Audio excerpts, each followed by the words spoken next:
Good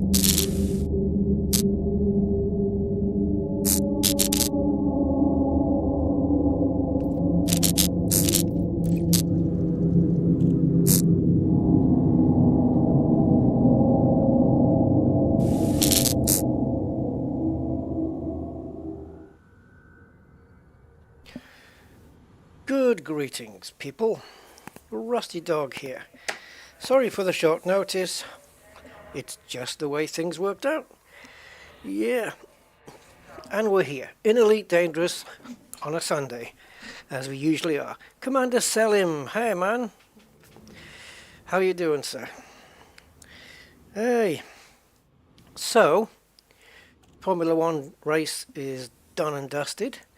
And, yeah, we're here. So, as you can see, I have very, very imaginatively, painstakingly gone over a good title for the stream, and stuff and things came to mind, so it's going to be miscellaneous. I know what I'm doing, but it's going to be miscellaneous. Mr. T, hi Mr. T, welcome. I'm a bit full up. I've just been noshing through a Sunday roast, and ooh, I'm full. But it was good. Right. Today, we're currently in the Mandalay, but we're going to be switching ships in a minute, because we're going to be taking the Cobra 4 out for a little run, because it's got stuff to do, and few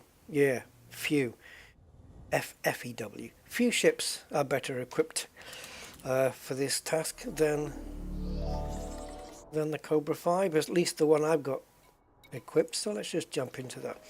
What I need to do today, guys, I did try and do it earlier in the week, just off stream and stuff. I'm going for a V1 pre-engineered frameshift drive, SCO, to put on the Cobra, because I wasn't sure whether it had one. I didn't really think about how to find out, because it doesn't state V1 anywhere, but now I know how to find out, so I'm going to show you guys. It's pretty obvious anyway, but I'll show it. And yeah, so I want to put a V1 on this, so we're going to have to go into the Thargoid Titan cloud today. Now what happened is there are 3 materials that I'm short of, so I'm going to have to go grab those. And I took this ship out. I spent, I don't know, 10 minutes, 15 minutes looking for an appropriate system to fly to. I went there in this ship, and then I realized I didn't have the right module on board, because I was using this ship to swap between a wake scanner and a kill warrant scanner, because I can't, the way I've got it configured, I don't have the room to fit both. And I went all the way to this famine system, this high pop famine system, and I had the kill warrant scanner instead. Shouldn't it be called just a warrant scanner? Where does the kill bit come in? Oh, is that? Oh, I know. It's a warrant for you to kill it, right? Yeah. So I had the wrong scanner on. So there's me sitting in the middle of a distribution center in a famine system, and I had the wrong freaking module. So I had to come all the way back. By the time I got back and swapped the modules out, I couldn't be bothered. So we're going to do it now. We're going to go grab some data mined wake exceptions. I need 13, so that's going to mean picking up 5 of them. And then we can head off into the cloud for the other 2 bits. And then I can go and fit a V1 pre-engineered FSD onto this. Now, I know that my Exploration Mandalay has one, because I remember fitting it. This one I wasn't sure. And the way to find out... Hello, David Pittman. How you doing? The way to find out is quite simple. go to modules, go to, ooh, do we have any management? Yeah, we do. 108 usage. Wow, what else is managed? Frame shift drive. Okay. No, frame shift drive booster. So what we need to do is come down to the SCO, and it doesn't tell you in the description whether it's V1, doesn't tell you in outfitting whether it's V1.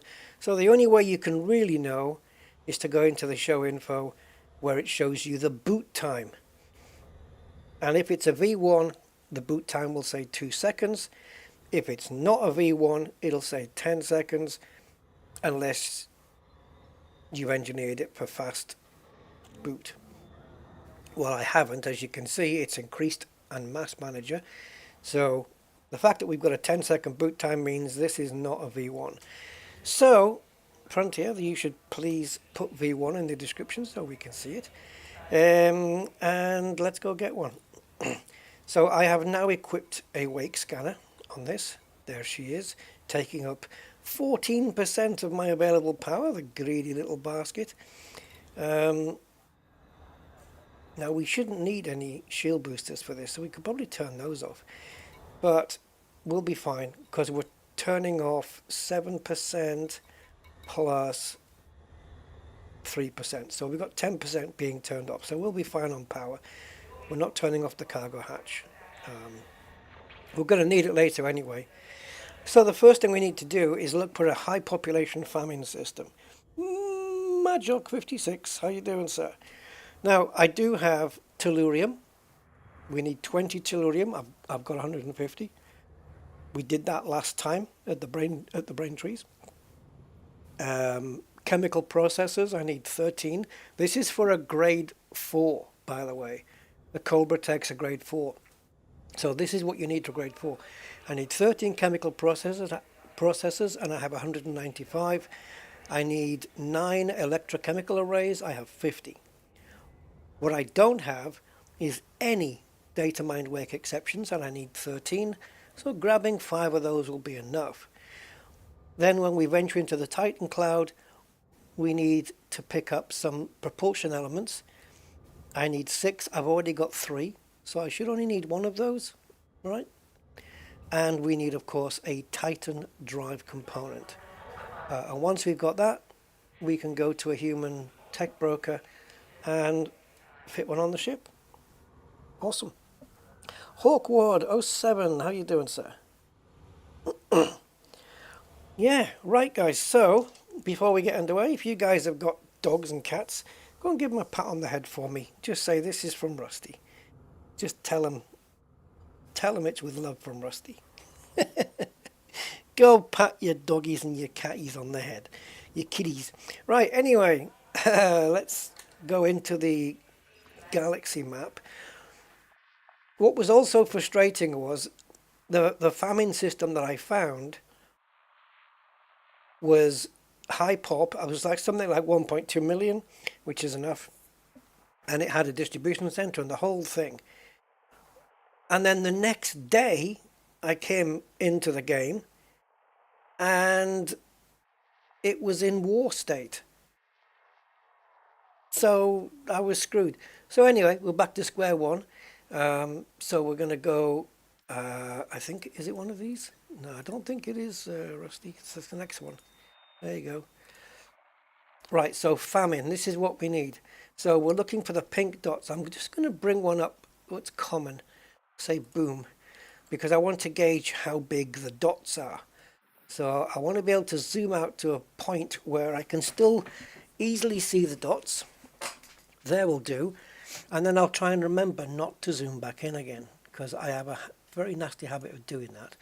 Let's take boom out of the equation. So we're looking for these purpley, wait a minute, wasn't this pink before? Civil liberty, wasn't this pink? Maybe it is pink. Maybe it is pink and it's just my monitor being dark. So there's a famine. Population's too small. We just need to spend a little time, guys, just sifting through these. I need you off the screen. Thank you. Just sifting through these dots and see if we can find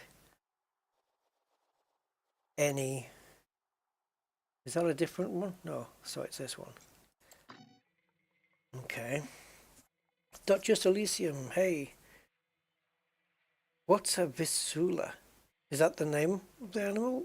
Like Brian or Steve? What's a Visula? I don't even know what that is. David Pittman, hi. You just got 3 of the new FSDs on my new ships.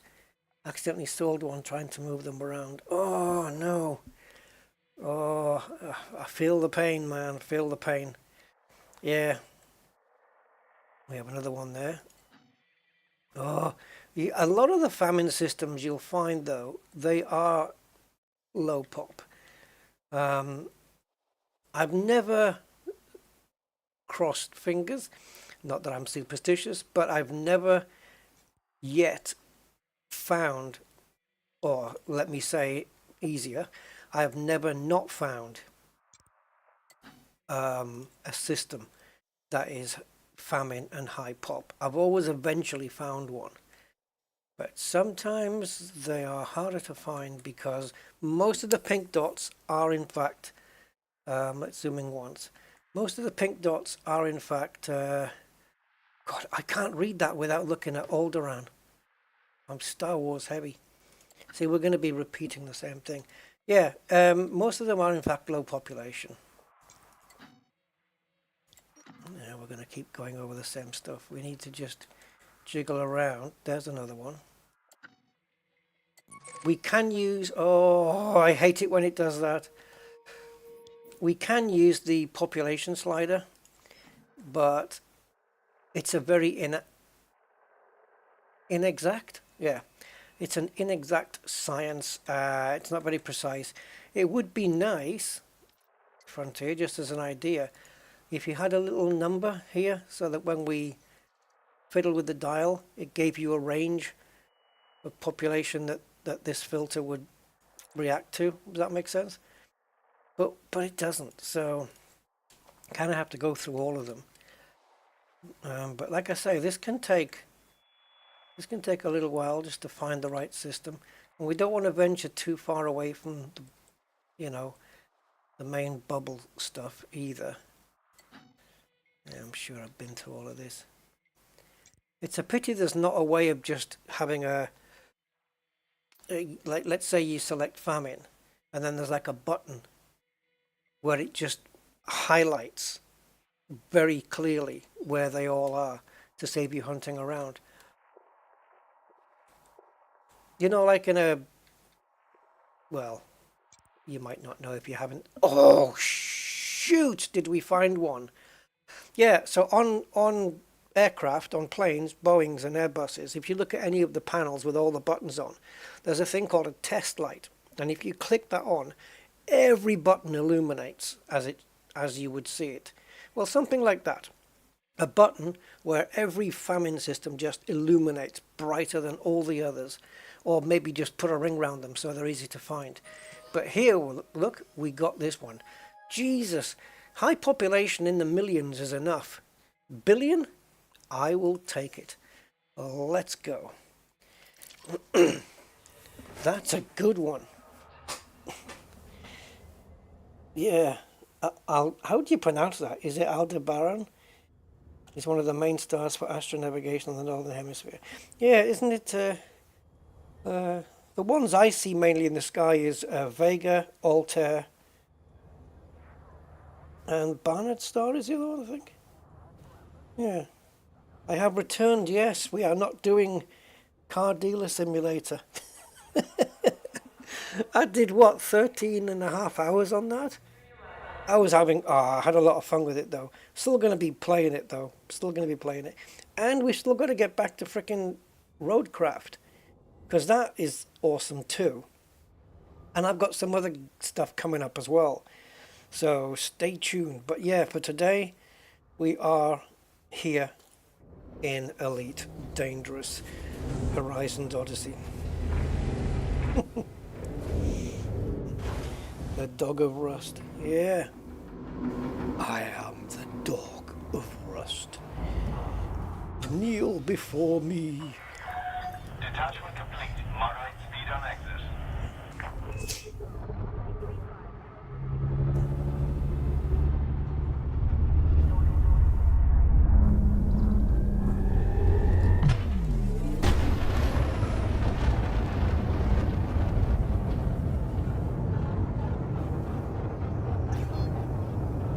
Right, so we got 5 jumps in our lovely little Cobra 5.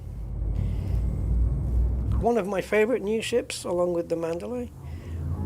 Ooh. And when we've got this done, hopefully it won't take too long to get this, but when we've got this done, I want to just quickly sign up for the community goal, quickly do a run with it and shut it down, because they're offering a pre-engineered power distributor, which is strangely, in the rewards, they're missing any class 5s. It's just class 6A,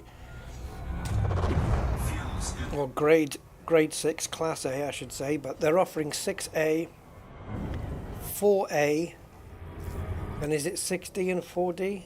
Or is it 6A, 4A, 3A, 4D, 3D? I don't know. Something like that. And there's no 5s. There's no pre-engineered distributors on grade 5. The pre-engineered part is that they will offer you engine, I think it's capacity, engine and systems. Yes, engine and systems both being engineered for capacity at the same time. Not weapons. So you could use engineering to up the capacity of, you could put weapon capacity on that module. Can you? Oh, can you? No, you can't further engineer that, can you? Can you? Can you engineer a pre-engineer? Well, you could certainly stick an experimental on there to help the weapon bit. So, yeah. You can slightly increase the weapon capacitance by using an experimental. But hey, it's like the previous CGs where you just need to deliver one load to qualify for the module, and of course the more that you do after that, it's just like credits. But yeah, we've got to do that. I haven't signed up to it yet. There's 2 sides you can sign up to it, but it comes to the same thing. Really, you either work for one power or another. Neither of them are my power, so I don't know if Ashling's going to get pissed off about that. What you're doing working for another power. My enemy. But you know, it is what it is. I can't remember who the 2 powers are. Is it Nakato Kane and Yuri Grom? I can't remember. Ah, we'll see it later.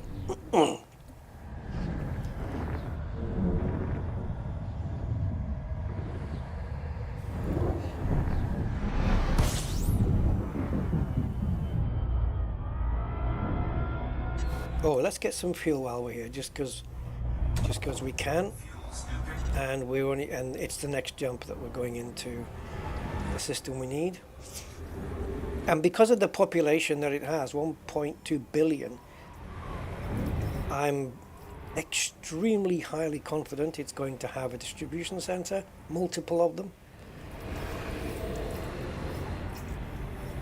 All right, we've got enough fuel really. We can just push out here.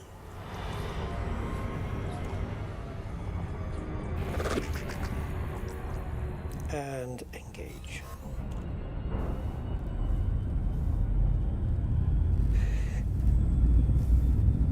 I think I've had about 6 hours sleep in the last 3 days, by the way.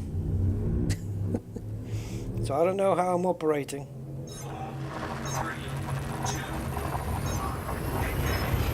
I don't know how I'm operating. Jesus, that would sound so much more scary if I was a surgeon. Right, anyway.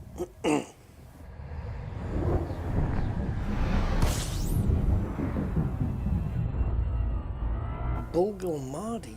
What? Bulgalmadi? Or is that Bulgarimadi? Oh, I'm just looking at the location of the nearest tech broker. Bulgalmadi? Bulgalmadi. Yeah, Bulgalmadi. Wow. Right, so let's just scoop. Finish the tank off. And here we should have distribution centers. So we've got one. We only need one. Debris field's not the same. We have another one, two. Is there a third one here? Because it's a big well, conflict. This thing's gonna be in war tomorrow as well. All right, there's only two of them. We only need one. It's plenty. So now we just have to sit in this frickin' thing, scanning wakes until we get 5 data mined wake exceptions. I literally don't have any at all. None of them. They get used in, I think they only get used in grade 5 FSD increased, I was going to say increased frame rate. Yeah, you know, FSD, increased jump range engineering grade 5. That's the only time I think data mines get used. I think so. I mean, there may be another thing. Certainly they need to be used in this as well, for the engineered FSDs. And yeah, just for a class 4 FSD, we need 13 of the buggers. Now normally, if I wasn't on stream, I'd be sat in this distribution center for quite a bit longer to pick up more than what I need, maybe double more than what I need. Actually, I'd probably pick up enough to get this class 4 and have enough left over to do a class 5 later if I need to. But as we're on stream, I just want to get in, pick up what I need, and move on to the Titan cloud. Right, so let's get the night vision on. We can see, well, we can't see them yet, but there should be some, hopefully there's no big battles going on, but in a few minutes there should be some wakes appearing. Where's the distribution ships? Is that them? There should be some T9s in here. There we go. So now we're relying on speed on the thrusters and whatnot. So we know that things like adders are going to be jumping out. He's coming towards us. Okay, he's going, I think. Is he off? Yep. Power plant capacity exceeded. We're all good.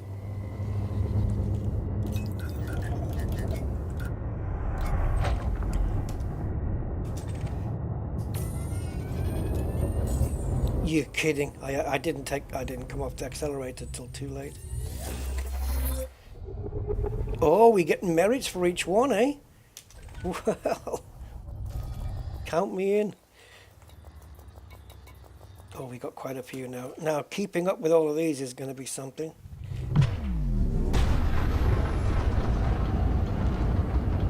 Suki Cheka.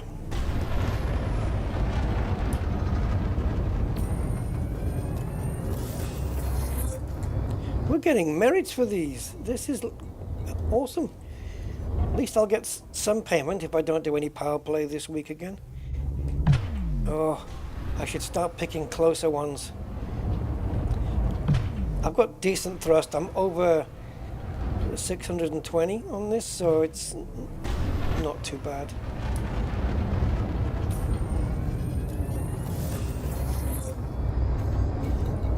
We're going to get pretty full. Any other wakes that that's too far. Any other wakes that I'm short on, I'll be able to stock up on as well. Data mined. Yes, baby. Oh, we finished the thing. Scan wakes. That was one of the missions. That's why we were getting money for it. Brilliant. I finished one of the power play missions just as a thing. Well, how about that?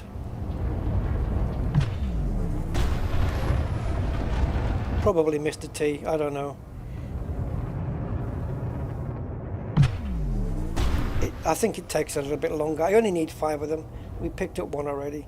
By the time I change ship and go there and gather what I need and then trade and all that stuff. Do you know what I mean? I don't know. I think I'm going to have to turn my volume down because the boost on this is really, really loud. And I'm going to be doing quite a bit of it.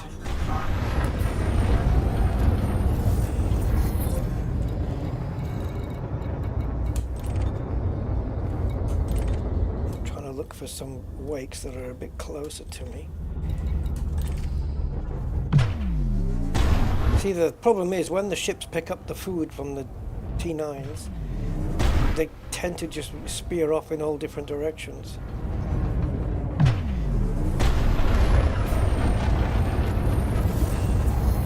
Oh, that's another load, guys. That's another load of data mines.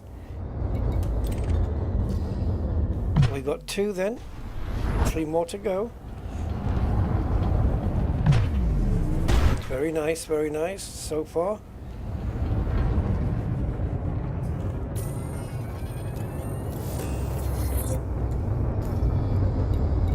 I don't know. Well, I don't know. Maybe I was going to say maybe if I've ever had to scan, if I've ever scanned 2 data mined wake exceptions in a row, that's a rare. That would be super freaking rare to do that. Oh, these are 20 kilometers away. We can do it. It's just that we've got to come all the way back again.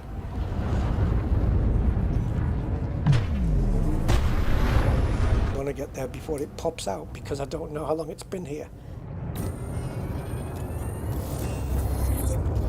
Yeah, unable to receive. That's because those particular ones we are full on.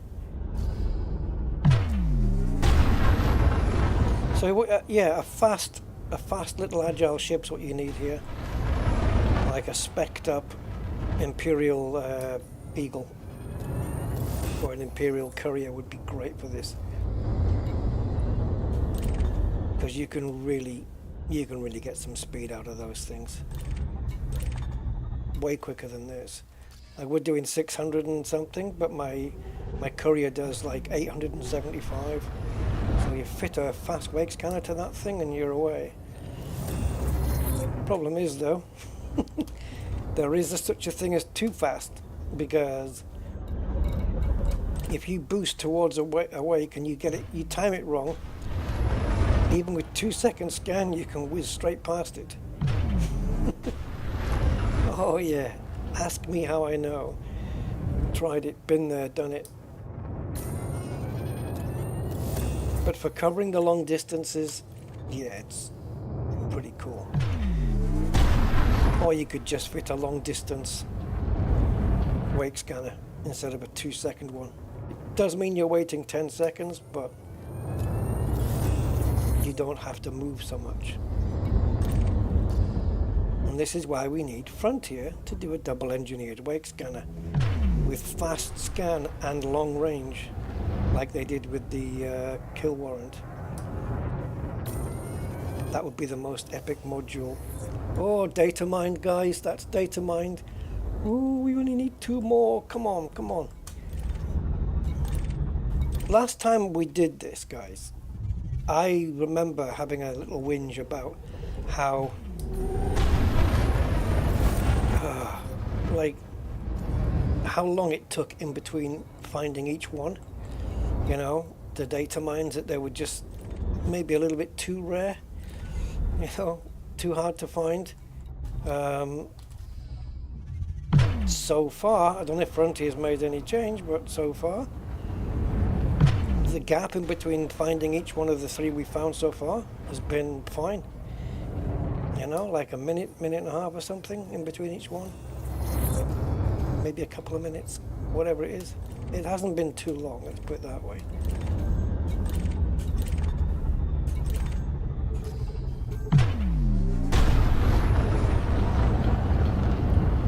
This Cobra's great for this. And with this ship as well, we can go straight into the Titan Cloud with it, because it does have equipped the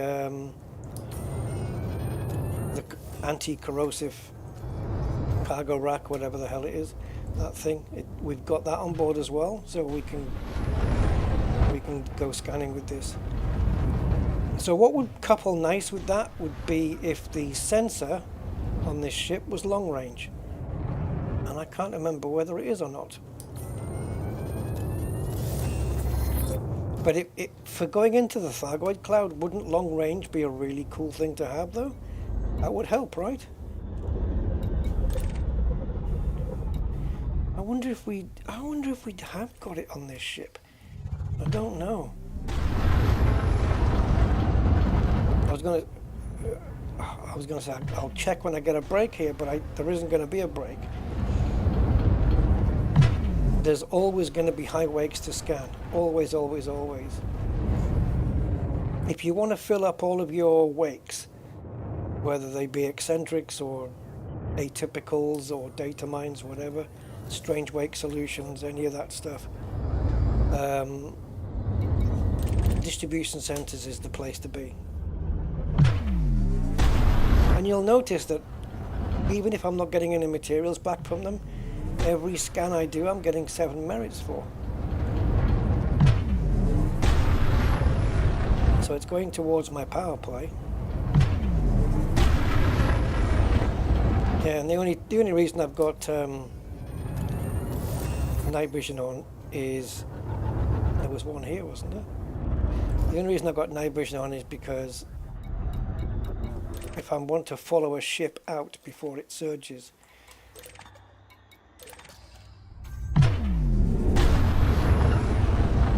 Sometimes you see the adders and stuff just running away and you just want to follow it, so when it surges out you're right next door to it. So yeah, currently we've got 9 data mines. There's another one, and we picked up some eccentrics.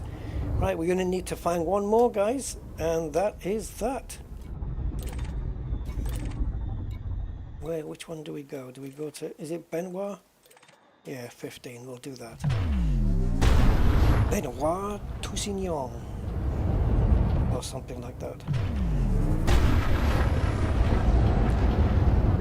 Oh, see, ships are just popping in and jumping out the entire time. Last distribution center I came in, there was a freaking battle going on. Security was taking care of some hostile ships. Yeah, so it makes sense now why the next day the system was in a war state. Whoa, we got another one right here. Okay. So yeah, I'm not here for the merits, but it's a nice little bonus. And I think we did actually complete one. Yeah.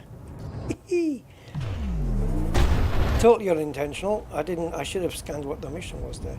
Oh, in reinforcement systems. So we must just happen to be in one.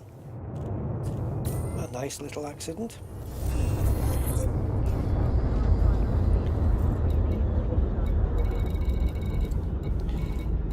Yeah, so I mean, not just for data mines, but if you're short on any of the other wakes and you just want to fill your bins up, well, PAM-in system, high pop, and come into a distribution center, that's it. You'll get all of them here. And of course the most common ones will fill up a lot faster. You got strange wake at grade 3, I think. Eccentric hyperspace trajectories, grade 4, right? And data mines at grade 5. And then you've got the atypicals and whatever the hell grade 2 is. I can't remember.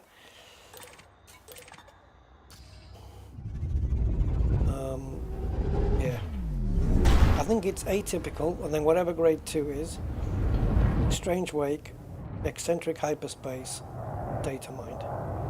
What's the second one? Maybe I'll get one here. No, I won't, because I'll be full up on it. Yeah. Oh, I can't remember. Oh, 27. Jesus. Oh, the only problem with this is while your ship's moving, so is this.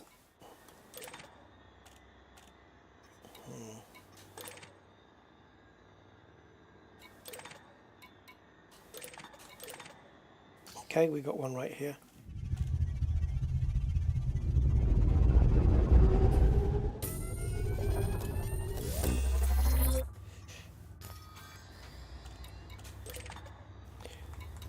Boom, boom, boom. They're all 24 away. Should we head to one of them? See if we can get there. 24 kilometers, one boost. Flight assist off. Try and keep the speed up into the 600s. Come on.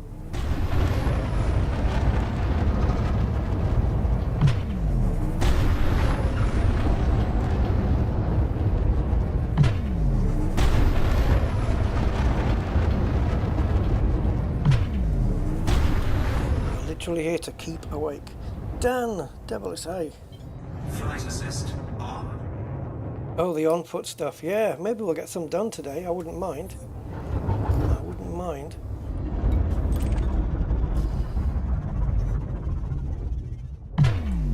I was playing replaying a level of Sniper Ghost Warrior Contracts 2 yesterday, just for a bit of stealth fun.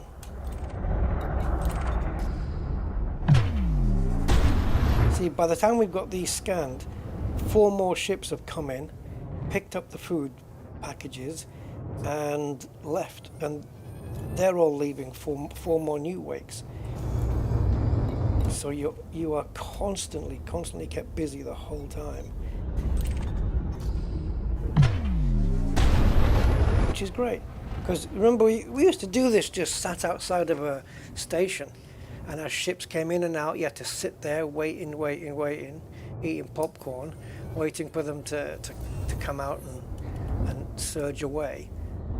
But this is the equivalent of just being outside a station like that, that's just got the most busiest traffic in the galaxy. And it's great.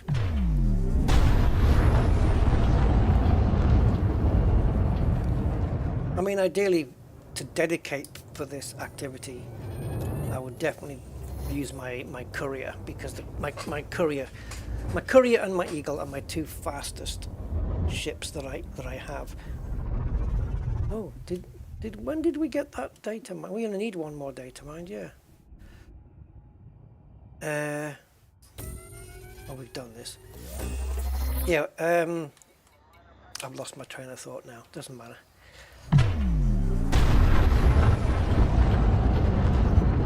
Yeah, Courier. My Eagle is supremely quick, but the Courier just edges it on speed. It doesn't have anything like shields or anything like that to weigh it down, so. But it does have speed, so all you need to do is just add a wake scanner, transfer the one from here onto it, and you're good to go. Come on, we need one more data mined. Don't give me 4 in a row, nice and easy, and then make the last one an absolute nightmare.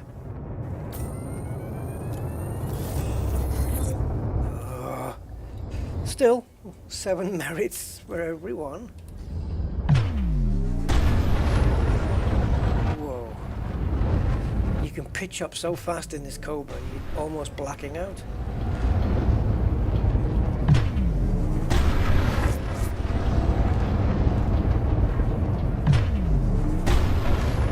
Ladies and gentlemen, please remain calm. We've got enough rations for everyone. It's like Black Friday or one of those iPhone launches when everybody's been queuing up for a week outside the shop. Relax, we've got enough, we've got enough.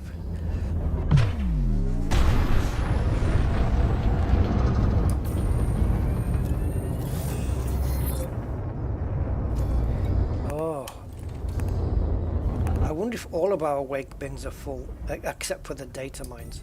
I wonder.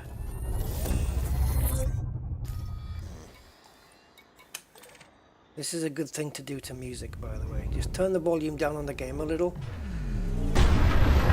Get some music on or whatever. And just spend an hour or two here. Oh, that just popped out, that wake.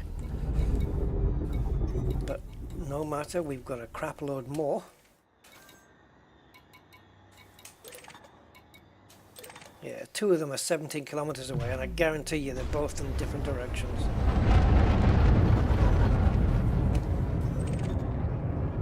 Yeah, we got that one already.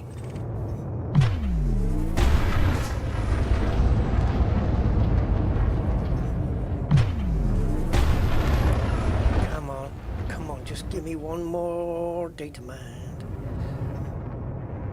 Can anyone remember which Titan Cloud we went into last time? Maybe if I look at the names I'll remember. I don't think it makes much of a difference, but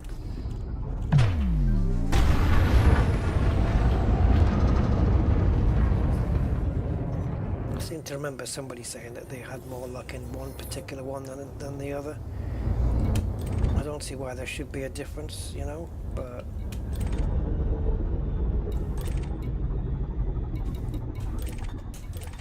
13 is the closest.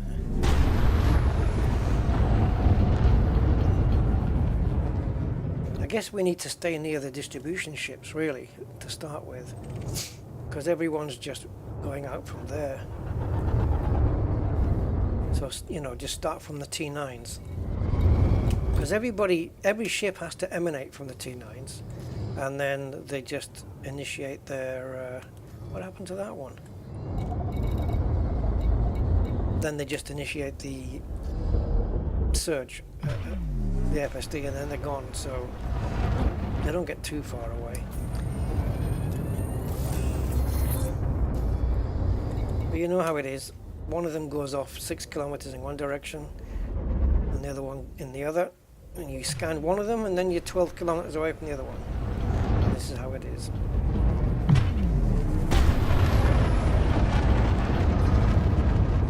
Oh, they're all pretty much the same. Ah, Seoul, yeah, that'll be a good one to go to. That'll be the closest one. Yeah, good thinking, David.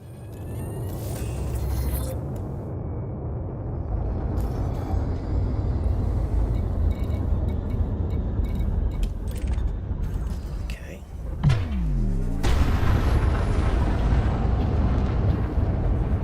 Yeah, let's do the one in Seoul.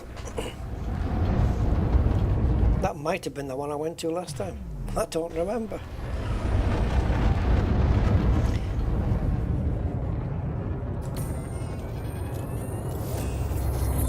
You have to really do one at a time, don't you? Like one drive component at a time. Because sometimes the ship you want to put another one in doesn't have any cargo, or at least it doesn't have any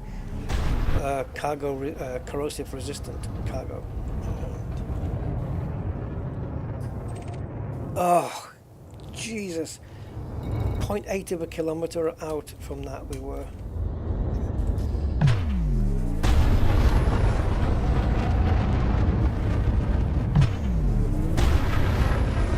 If I lose this one, I'm just going to reset.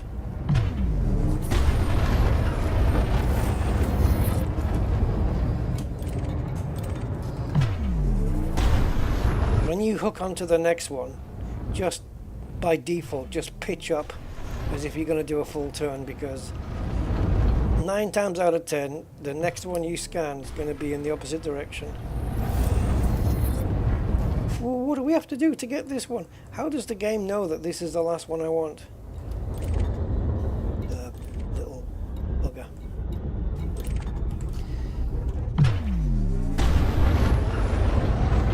wait, man. I need 13 of them and I've got 12. How annoying. Come on. Nothing. But how many merits are we picking up? Well, 70 for each 10 ships we do. It's not a lot, but it's free.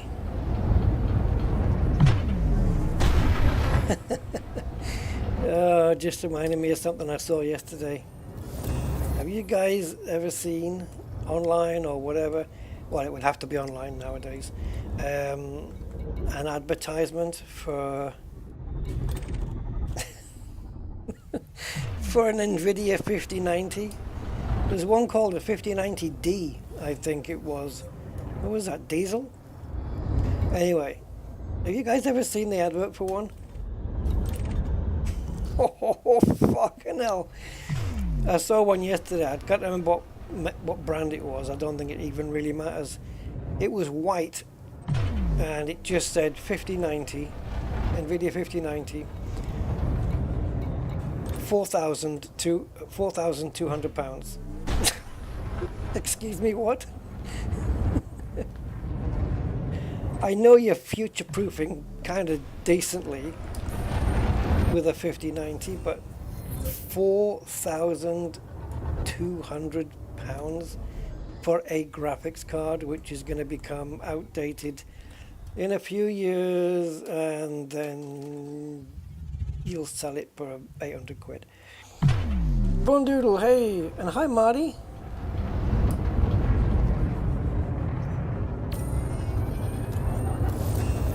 Virtual desktop, what's that all about?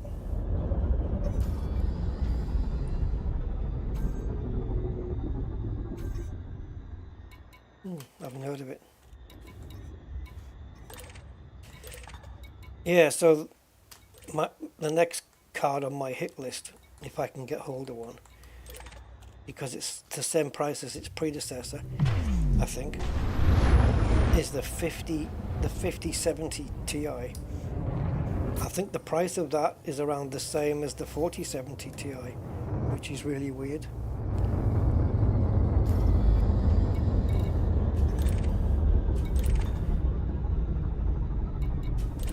But yeah, the 5070. It's the 4070 Ti is 13% quicker than the card I currently have. The 5070 Ti, which is around the same price according to the stores, is 40% faster than this. That is considerable. That's nearly, half the speed again. That's like having a 100 horsepower car, which isn't very much, by the way. Lawnmowers are quicker than that. But anyway, it's like having 100 horsepower or 1,000 horsepower and adding 500 or 400 more, to be accurate. It's considerable.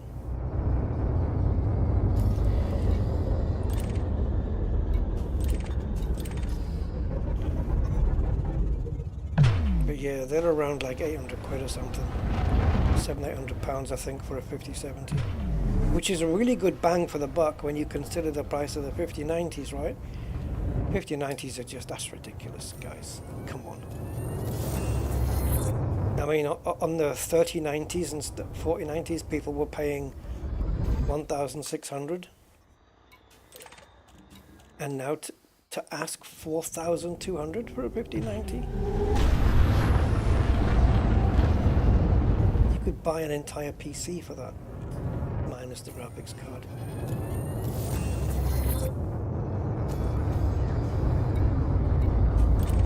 Like, even if I had that money to spend on a graphics card, I wouldn't,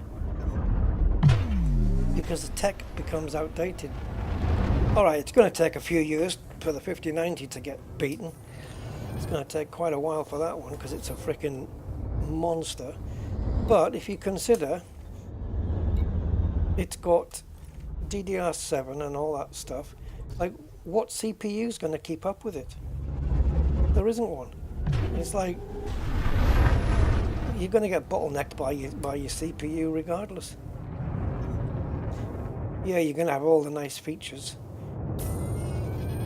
Is it DLSS 4 and stuff like that? You're going to have all of that, but still. That's too much money, man. That's too much.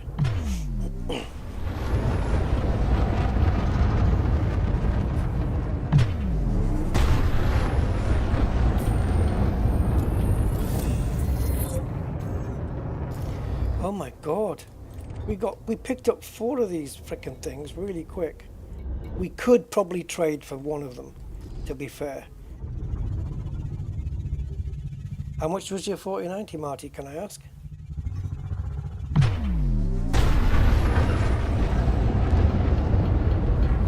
Oh, it's a VR streamer software. Oh, interessante. Come on, somebody must have a data mined exceptional wake to keep me awake here.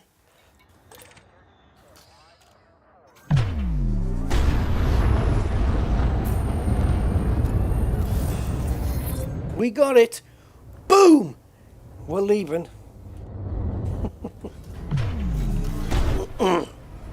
So we'll only have 2 left over when we spend these. 3, 2. Mrs. Marty wasn't happy. That's not a bad price for a 4090.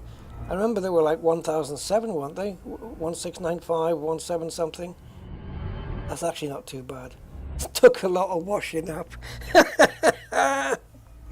Oh yeah, you'll be doing favours for a long time. Take the dog out, take the bins out, do the washing up. And all you can do is, yes ma'am, yes ma'am, yes ma'am. I love it. Yeah. I don't have that worry. I can just go out and get one. My worry is, I ain't got the cash for it. But there you go. Would I trade the cash for a wife? Dunno. Go and marry some rich heiress. Lady Grey or whatever. Anyway, yeah, let's get straight over to Sol then. Yep.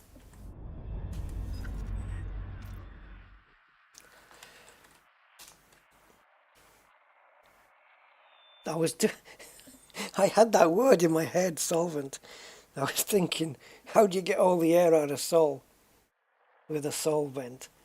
Can't believe I wrote it in the thing there. That's what happens when you don't sleep, man.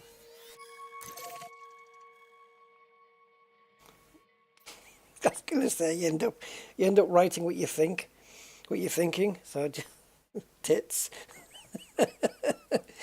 Oops. Right. Let's go.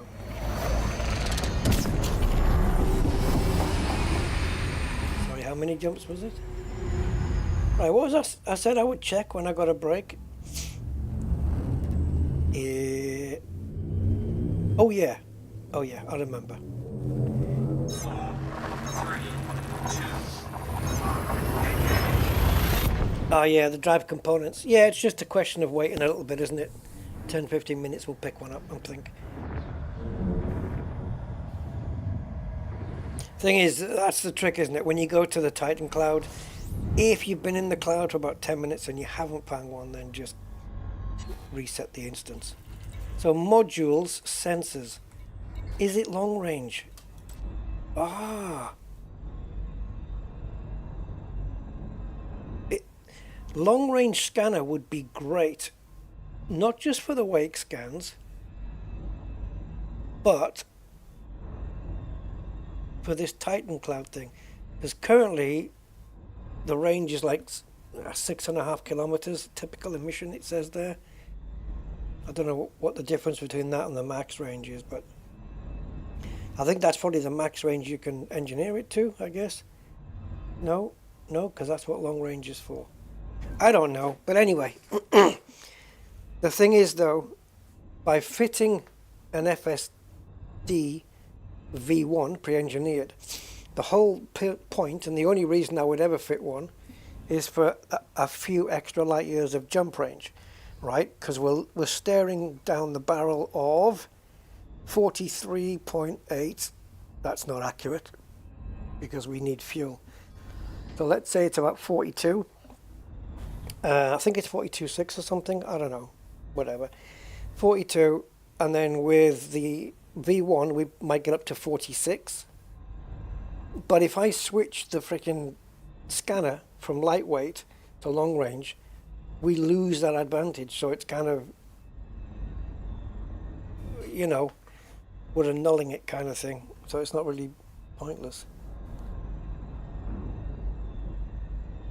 But anyway, let's pick up some fuel and we'll see what the jump range is on this. Oh, Gigabyte's a good one. Yeah. Now go check the price of a 5070. I don't know if a 5070 is quicker than a 4090. I wouldn't have thought it was. But it's a quick card though. See, I was after the 4070, but it's now been superseded by the 5070, and the prices are pretty much the same between the two. So why would you get a 4070 when you can get a 50? So there's my jump range, guys, 43, 41. So it doesn't go down to 42. Yeah, but fitting a long range sensor would be great to find the Titan thing, unless I engineer one and leave it in storage and then just fit it into the ship when we need to go and search for Titan drive components, right? And then when we come back, we can switch it back out with a lightweight one, washing up an extra DIY. Yeah, and then the other demands that she might have, like taking the bins out and whatever. Like, you're the one cooking tonight. She's going to put her feet up watching the TV with a box of chocolates that you also bought previously, along with a bunch of flowers, and everything's fine. You're essentially a slave.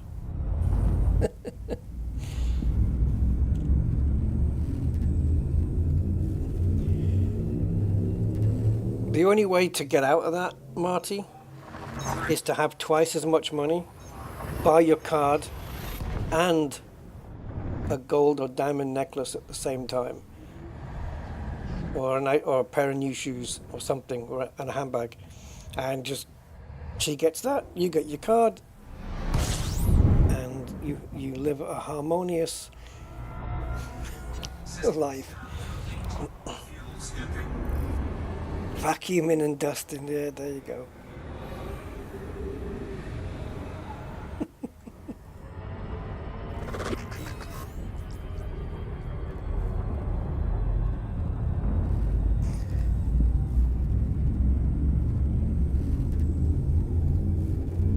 Oh, David, why?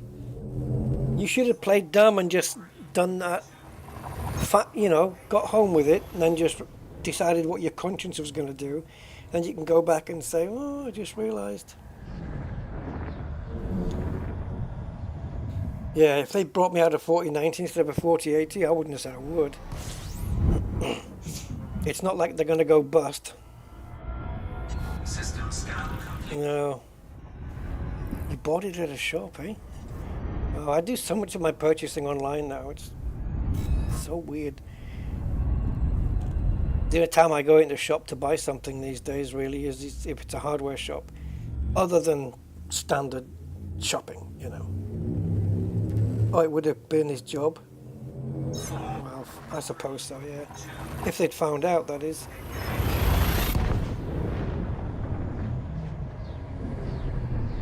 Yeah, I suppose that's a point. You don't want to screw somebody over like that.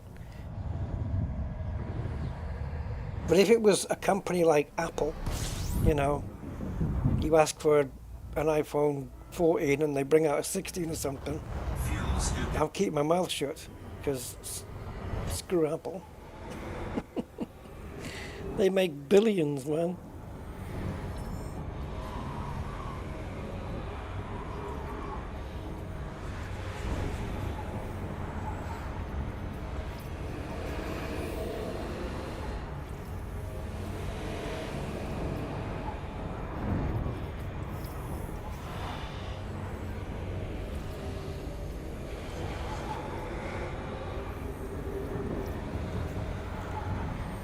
Let's get some fuel. Right, I think we should be able to, there it is. Cosillo. Oh yeah, we did go here because I remember saying it sounds Spanish. Cosillo. Because that's a Spanish word. I think it means knife, doesn't it? Cosillo? Knife. I don't, it's definitely probably not spelt like that, but anyway. Una cuchara y una cuchillo. Oh, yeah, frick! It was closer than I thought. Right, so the two remaining items that we need are both inside the cloud. Yeah, yeah, and you got a good mate, Gigabyte. Gigabyte kind of looked after me once. I had a, the hell was it now that I sent in? I don't know. I had a graphics card that failed. Red dots on the screen and black display, just red dots. I mean, the graphics card just completely failed. I don't know how long I'd owned it. And I contacted Gigabyte to send it back. I don't even think it was under warranty. I don't think so. It might have been. It might have been, because I think the warranty's fairly lengthy, a few years. And Gigabyte said, yeah, just send it in and we'll see if it's repairable, and if it is, we'll repair it for you. I don't remember what card it was. I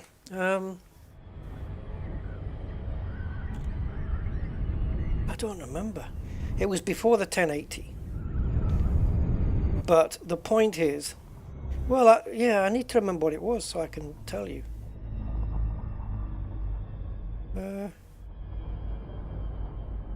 Well, I don't know. I might use the wrong numbers here, but you'll get the idea.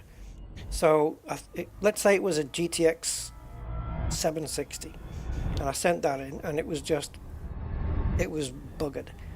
And then they received it, and then they wrote me an email saying, we've taken a look at it, it can't be repaired, we don't have any 760s in stock though, so would it be okay if we sent you a 780 or a 790 or something like that?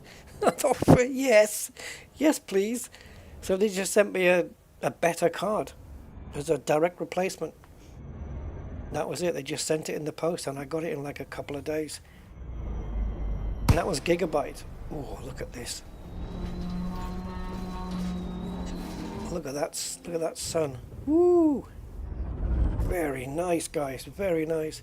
Yeah, so Gigabyte really looked after me there. They just, no, we don't have any of these cards in stock. I think because they were at the end of their life, you know, and they just had the newer ones. And so they just said, yeah, we'll send you one of those instead. No problem.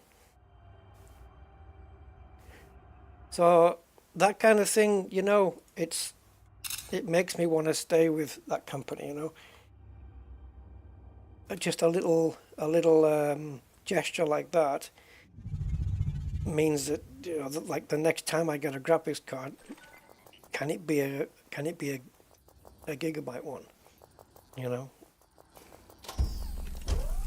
What the hell's here? Never seen this before.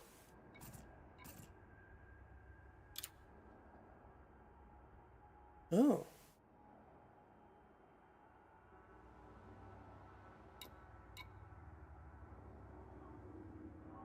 The Battle of Seoul. It was glorious. Right, guys.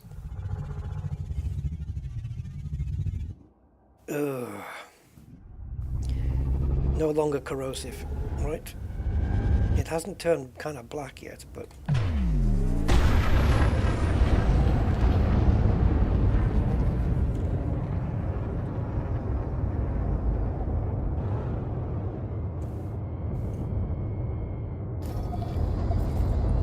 so we need propulsion elements.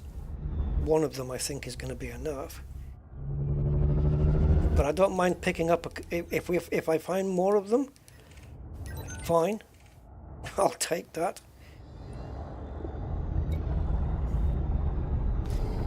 because they'll come in handy for the next time I need to do one of these upgrades.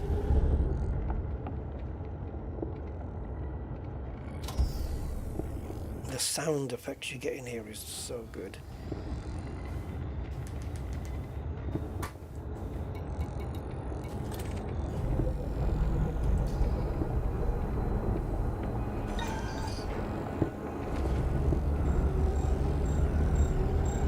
I've got the volume turned up now. It's so worth it.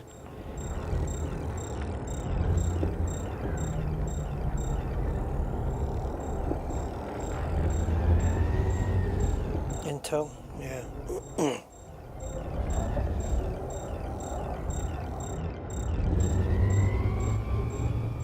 Oh, that's too loud. Oh, freaking hell. Sorry, my speakers, if I go just a little bit too high, wow, it doesn't half. It doesn't half.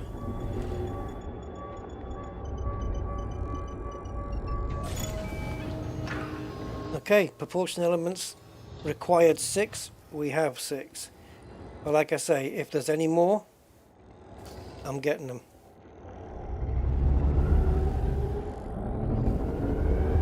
Now then, where the hell? Let's just go in where all the debris is. Look at this view, crumbs. Let's get the ship out the process here. Look at this. That's going to be worthy of a screenshot, isn't it? Get a couple of angles. And I can also just come back and put my ship in the picture. Now I've got the old scoopy thing down. So let's retract that. And if I can just pitch up and then just ignite. No?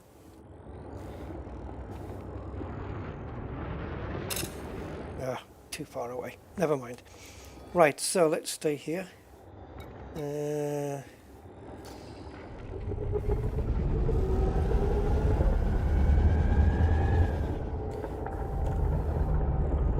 So I'm just going to head for a place where there's nothing to bang into.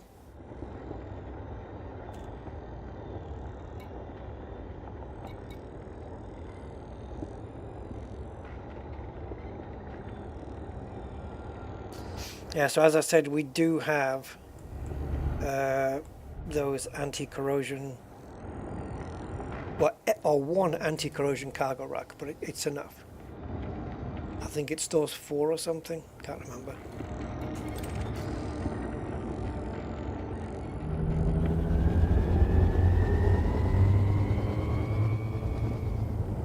Man, I tell you what, when you turn the volume up, I suppose this is going to sound better if you have headphones on, probably.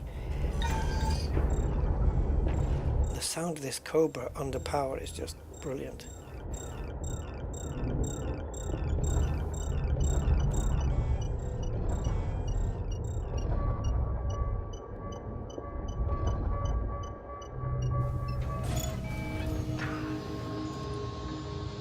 There's another one.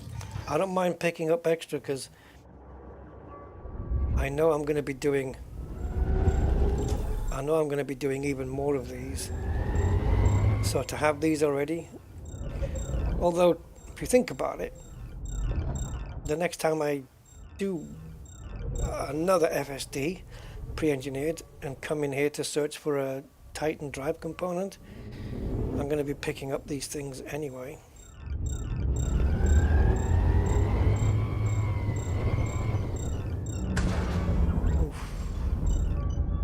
Goodness gracious. I smacked it. Yep. Come on. It's moving around too much now.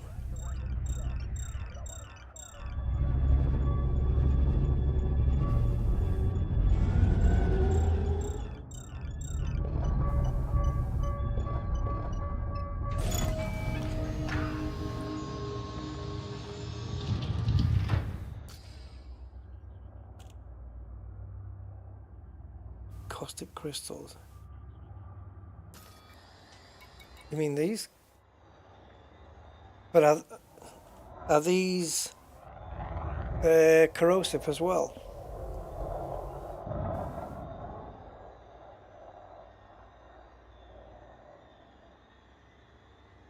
Like, can you carry those around without them being... Good evening, Gray. 07. How are you, my man?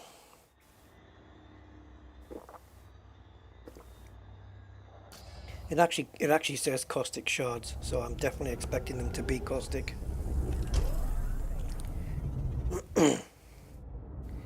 Right, we'll have another pass through here, and if nothing, we'll change instance.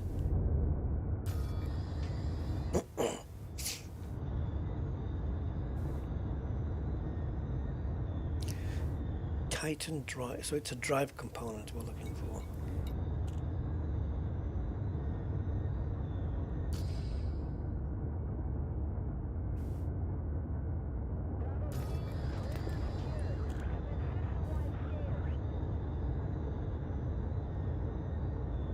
Okay, okay. Special material inventory. Oh, I've got a donut. Came with my Sunday dinner today.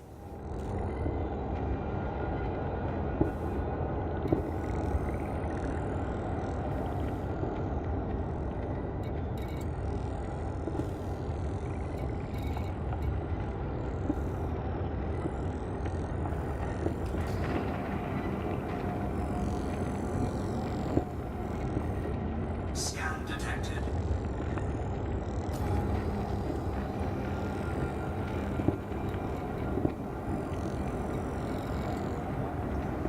Yeah, it's never to get one of these Titan drives. It's never taken me 2 hours before. I think maybe 20 minutes, 30 minutes was the most so far. Maybe we'll break that record today. Who knows?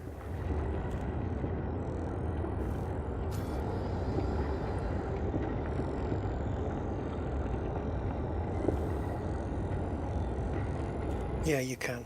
You can check it. Yeah, it's here.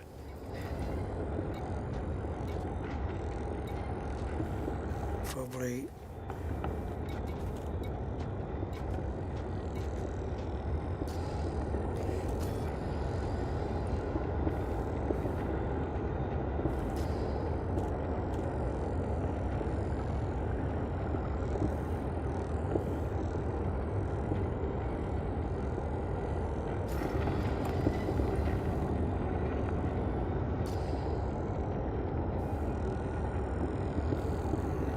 Is that a dead goid?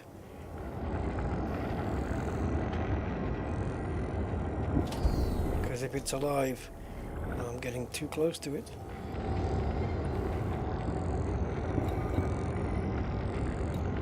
Yeah, there's a shard. I've got 22 of those and 12 of those.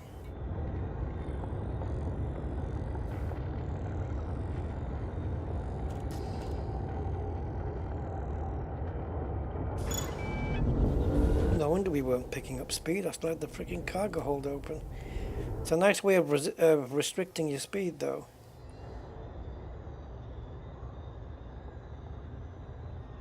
Oh, I freaked out there when that came up. I just saw the word Titan in front and I thought, that's what I want. But it isn't.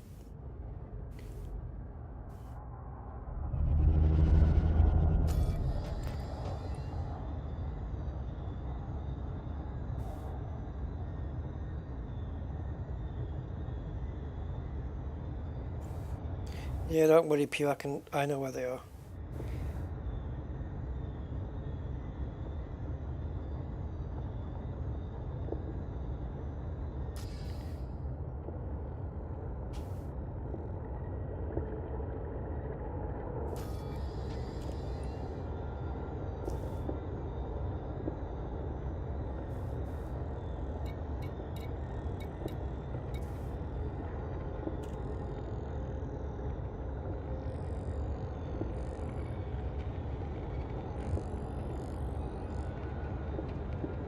Here's something I found out talking about space and the solar system and Sol, where we are right now.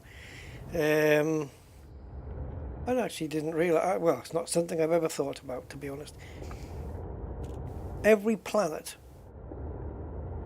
excluding Earth, every planet in the solar system, we're not counting the moons, just the planets, Jupiter and Saturn and all that stuff. Every planet can fit side by side. Well, let's put it this way, because I'm saying it the wrong way. But yeah, every planet in the solar system can fit between the Earth and the Moon. That's not bad, is it?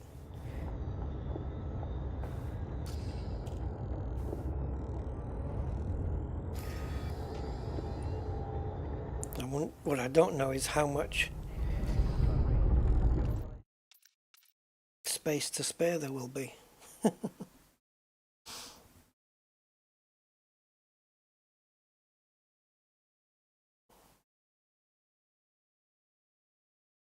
The materials to make 40 donuts.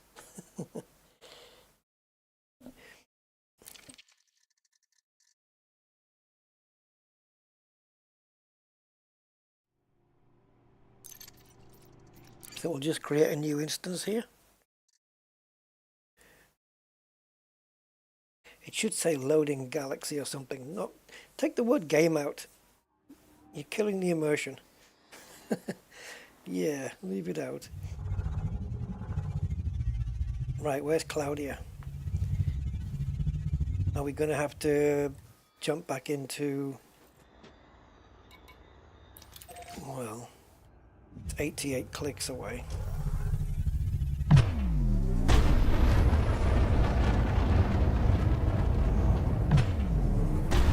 Hey, Sergeant Rhino! Plan right now is to just grab a Titan drive so I can go grab a Class 4 pre-engineered FSD SCO V1, suggesting that there might be a V2. Frontier, what are you not telling us?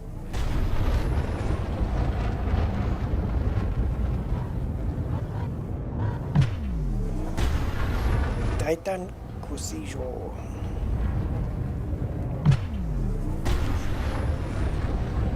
It's going to take a while, isn't it?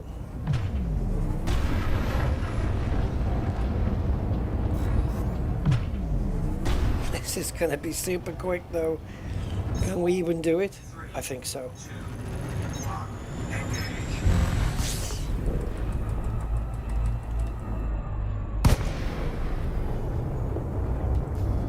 You have to mash the key though. The key to disengage, you have to mash it fast. But yeah, we're good now. So we're on the fringes here. Let's just stay on the fringe.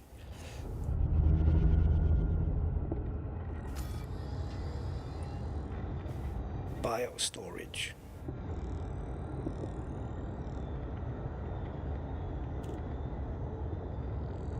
Hey, it's Chavez. Authorous tissue sample. We haven't got any of those. And it goes in, it says there it goes in cargo. So I don't think I'll be picking that up.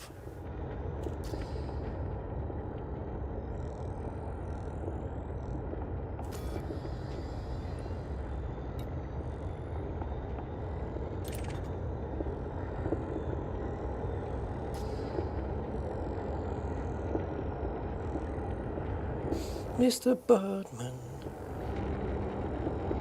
Yeah, stuff and things. Random things and stuff. Well, it's not random. I mean, I've got a couple of things I'm doing. But after that, well, my schedule's free.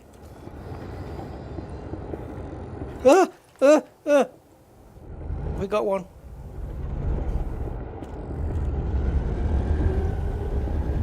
See? Doesn't take me longer than 20 minutes, half an hour. I would have liked to have picked up an extra couple of thingies, though, propulsion elements, but let's see, how many propulsion elements does a grade 5 need? 7. Ah, yes, see? So, we've got 12, and 6 and 7 make 13, so I'm going to stick around, guys, just for one more propulsion element, because that means I can do a class 5 next if I need to. It means I've got the propulsion elements for it.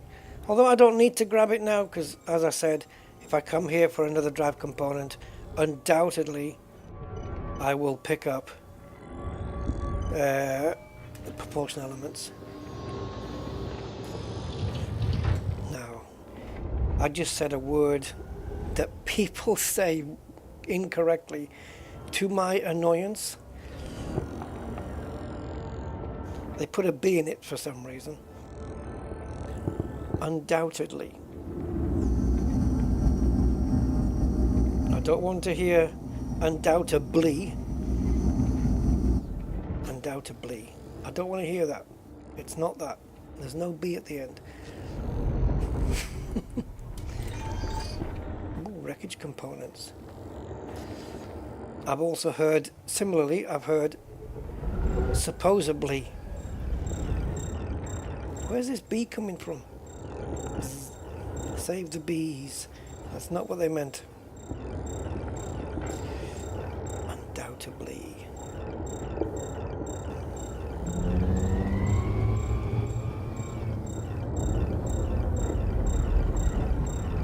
Right.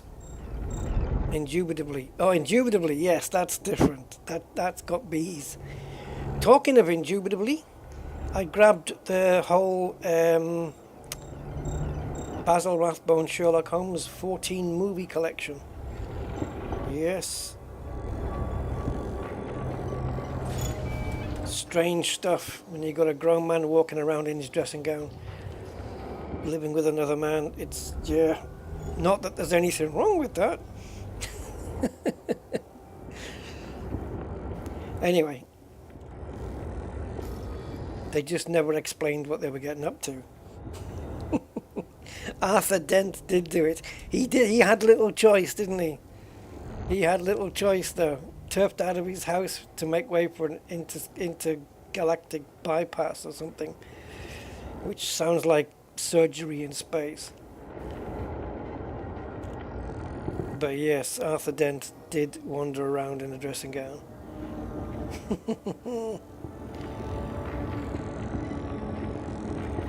I'm going to give it 5 minutes to find a propulsion element. Hey, Robert. Subtlety. Subtlety's fine. Yep.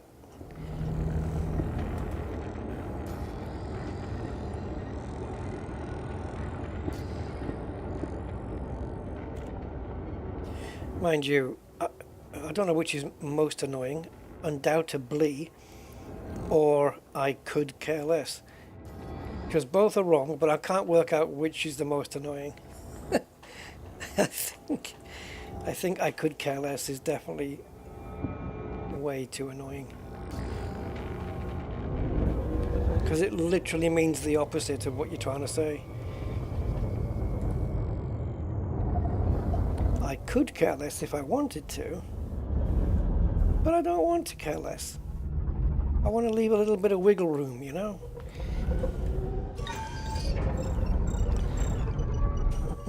So that I can care even lesser later on. No schedule, yeah, that's the American way, isn't it? You know, I'll tell you what though, I do toggle between both. Some days I'll say schedule and some days I'll say schedule. Yeah. I do. But I think if I just let it come naturally, it's going to be schedule. Because SCH for me is like the Germanic versions, like Schweppes or... Yeah, Schweppes. Schweppes is the only one I can think of. Schwarz, which is German for black, isn't it? Schwarz.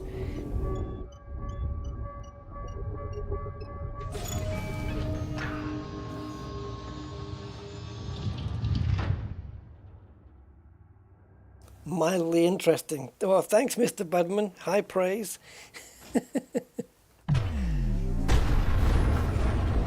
Oh, it inhibited by a factor of 100 only. Well, guys, we've got everything we need. Now, the nearest tech broker is literally next door, 10 light years away in Wise, and yeah, isn't Wise next to Morecambe? No. Wise 1506 plus 7027. See, even when naming the system, they couldn't be bothered to do the math. Schadenfreude. Oh, right, that's another one. Yes, Schadenfreude, exactly. Yep.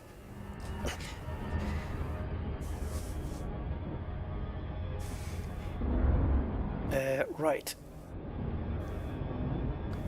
I also have a build, guys, for a gunship, a federal gunship. I want you guys to take a look at it and tell me what you think. It will do the job that I intend it to do. However, at the place I intend it to do that job, it's not really equipped to take and do the next job. It needs to do two jobs at the same time, and I think the reason it can't do both is because I've overkilled on the first one. But anyway, it'll all become clear when I show you guys. Right, so we're done here, so we can just go back to the normal. No, wrong one. This one. Go here, and just include. Well, let's put everything on. Why not? So we're going to Wise. Should I try and find it, guys? Wise 1506 7027. How far is it? 10 light years. Okay, well it can't be there. There it is. It can't be too far away, I was going to say. Let's just set a target. We don't need to plot a route because it's just a jump.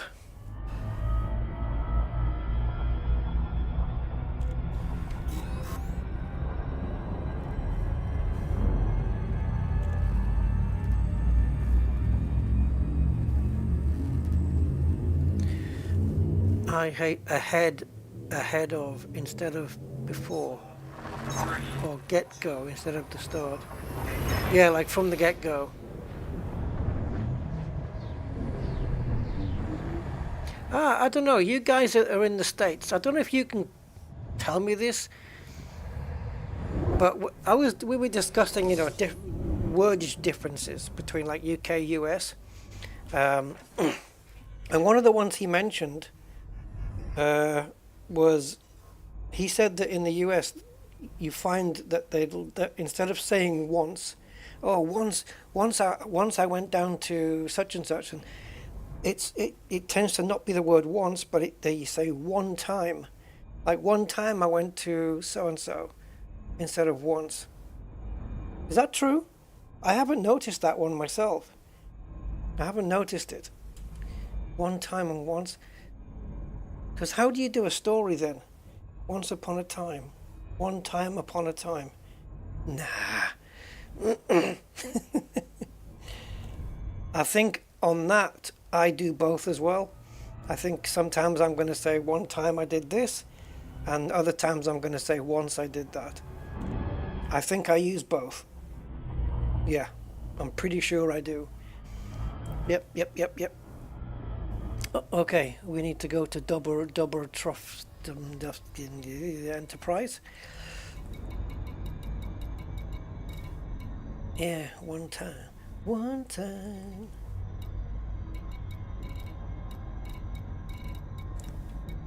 Dobrovolsky.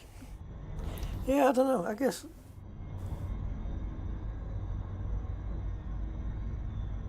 Oftentimes. Oh, I like that word. Yeah, that's an oldie one though. Oftentimes. I kind of like that one, to be honest. It sounds like it's oldie English. You know, like oh, I can't think of other examples now. Yeah, Oftentimes. I mean, maybe that's, maybe just, I mean, obviously the word often is enough, but maybe that's often is a derivative of that word. It's a shortened version of oftentimes. Yeah, I think, Mark, I think it's just probably a shortened version. It's just got shortened over time. Which I'm doing now with like difference. I might sometimes say, what's the diff? Or ridiculous, I'll just say, that's ridic. And just leave it there. Everything's getting shorter. Look, what's going on with the sensor? Everything's in a line. Yeah, oh, talk about, hey guys, you know why? Because we're in the shipping lane and we're all queuing. We're in the queue, literally. Everything's in a line. Right.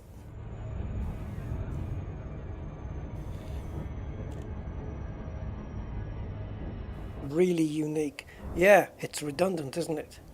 Really unique. It's completely redundant. Unique is enough. It can't be. if it's unique, meaning like one of a kind, you can't have really unique. Yeah, that's a good one. It's really, really, really, really unique. They're in Gibraltar, right? They do I don't know. I think it must come from Spain as well. It must be something that the Spanish do as well.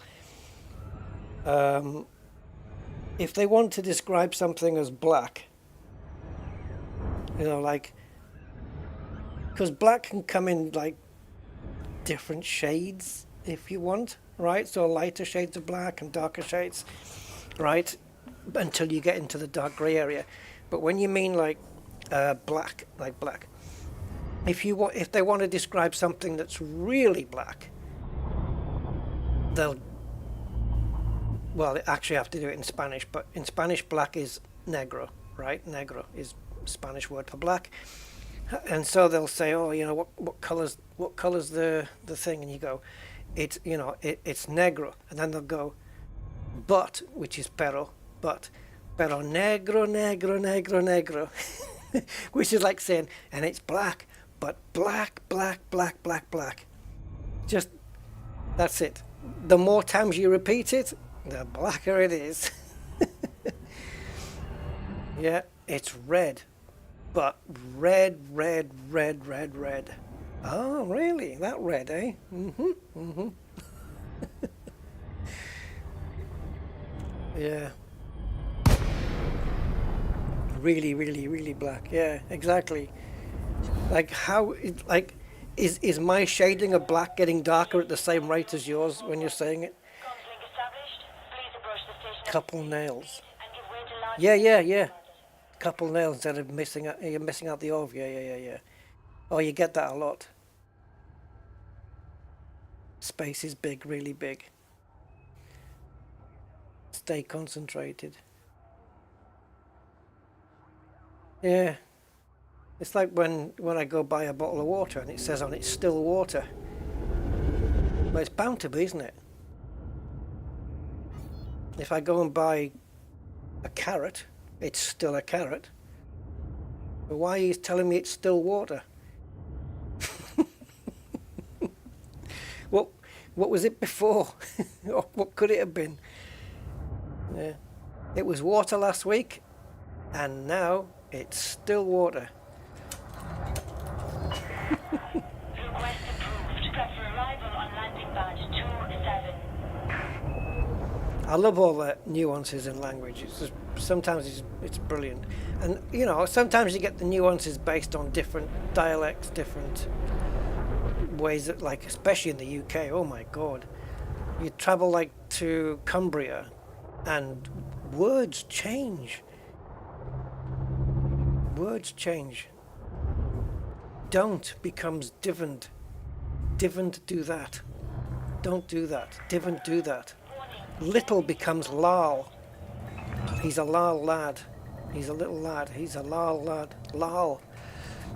Words change, guys, and that's just with freaking dialects. It's amazing. Running water. Yeah. It's cheaper if you buy walking water, because it's slower.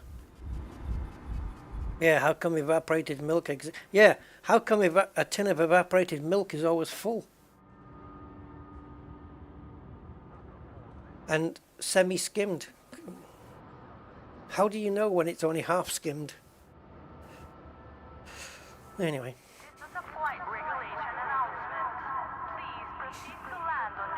A friend of mine was saying on a video that, mentioning the word ruthless, like you can only be less. Your Ruth can only be less. You can't have Ruth more or just Ruth. You're never just Ruth. You're always ruthless. Anyway, we're here, guys, at the Tech Broker. Oh, I like those really good deals you get on Pepsi, Gray. The ones where it says sugar-free. That's a good deal. Normally they charge you for the sugar, but on Pepsi I've seen sugar-free. I thought that's a good deal. You won't be getting charged extra for it. Anyway, what are we doing here? I'm losing my place now. Oh, did they on QI? Negatives that used to exist. George Carlin does a good one, doesn't he, when he talks about the like a preheated oven, saying that it's a meaningless term because there's only two states an oven can exist in: heated and preheated. No, heated or unheated, and that preheated is a meaningless term. And then it was like pre-board people on a plane. You board people on a plane. You can't pre-board them. He says, what does that mean, to get on before you get on? It's true. It's true. Right, so what happens here then? Ooh, what am I hearing, guys? Is this the game or is it outside? Oh crap, look at that. It's outside. It's pissing down with rain. That sounds like a little village, doesn't it, in the UK? Welcome to the quaint village of Pissing Down. Right. So I'm going to have to store this module here then, right? Is it available in outfitting anywhere or just here? Because what I'm going to have to do otherwise is store this one and then have it transported over.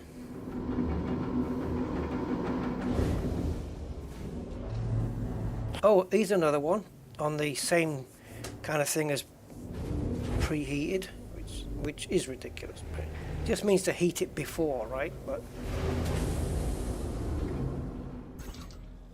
heat the oven. Anyway, the other one was flammable, inflammable, and non-flammable. Why have we got three? It either flams or it doesn't flam. Why do we have three different states? Anyway, right, so let's go to the cores and go on. Leave me breathless. No, not the cores. This one, the core internals. This one. Let's have a look at our jump range. 4336.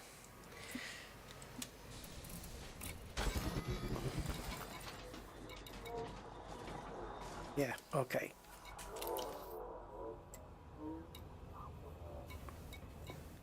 What happened? Did I store it? Did it get stored? Golf course called P over, is that right? Yeah, well, does it flam or doesn't it exactly? Why have we gone down? Oh, it doesn't make sense. Okay, it's bugged. That right hand screen is bugged. So the jump range is 4336, so we're going to click this.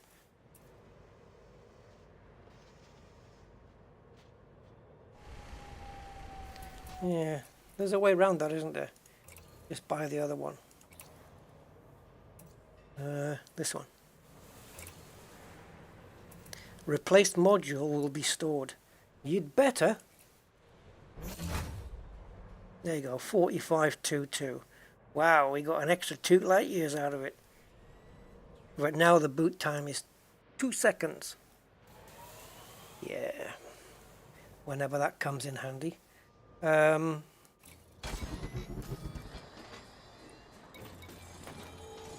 same power and everything. So yeah, as I said, the only way to know for sure that you've got a V1 on your ship, in case you aren't sure or can't remember whether you fitted it, is literally here. Just to go to the boot time and see 2 seconds. If you've got increased, oh, we have to put Mass Manager on yet. Yeah, so we will get a little bit more out of it. So we have to go do that next. So I think Palin is the closest for that. So we'll go and visit him now and stick Mass Manager on. So that means in storage we should have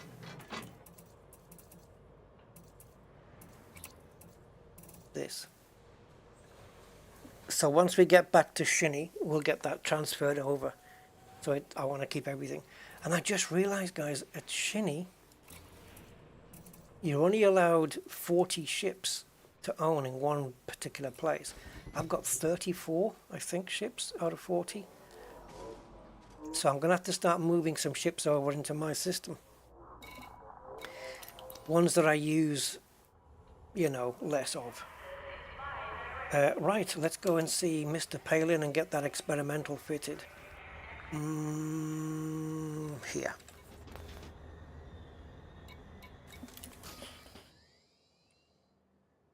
Up Holland. Yeah. I remember going down a road once. I think it was between where you are, Gray, and where I am. I think it was on the way back. On the way back from your place, there was a road called Bell End. I haven't picked up the mining laser, Robert. No, I have to go do that. Thanks for the reminder. Yeah, we have to go and do that.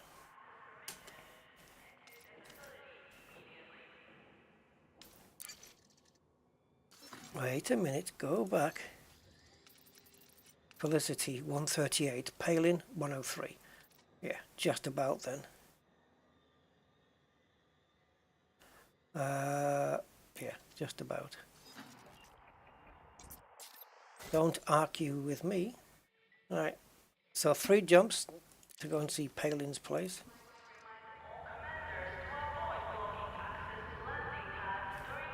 Yeah, I think my mining laser is still waiting for me. I should go and pick that up. It's here. I should go and pick that up before we start the other one, right? Although it doesn't matter. The other community goal will be listed here separately. But yeah, it's still waiting for me there, the abrasion blaster thing. Yeah, we'll go and get that. We'll go and get that once we've got the Mass Manager fitted. And I think because we only need to do 1 run to claim the module in the community goal, we'll just do it in the Type 8. We'll take the T8 and do it, rather than going to get my T9. Oh! I do not want to come any closer than that. It's a good thing this ship has got a very slim profile because, well, not profile, but from the back it does. But yeah, it's... Oh, Jesus. I thought we were going to hit the roof there.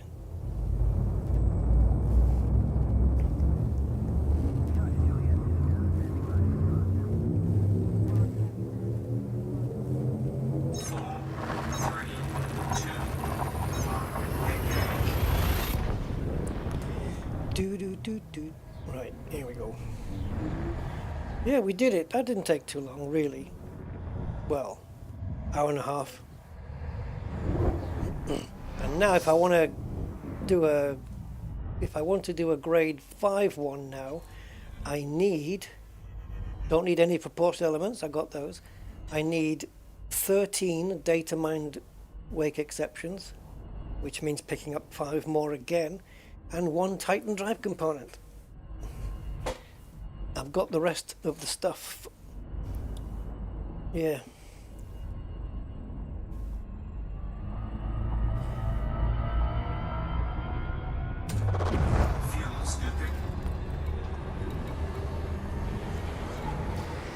It doesn't differentiate in the inventory here, does it? No. See, we've got 32 cargo, but I think it's split. Some of that cargo capacity is standard, and some of it is anti-corrosive, but it doesn't split it there. It doesn't differentiate.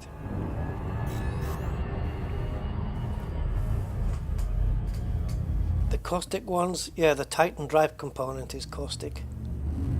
And I would say anything else that says caustic on it. Like the Titan heart, I think, and stuff like that is caustic. But the drive component is. But shouldn't that lose its causticity? Causticity? Yeah. Like the cloud did? Maybe not. It's got a half-life of 150,000 years. I'm always curious about that when they say it's got a half-life of 50 years. So why just tell me it's got a life of 100 years then?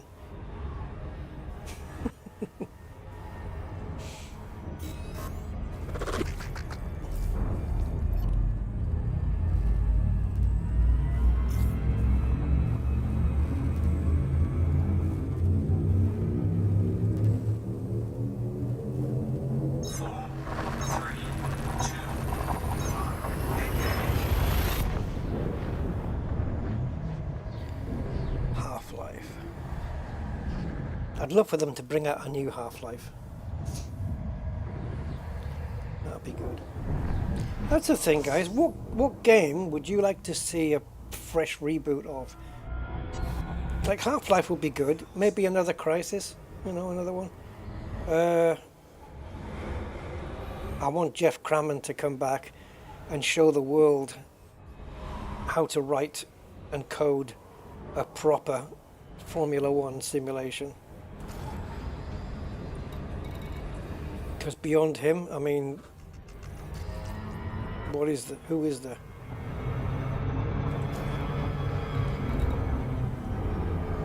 Serious Sam. Oh my God, that's a way back, isn't it?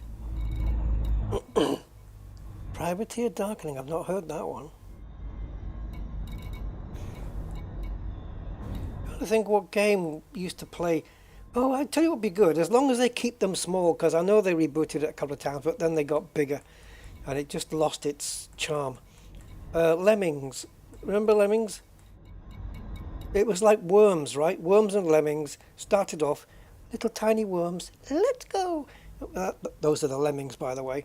Little tiny worms, little tiny lemmings, and then in later games, the lemmings got really big on the screen and the worms got really big on the screen. And it just, I don't know, it just didn't look the same. It just lost its charm. Lemmings with RTX graphics. Oh, God. Oh, that sounds good. Narrated by Tom Baker. Cool.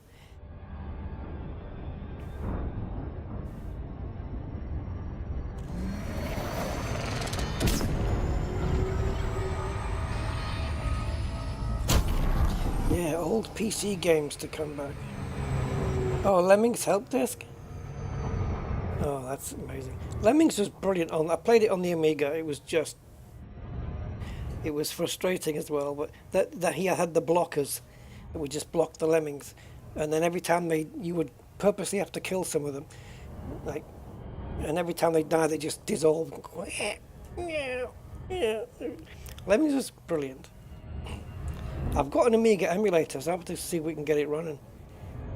And the original Worms from Team 17, it was awesome stuff. Hunchback. The only Hunchback I remember playing was on the Spectrum, way back in the day. there's a big petition out now, isn't there, for them to bring Star Wars Battlefront 3, because since the Andor series, which I've recently watched, and it is effing brilliant, by the way, one of the best Star Wars series you'll ever get. I liked it. I liked Obi-Wan as well. That was a good series. But yeah, Andor was great, and that has kind of revived people back to playing Battlefront, Star Wars Battlefront 2, a game I've never had actually. I guess because it was multiplayer only, isn't it? And the amount of players playing Battlefront 2 now has jumped big time. There's a lot of people just jumped back into the game because of the Andor series, and yeah, so now they're wanting EA Sports to make Battlefront 3. I was doing research about, you know, what is considered the best Star Wars game on the PC, and it seemed that it was a toss-up between Knights of the Old Republic, which is a really old one, and something Jedi. I don't know. There was two of them, and yeah, you can get Knights of the Old Republic for really cheap now. So I've never played it before, but I might have a go. Yeah, the graphics are dated, sure, but it could still be fun. I'd like to have a Star Wars game that visits all the planets, you know,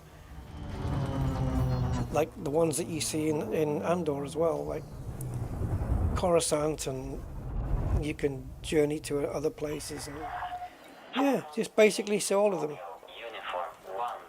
Automated flight control protocol initiated. Please submit a request prior to landing. What are we looking at? Permission authorized. You may proceed to landing pad 05.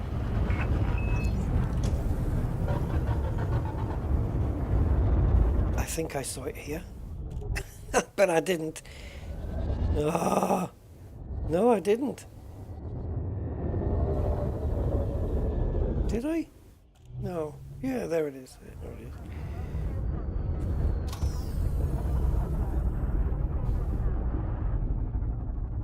The Old Republic. Yeah, Knights of the Old Republic. I think I'll have to give it a try. I think you can pick it up for like 16 quid now or something. Maybe less.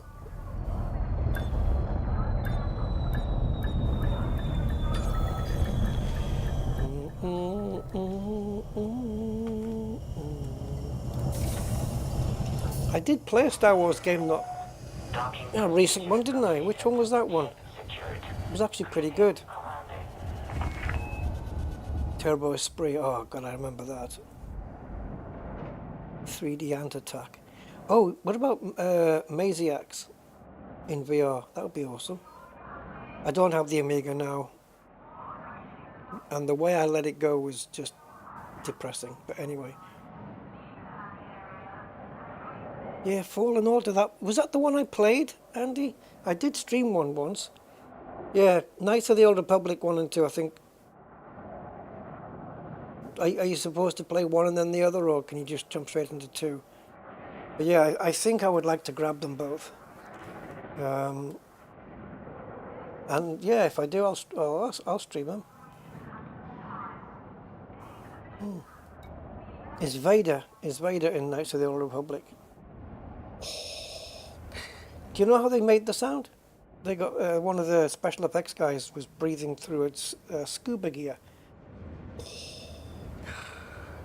Luke. Anyway, here we go. Let's get this thing on.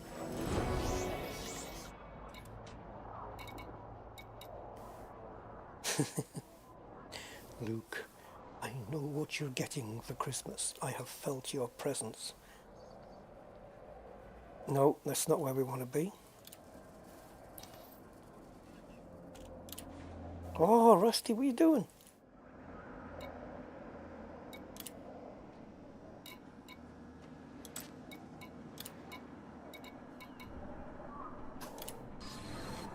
Okay.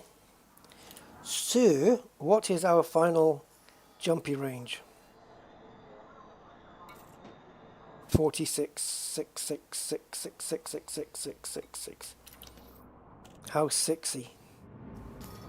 Yeah, so we've gone up for 4 light years extra. Within the bubble, that's going to make no freaking difference whatsoever. It'll be the same amount of jumps to go 200-300 light years. It won't change anything. Over long distances, yeah, we might cut a jump or two down. Hungry Horace, oh god. Apple jam, yeah.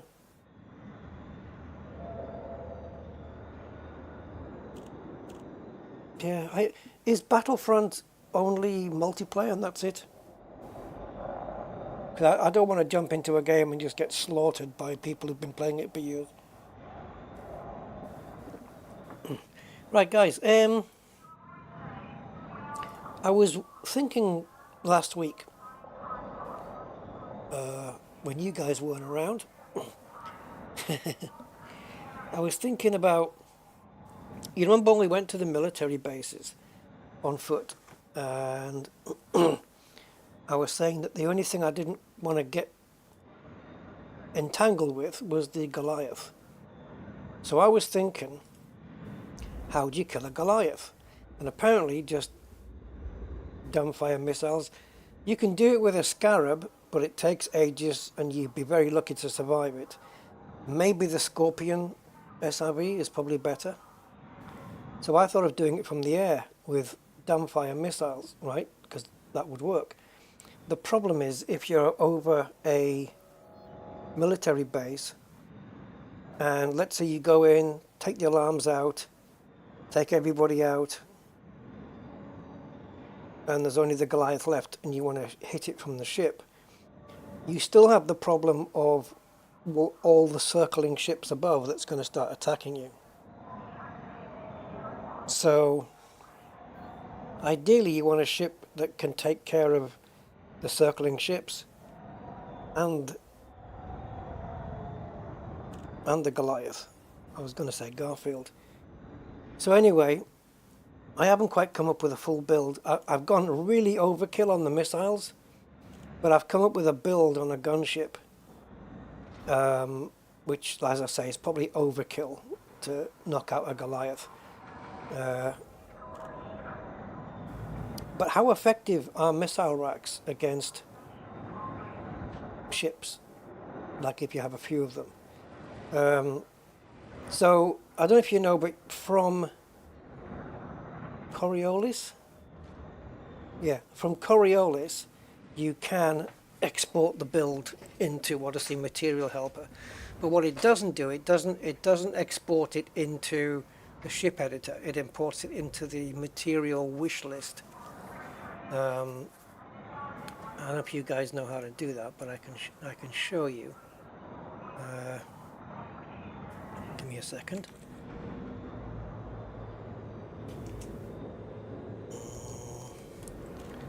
Right. I'm gonna have to do this. Swap over. Now I don't know whether I actually saved the build. Yeah, gunship base runner, there we go. So this is the build, right? Advanced missile racks, just everything. It's overkill. What medium, medium, medium, medium, small, small. Way too many. That would kill a Goliath quite quickly, I would imagine. And a thermal vented beam laser. Shield boosters, prismatic shields. This is to withstand the barrage from above and blah blah blah. Military grade composite, so we've got good hull, good shields and all that stuff. Sensors I think are long range. Lightweight, okay, forget that. Oh yeah, I worked out I didn't need long range on these. Got a fighter hangar as well to take care of the ships in the air as well. Keep them busy. I don't normally put fighter hangars in, but I've got one on this one. And we've got 2 planetary vehicle hangars. I think one would have a Scorpion, one would be without. Now I think we've got too many advanced missile racks. We could probably just get away with the 2 small ones, I guess, and just leave these to have multi-cannons to take care of the ships in the air. and then have the advanced missiles down here to take care of the Goliath. I don't know. I'd have to try it. I'd have to split this build up and just try shooting the Goliath with advanced missiles small only to see how many it takes to take it out. Now, in order for me, now to export this to Odyssey Material Helper, we first need to save it so that you've got the export function, I think. But here, materials needed for this build, you go here, and then you've got this one, send to ED Odyssey Material Helper. And you click that, and then what that does is, I have to go to another browser, screen,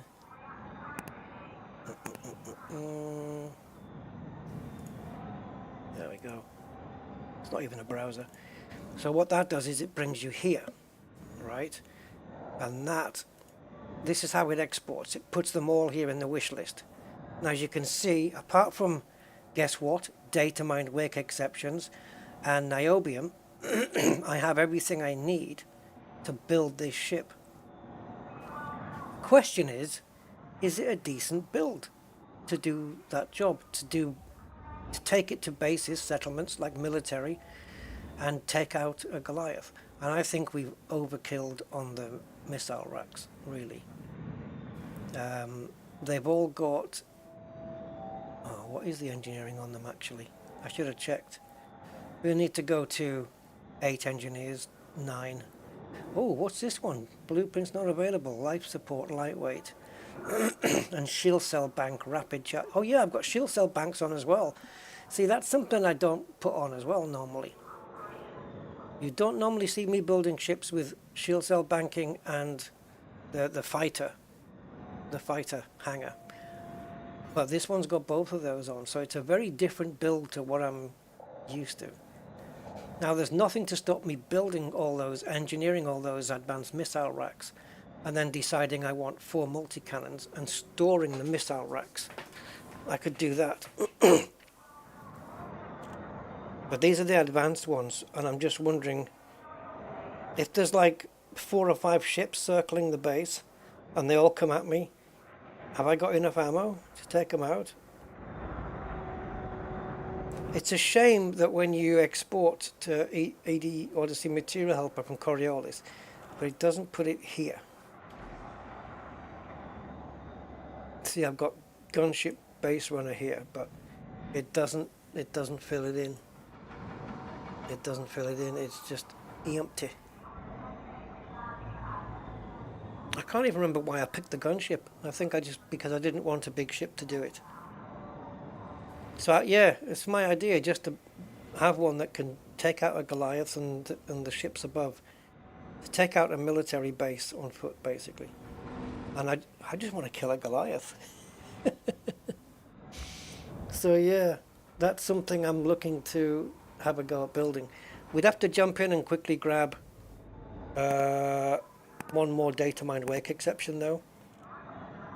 And niobium is grade 3, so that's easily tradable, I think.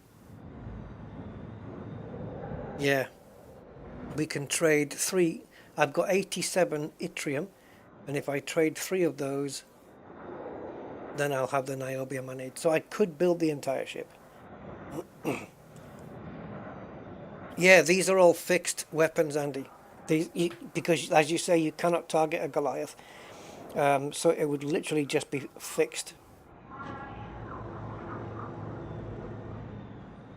Flat cannons. Well, we built those onto the last ship we had, didn't we?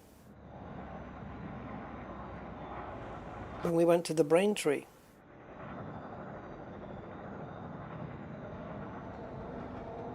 The problem is, you really need 2 ships. You need one to take out the guys in the air. Unless it's just a case of clear the base out, take the alarms down, wipe everybody out, take off in your ship, missile the Goliath just for satisfaction, And as soon as he blows up, get the hell out of there and don't stay around to fight with the other ships. Yeah, we put fletchets and flaks, didn't we, on a ship already? We did that. Which one was that then that we did last time? Which ship did we take out to the Braintree last time? I think it was a... Oh.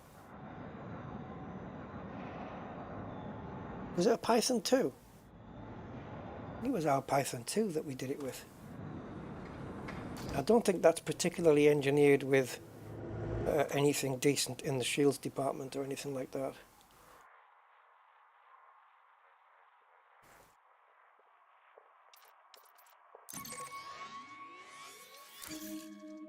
Look at that one jump from Palin to Shinny. Nice.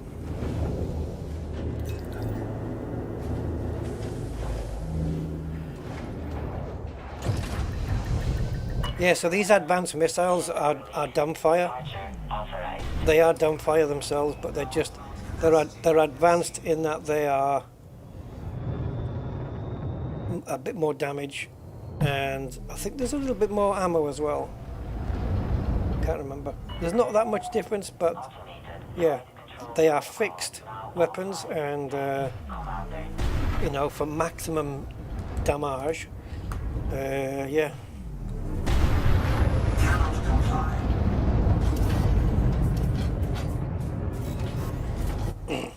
But yeah, as you say, the Goliath cannot be targeted. So we're literally... And the thing is, we have to be quick, because the moment that you get your weapons out, the Goliath's going to start firing anyway. But I just want to kill one.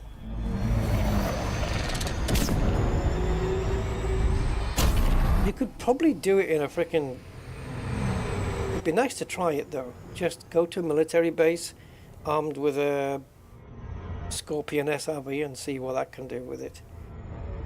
I don't mind if we die, but it'd be interesting to go try one. Maybe we can look here in Shinny on some neighbouring systems, find out which faction is in anarchy, and see if they have a military installation attached to them, and then just grab a ship, take a Scorpion with us, and see what happens. We'll send the ship back up into space so that it doesn't take any flak from. But that means we won't be able to, like the SRB won't be able to escape the ships above while we're on the ground, so we'll be stuffed. I've also heard people have killed. It's taken a while. I think did somebody say it took them an hour? I can't remember. But that they were killing using just on foot weapons, rifles and plasmas and stuff, to kill the Goliath on foot while they were, you know, hiding in a building, coming out, firing a shot. But it builds its shields up really quickly, doesn't it? I think they said it took them an hour to kill it. But I guess that just means shields down, get some of the hull down. Then of course, by the time you're ready for a next attack, the shields are back up again, so you've got to go shields down, take some more of the hull down, and keep doing it like that. But I'm just wondering, we do have a rocket launcher, but we'd have to be fairly close to it, and it would have to be unguided. I don't know, yeah, rocket launcher. Doing it on foot and have a Scorpion. It's a pity there's nowhere safe to put a Scorpion. I mean, there's a little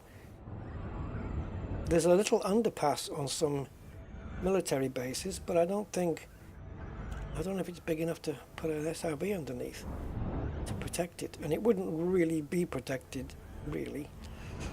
You could still get in at the sides. I wouldn't give the Scarab too much of a chance.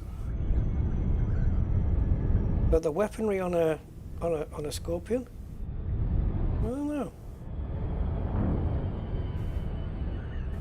I've seen people shooting ships with them. Maybe we should have a little go.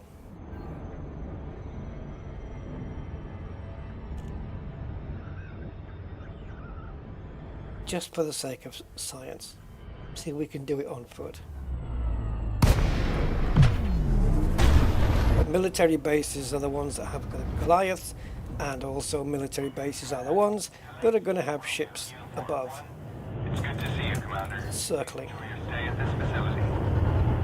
Request approved. Cleared for landing on pad 16. Yeah, I've just had a thought. Why don't I get a ship and make it red livery, and just call it Rouge 1?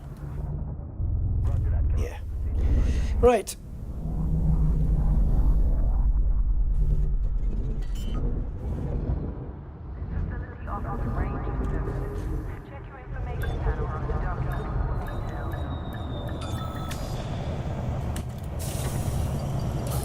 Right, let's take a look. Confirmed contact. Ground crew dispatched. You are most welcome, Commander. So let's have a look in here. Yeah, let's try the correct map, Rusty, and you might get more success. Okay, so there's no anarchy in here, which I kind of figured there might not be, but anyway. So let's go to LFT 926. Go to the sys map. Go to factions. And we have the Blue Hand Gang. Click on there. And they don't have any bases to their name. Useless. Not ruthless, just useless.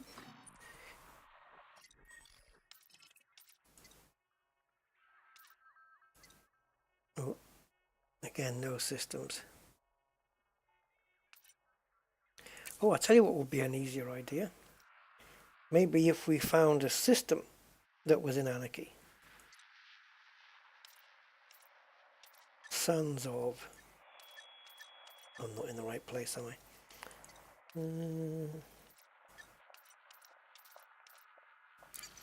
Anarchy appears twice, doesn't it? In two separate lists.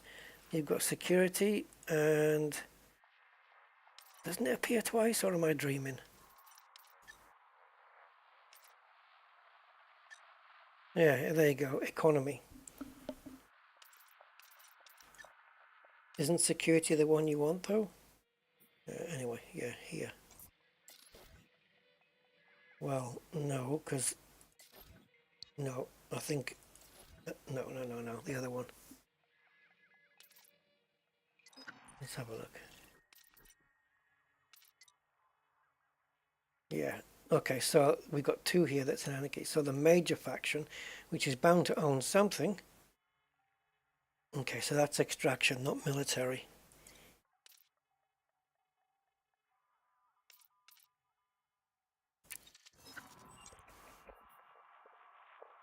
Let's go to population range, just to make sure that we stick to ones that have got decent populations. There's a load down here. The question is, do I have system maps for them? And the answer is, did we have one for that? Yeah. There's not many here. There's only just one planet to go on.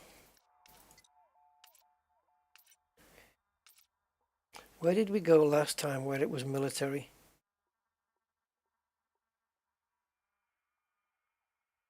Remember we took a mission last week to destroy the criminal faction? Let's check the other map. See if that's any better.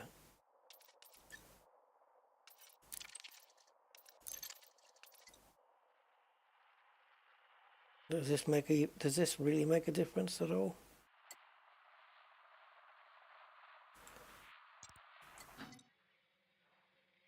Collar. Don't want to go there. They might be a bit shirty. Let's go Shin. I just want to centralize Shinra to Desra so I know where I am. We can work out from there.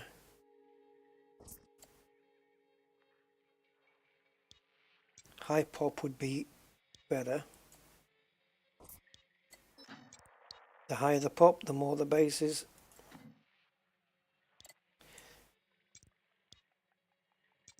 Yeah, wouldn't security be better to look at? Where the hell did we go last time?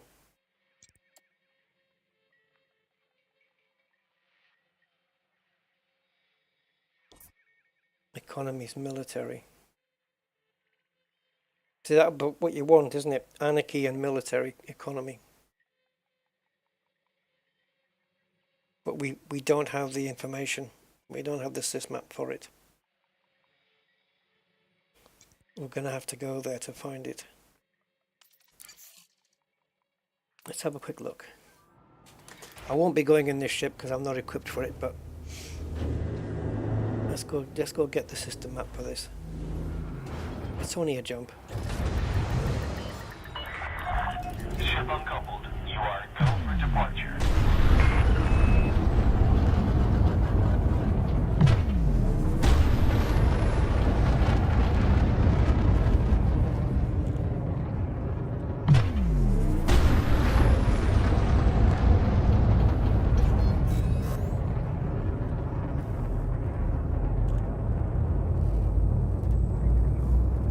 I never thought about flax and fletchettes though, to be fair. Be careful out there, Commander. That'd be fun, wouldn't it? Releasing both at the same time.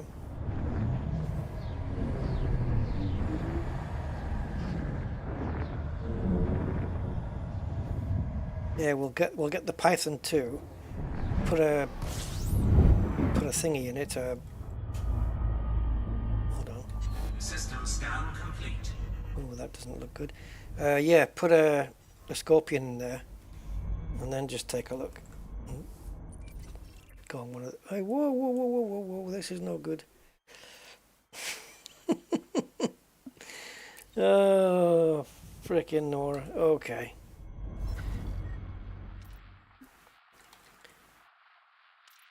I'm gonna have to look back on my stream last week, see where the base was.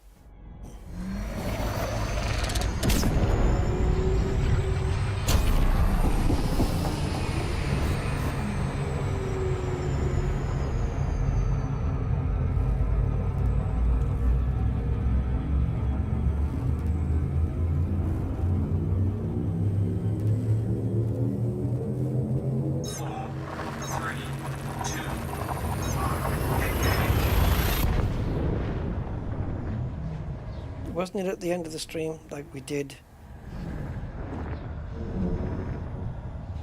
Hold on.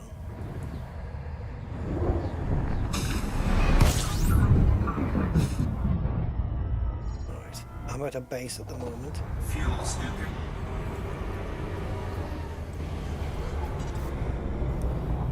I'm just watching one of my streams.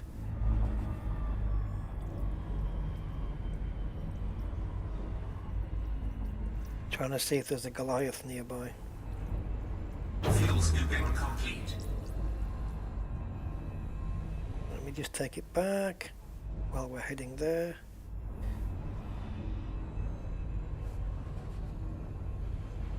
Here we go. Right, it's Asaju Analytics Center in Googly Gal. Okay, I remember. Googly Golly.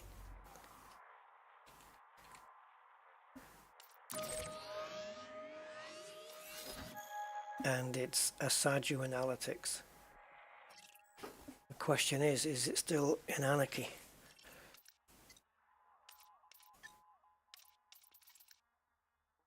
Yep, Gold Hand Gang, they're pirates, so it would be. But it's research. However, go to factions. Do you have any military? Yes, you do. Bustus Arms Base, yes! That's the one we went to.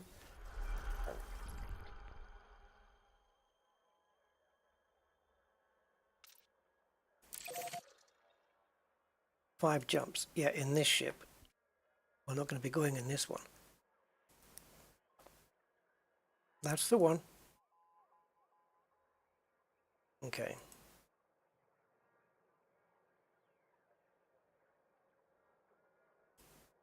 So we'll keep that on. Googly golly. Right, let's get back to Shinarata Desera.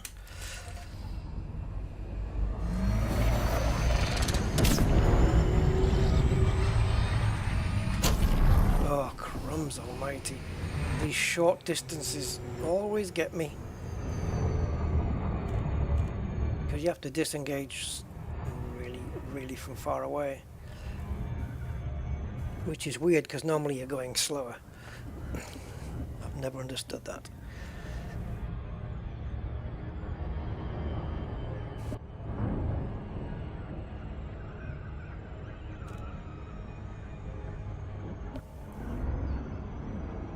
I guess we should try and get the alarms off and stuff first. And remove the point defense and all of that stuff.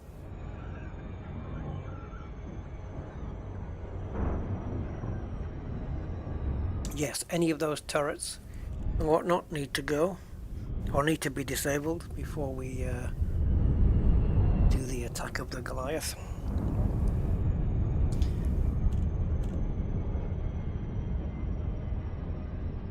Especially as we're not going to use... Well, yeah, we can use the ship for it.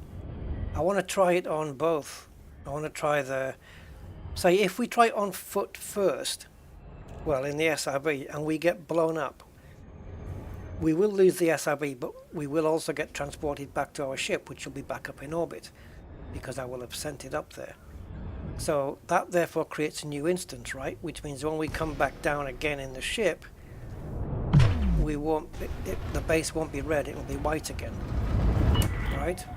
So we can have another go with the Fletchet and the flak launchers. See you, Commander. Please enjoy your Yes. stay at this facility. That way we get 2 bites of the cherry in the same go. 01. And if the Scorpion manages to take it out, well, we might have to kill 2 of them. One's with the ship, one's with the SRE. That'd be cool. Or we'll lose both battles.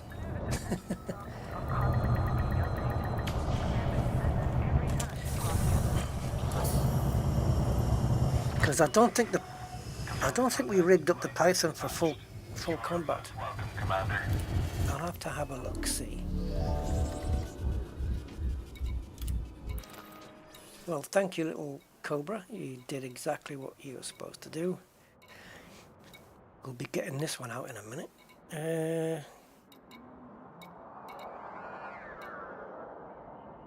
Was it you? Nope, it was not you. Why do I... Okay. Was it a Python then? Or was it a crate? Ah. Yes, standard Python. Yep. Thermal resistant low draw. Not even... that could be legacy because this is not even bi-weaves. That might be legacy.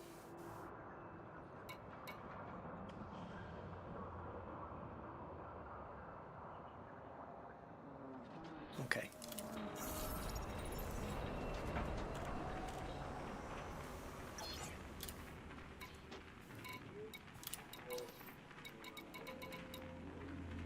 Oh God.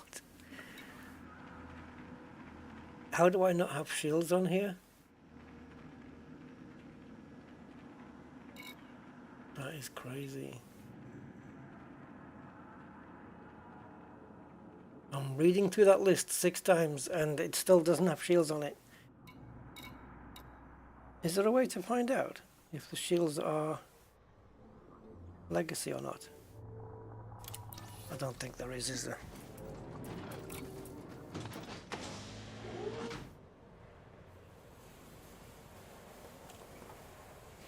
Doesn't matter.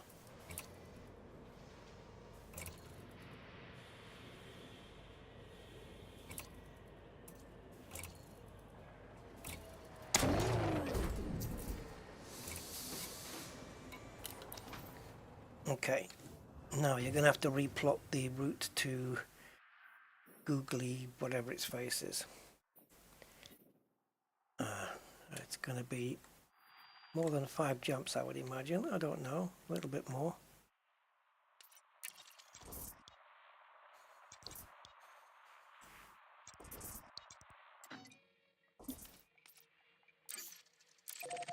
Nope, it's exactly the same. What the hell jump range is on this then? Okay, 42, 44. Cool.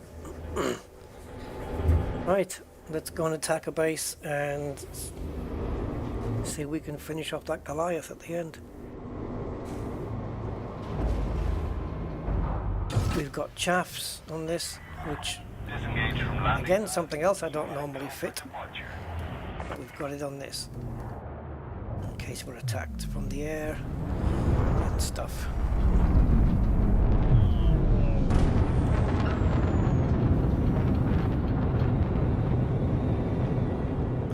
Yeah, I should have remembered that it was this ship, seeing as how it was the thumbnail, the dominating thumbnail for last week's stream.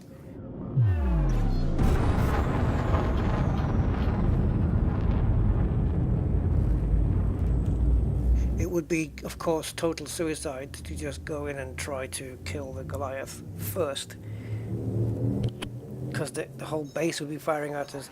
Does the... I'm assuming... Well, I can assume all I want, but dumbfires will kill people on the ground as well? And what about flaks and fletchhead launchers? I wonder, do they kill ground personnel? Or are they indestructible from the air? Fuel scooping. Warning, frame shift drive operating beyond safety limits. Yes, this Python 1 is equipped with an SCO.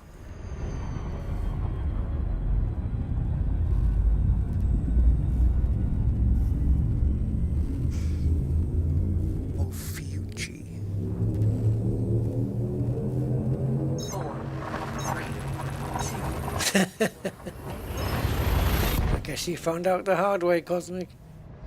Okay, that's good to know. I think crucial then to get the alarms down and the turrets down first. And if I remember right, it was a security post that was in its own little room with the room off. Oh, wait a minute though, no.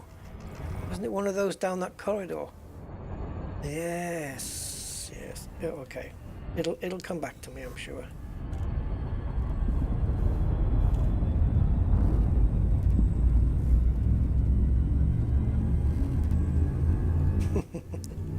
Oh, did you get fired at? Did you do a Rusty drops a grenade at angry citizens' feet moment?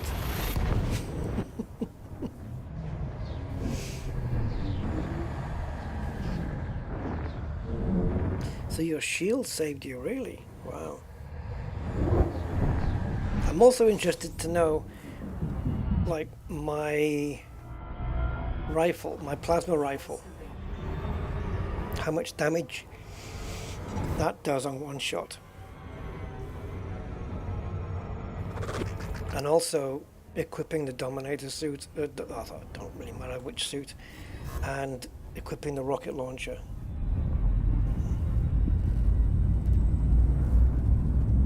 All right. Those are the fun moments, though. Those are the moments you look back on. 3, 2, 1. And you have a laugh about later.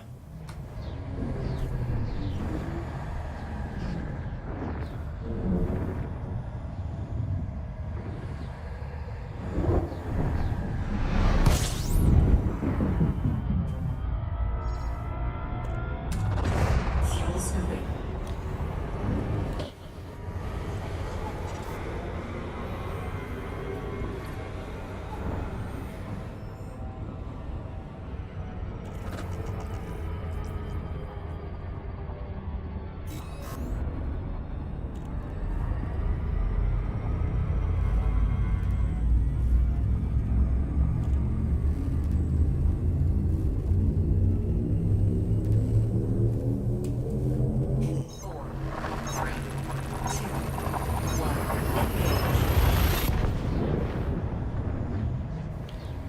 don't have a full complement of fletchettes on this ship. It's a combination of fletchettes and flaks, but I can set up a fire group to fire both at the same time. Is it quicker this way? Probably not.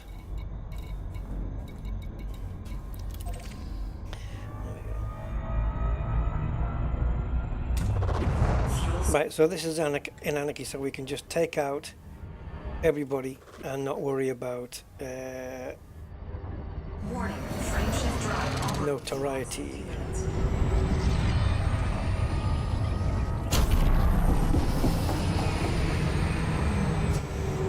Notoriety. Notoriety. Right, okay, so fletchettes, flak grenades, flak launchers, both on this ship. We have a Scorpion as well I want to try. And yeah, we are going to die here, I think. I can't see how we're going to avoid it.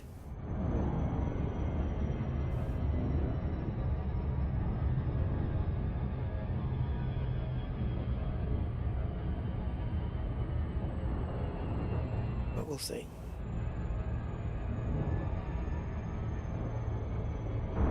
Bustos arms.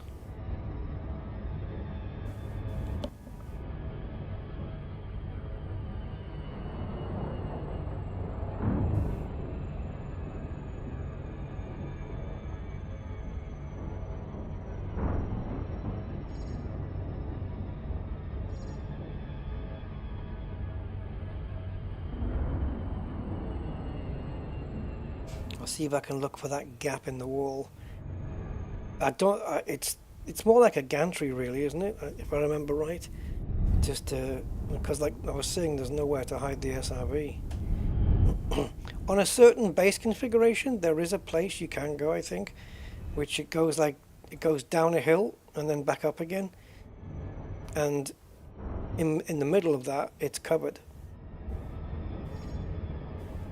So I think you can probably do something there. Yes. Oh, well done, Gray.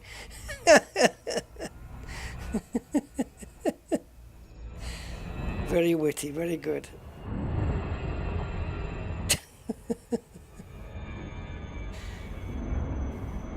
Yep, top marks for that one. Bustos, googly golly. Oh, man alive.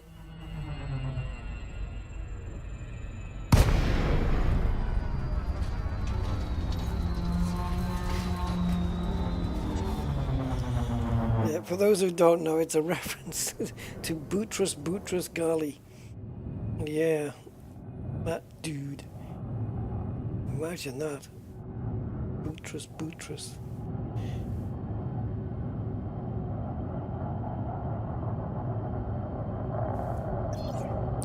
See, we have an Anaconda patrolling and an Eagle. So only two ships. The Anaconda is elite. Yeah. So we need to get rid of those guys in a ship that's capable of doing so. Now, if I dismiss the ship, I can't bring it back for fletchettes and stuff. So, but if I also hide it from the base by landing it, at the bottom of the ravine here, the base can't touch me, but the ships above can. So I think we're going to have to do this in 2 goes. Once I attack the Goliath with the SRV, the ships above me are going to be hot and after me, and I can't bring my ship back after that because it'll get destroyed before it lands. So where is the Goliath anyway? It's a military base, it has to have one. There it is.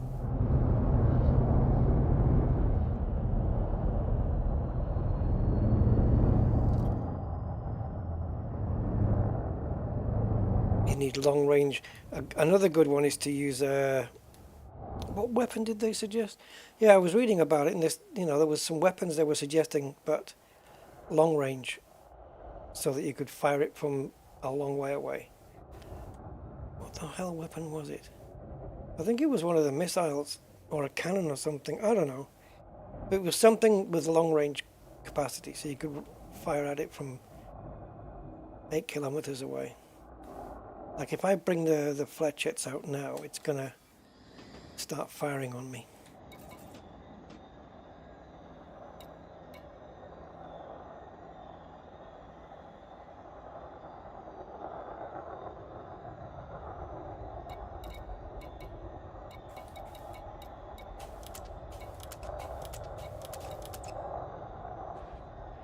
Two flechettes and 3 flaks. Obviously with all fletchets it would be a lot more. And yes, Gray, I have already thought of Norman Stanley fletchet. But yeah, with 5 of them it would be obviously a lot better.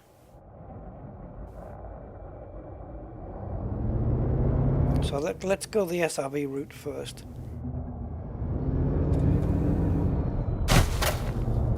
Yeah, obviously better to use maneuvering thrusters.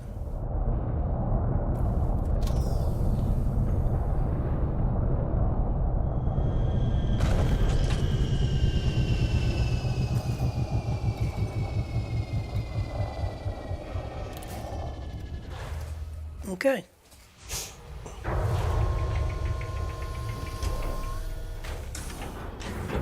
Low gravity warning.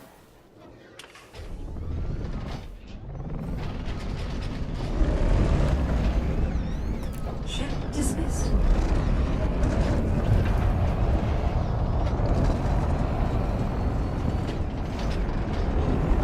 Yeah, so this isn't much of a hidey place. Okay.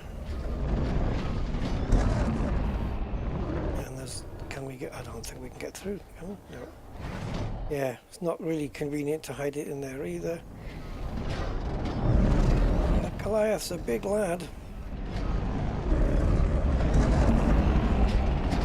Ah, they get blocked off, look. No, that's not a really viable place either.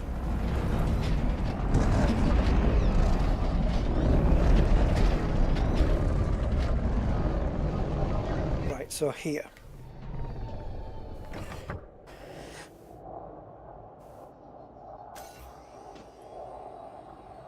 No space to disembark. I've never seen that one before. Right, well you normally disembark from the right hand side. So if I squeeze it over to the left, is there space?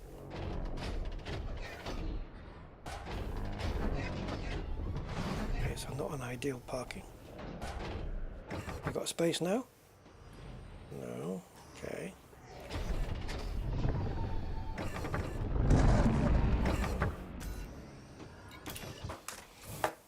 Get out and push it back.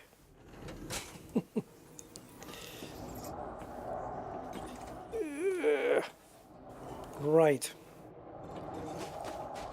Right next to the habitat. Could be handy.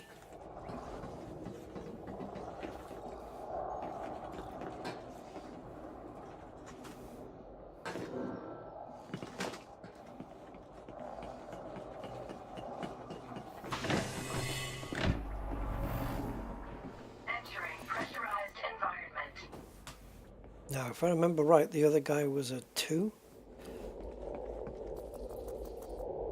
Yeah.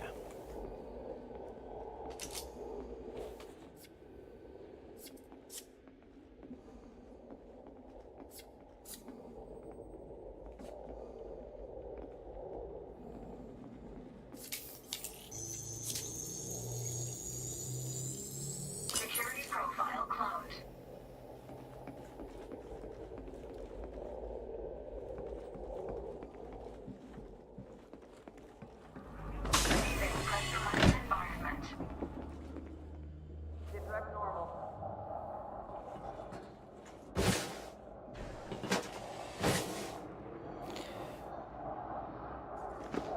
want to get as many guards scanned as I can.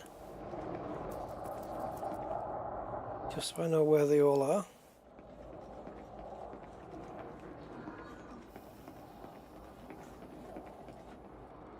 And take those out as well, because the less firepower going up in, or coming at the SRV or whatever, at the ship, the better.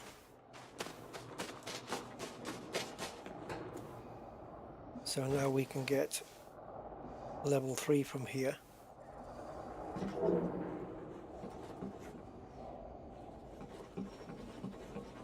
Now there tends to be a guard prowling the roof, which if he's in the right place we can take him down straight away.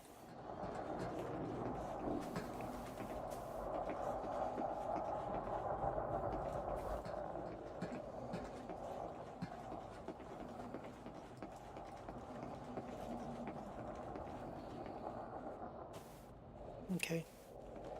Yeah, isn't there a dip? Let's have a look. Remember what I said about there was a bank that goes down and then back up again? No, it's not here. It's on a configuration that's very similar to this though. I thought it was down here. No. Ah, okay.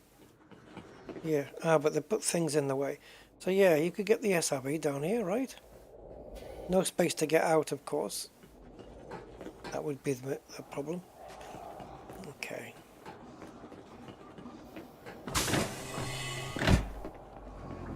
Now what we want to try and avoid is getting scanned. Entering pressurized environment. Now I think I know where I'm going, but don't quote me on that.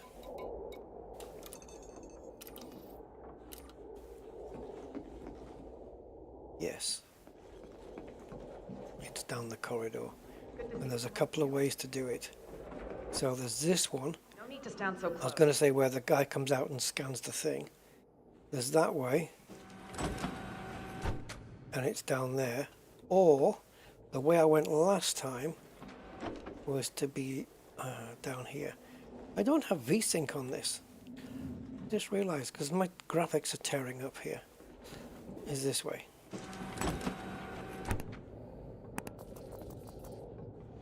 What? Need this one out the way though. So it's just the person that we need to scan for level 3 should be in that room, and we need to kill them before they set the alarms off. But do they not tend to come out and have a go at you first? I don't remember.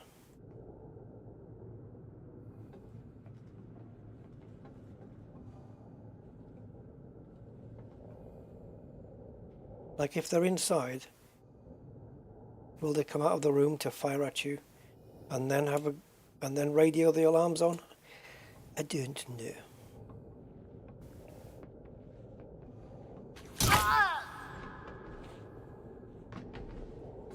Entering restricted area.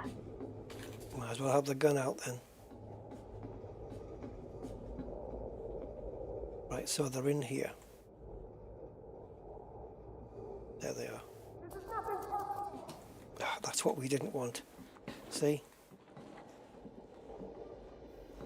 See, that's what we didn't want.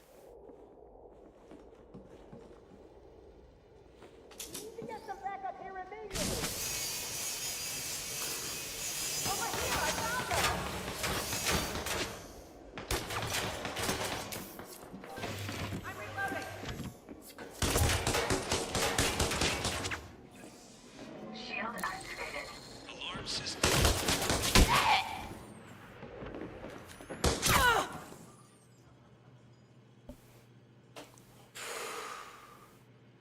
Even got the wrong tool out to overload the system.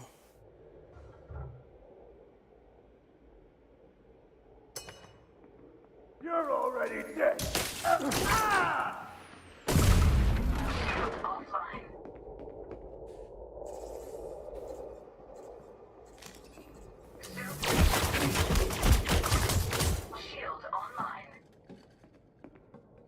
This is not good. Shield deactivated. Shield activated. Shield deactivated.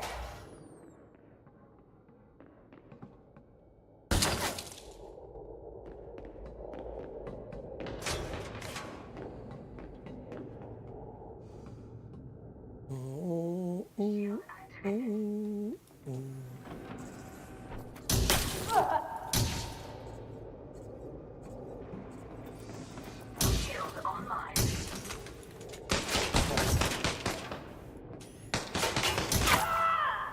You haven't won yet.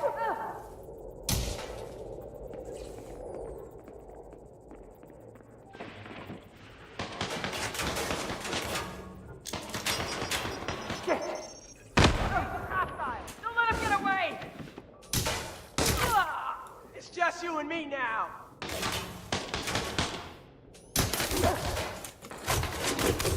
I can't get down.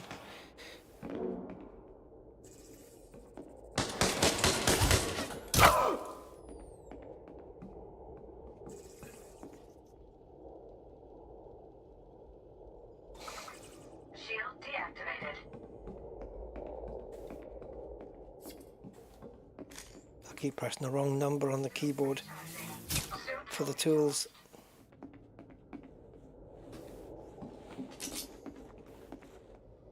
See? I'm pressing 3 instead of 4, 4 instead of 2, and 9 instead of 6. And where's my level 3 people? Nobody should be in there.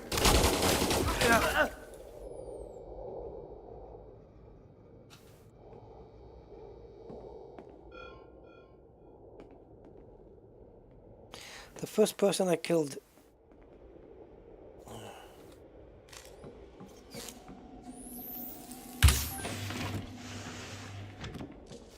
There they are. No, that's a 2. What?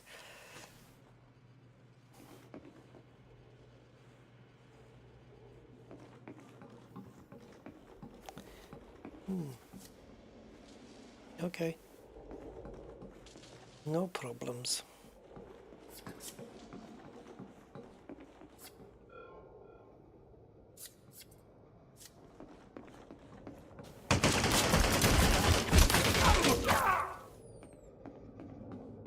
I know, I know.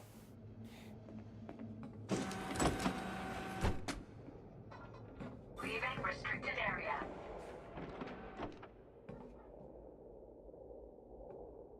Vital signs stabilized.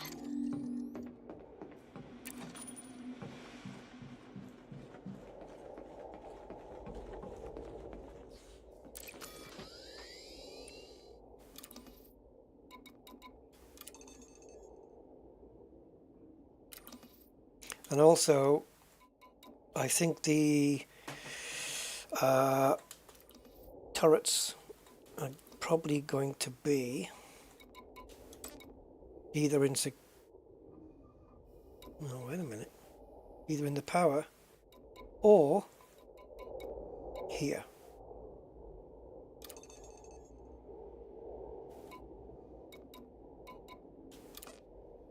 Now the guy that's level 3,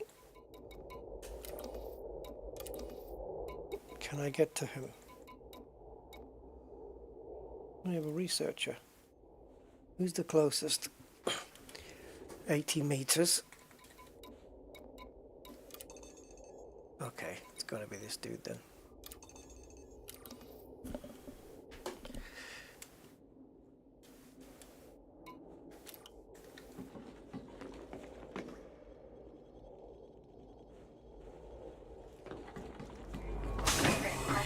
Oh shit. The turrets are hot.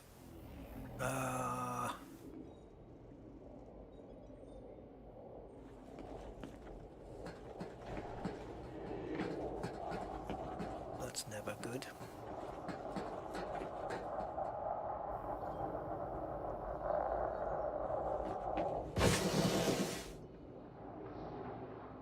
Please tell me that Goliath's not gonna go nutty.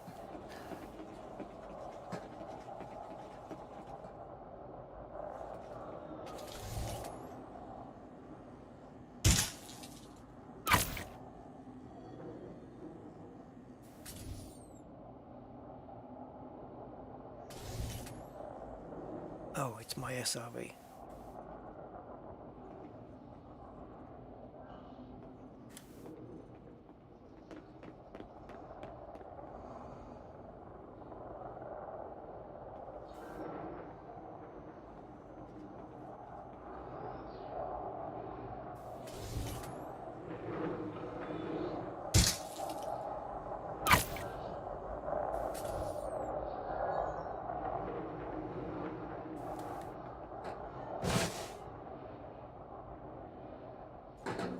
So the guy we want is in the power place. Can we get in though? Well, yes, but we'd have to burn it.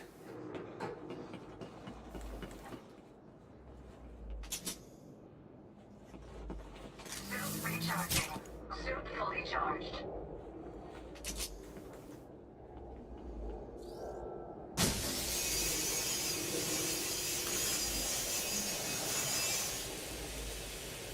I don't know if it's just a coincidence thing, but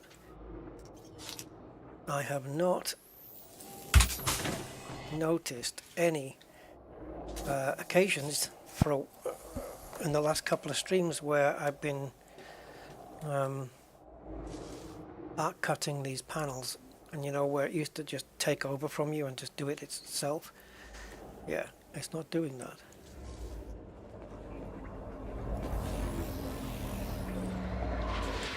Pressurized environment.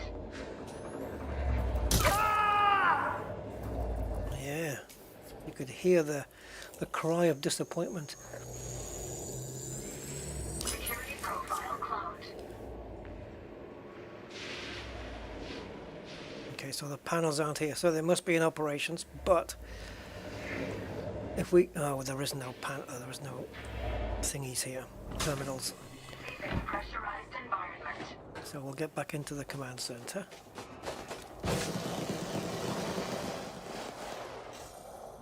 Did I just...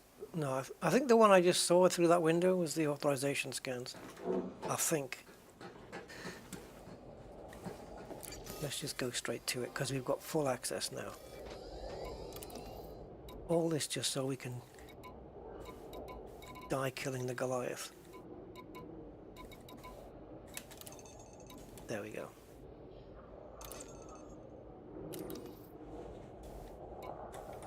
Ah, yes. Entering pressurized environment. I remember we had. It's on the next floor up, surely. Or maybe not though. Yeah. There you go.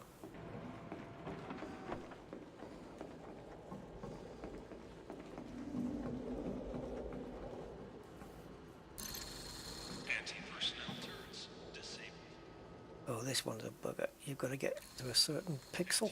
There we go. Defense turrets disabled.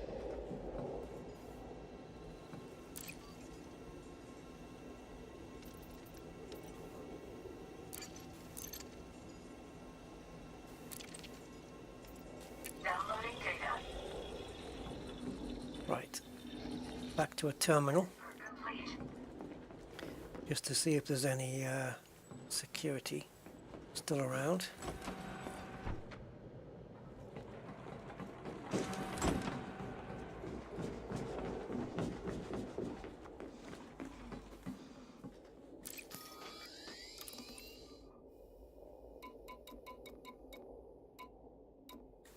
Just the one.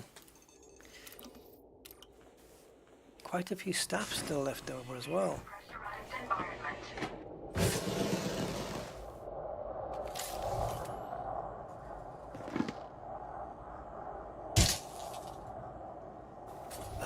It hit the frickin' fence.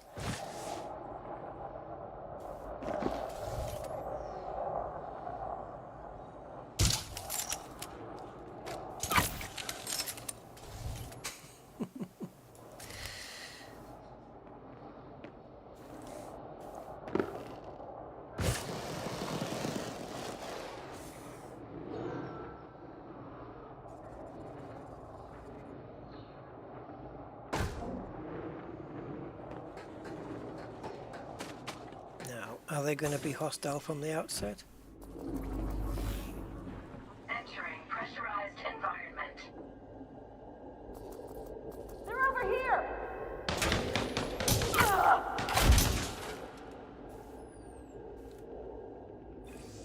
Shield activated. You can't! You want to bet? Shield deactivated.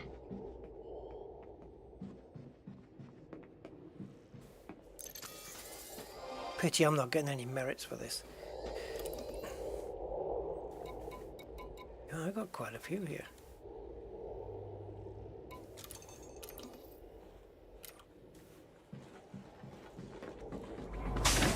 Pressurized environment. But there is no... Ah, the storage building. But there's no more security. They're done for. The guns are down. The only thing is the ship's in the air, which hopefully won't play a part in me taking the Goliath out, but they probably will.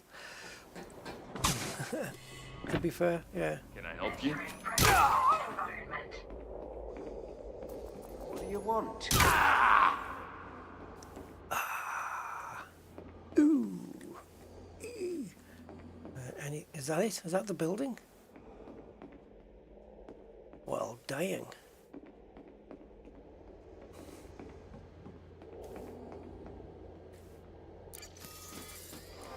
So it's an arms base. They don't do legs or any other such things.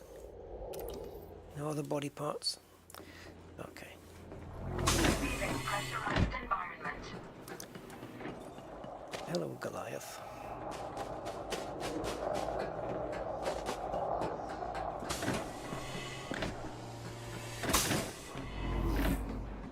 Entering pressurized environment.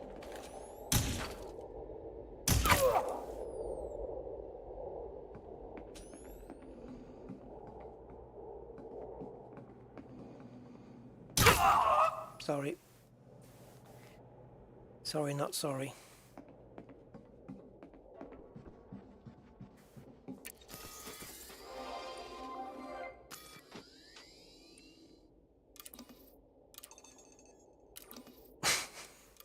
Love marks. Yeah. Right. Just this one dude. Yes. Vital signs stabilized. Okay.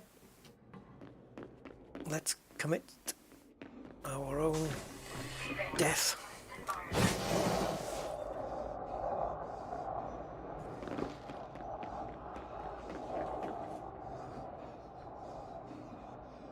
Could bring the ship back and try the Fletcher things.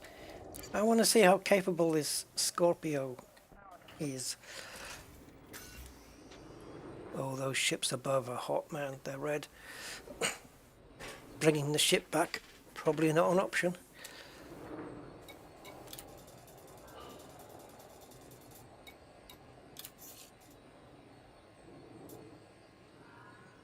I don't think I have a loadout for what I want.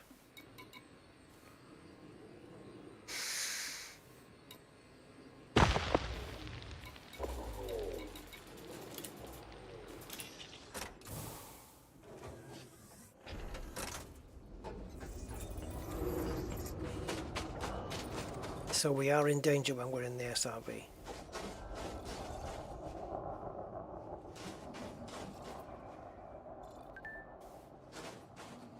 I was looking at getting the rocket launcher out.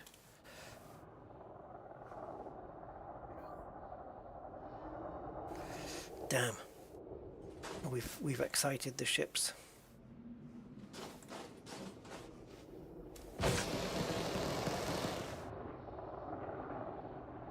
That's what I don't need, you see. Extra hassle. I just want it to be one-on-one, me with the Goliath. And it looks like we're not going to be given that opportunity.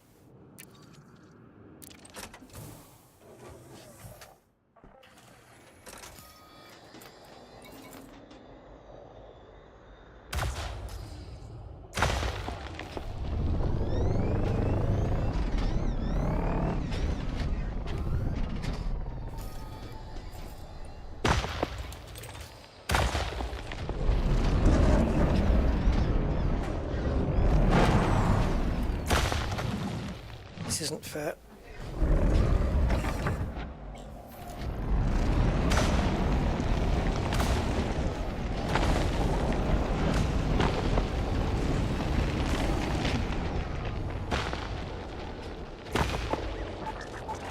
Under attack.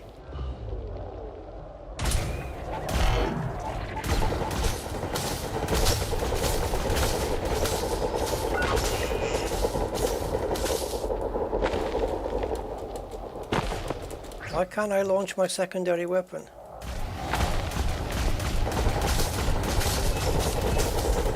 Target shield offline.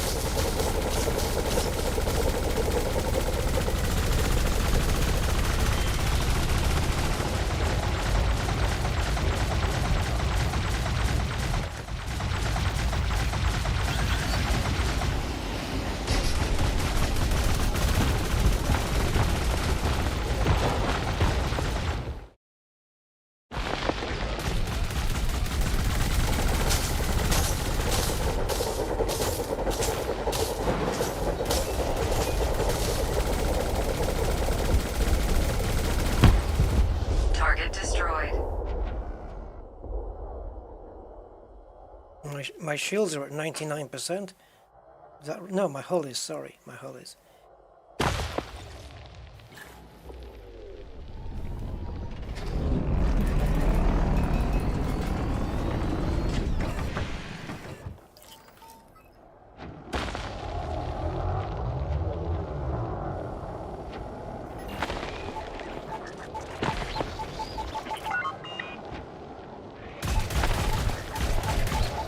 I don't know, guys, I don't know how to do the secondary.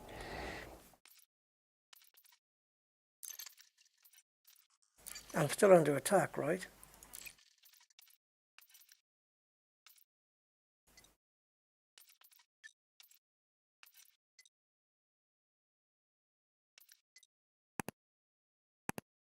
See, secondary for me in the ship is spacebar, but on this, literally nothing is firing.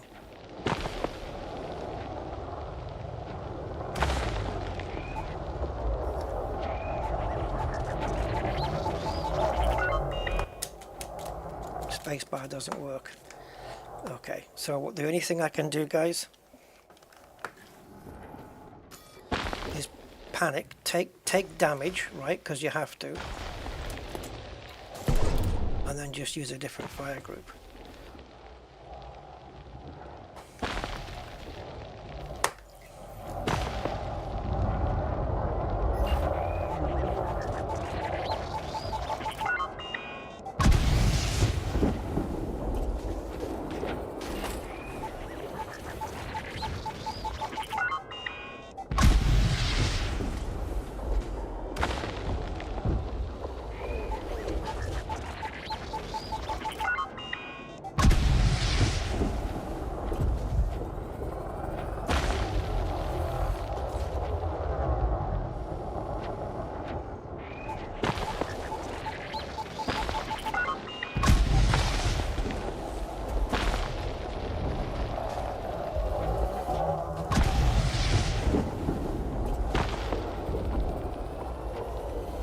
I'm getting these shields down.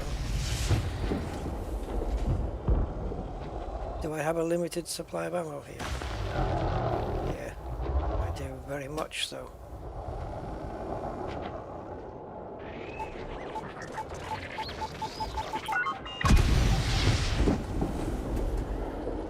So I can't beat the Anaconda.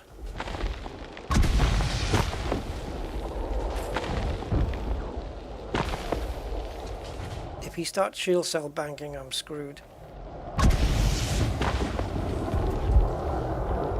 His shields are nearly down, actually. But it's only a frickin' eagle.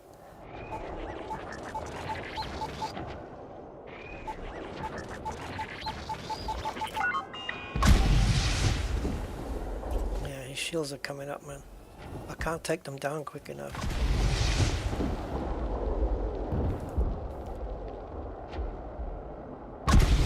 This thing takes so long to reload as well. Don't go over me, don't go over me.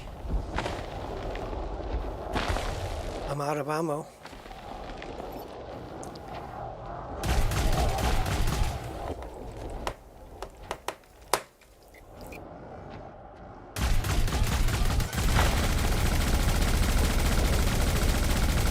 Is this even doing anything?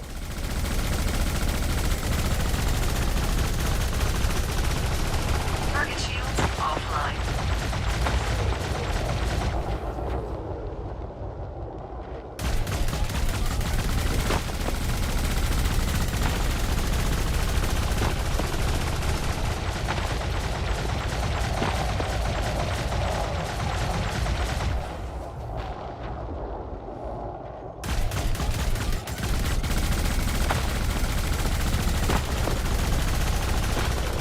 Yeah, his hull's 94, it's going to take forever. Under attack. This SRV is standing up to a bit, isn't it?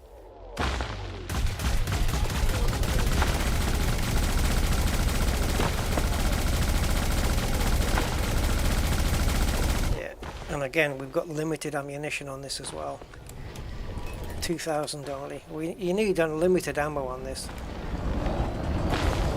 You know, with just energy that it can just keep redoing itself. Online. So we can't get away from these ships now, it's impossible. They can track us to the end of the planet.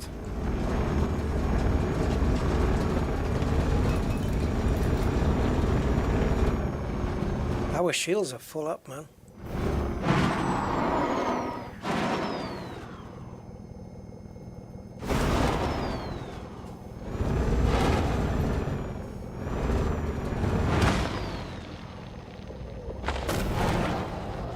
They're not going to leave us alone, and I know this from experience because we've tried this before. Getting like 10 kilometers away from the base and they're still firing at us. Bringing the ship back was not an option.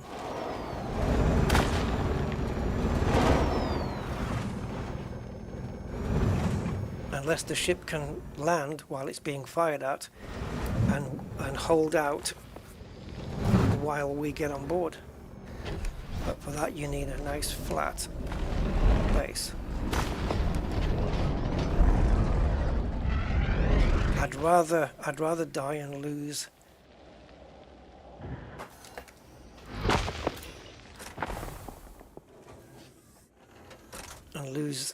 the SRB than bring the ship down and lose that.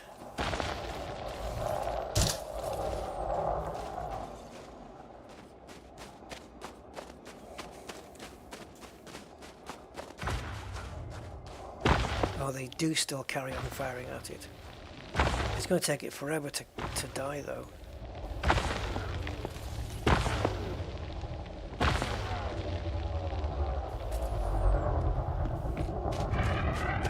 I don't have a suit ready with the rocket launcher, unfortunately. Did it fly away? No.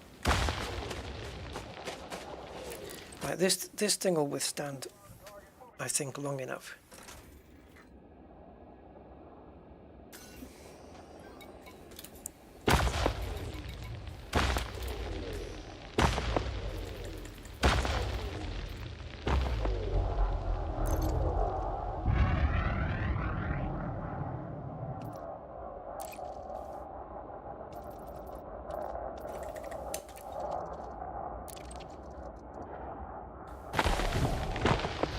Under attack.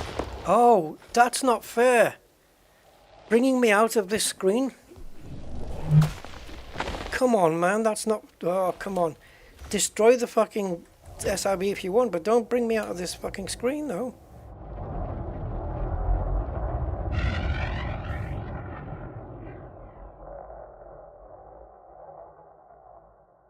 Right, so now my go-to Dominator suit is missing.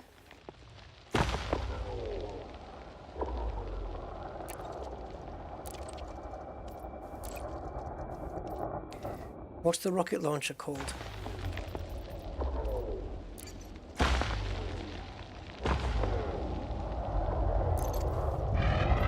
There's no point doing anything else.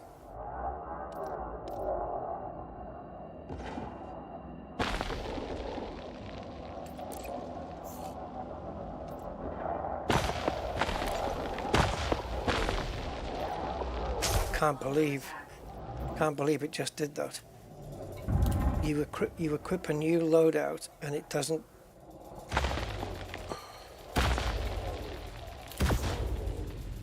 Like it said, use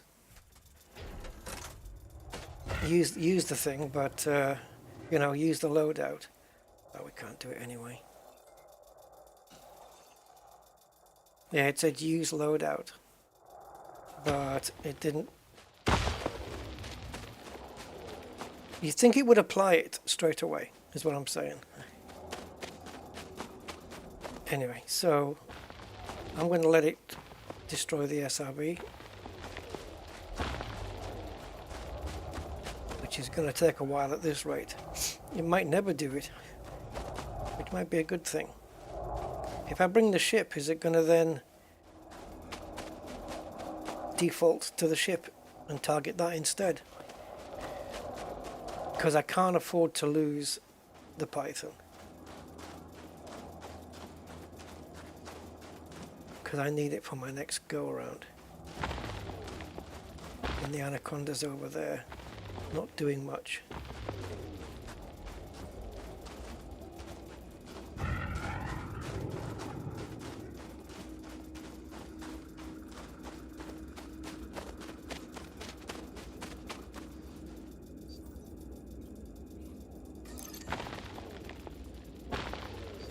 Right, if the ship lands a kilometre away, then we're already fucked.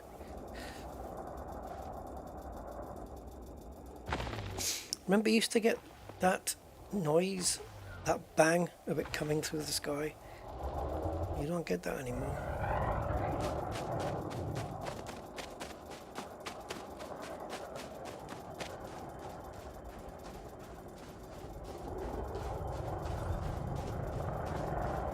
See? It makes itself vulnerable by landing far away. It's trying to land near the SRB.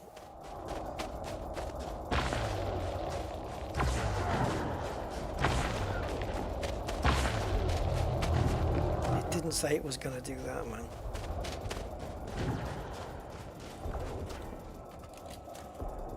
Fuck off.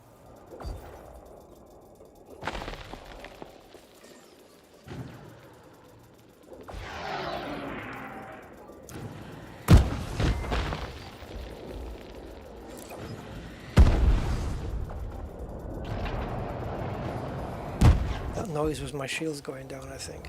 Yeah, so I've got to stand next to the SRB and then bring the ship.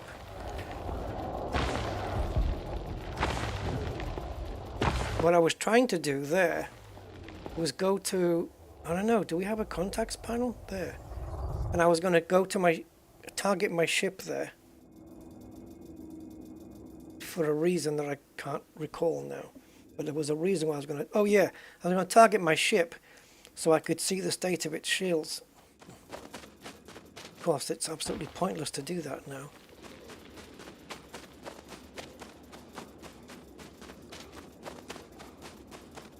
Yeah, they'll never destroy this thing.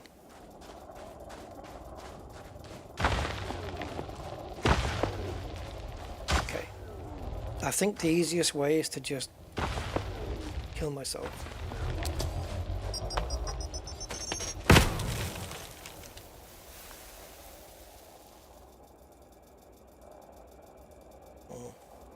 Well,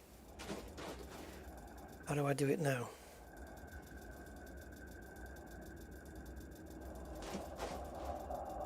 How do I kill myself? Go back to the base and put the guns on?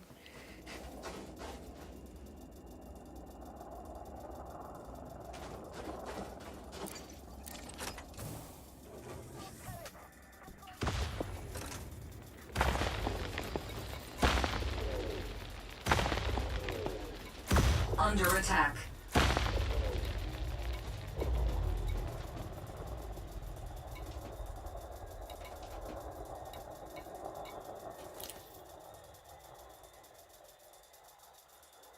Self-destruct sequence initiated. Shields offline. Warning. Taking heat damage. Self-destruct in 20 seconds. Yeah, because the ship in the air can't kill this thing. Self-destruct in 10 seconds. The shields come back too quickly. Self-destruct in 5, So the Goliath wouldn't be able to do it, man. 2, Goliath's got no chance against this Scorpion. That's clear. But then you've got to kill it and then get back to your ship before, because it's going to start getting attacked from the air. Get back to your ship and get out of there before your ship blows up.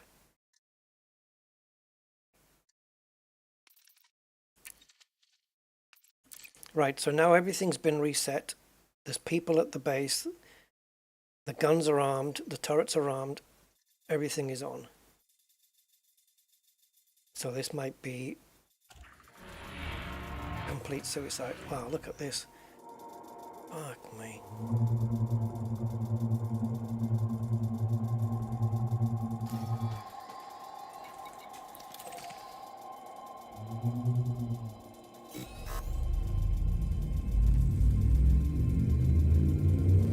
ready to engage.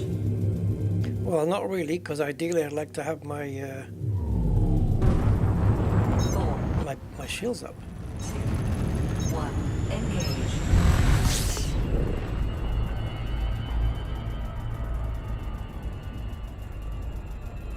Can you do a repair in normal space?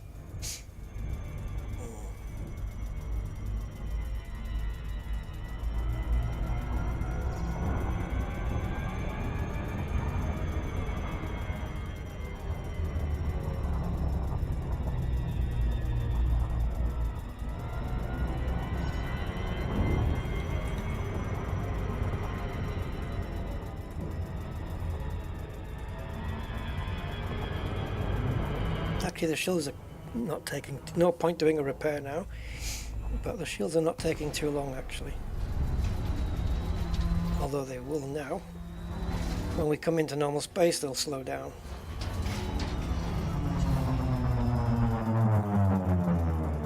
Now we have to visually see the Goliath before we do anything, because one thing's for sure, the moment we release the Kraken, the moment we deploy the weapons, they're going to get arsey.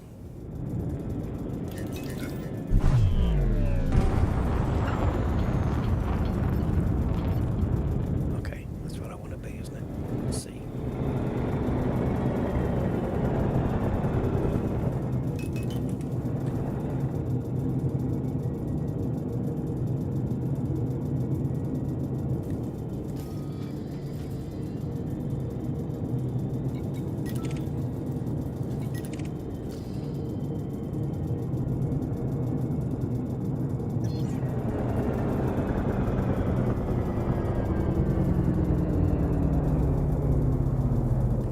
This will be fun, because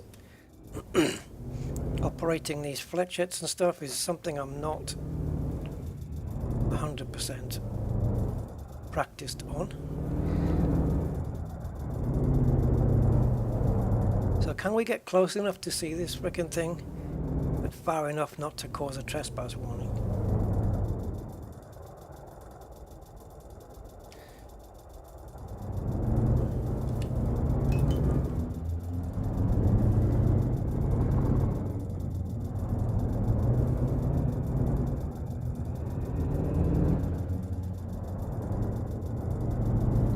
Or is it the case that it doesn't spawn in until you get super close? Can you guys see it? It should be visible by now. It shouldn't just pop in. It should certainly be visible from here.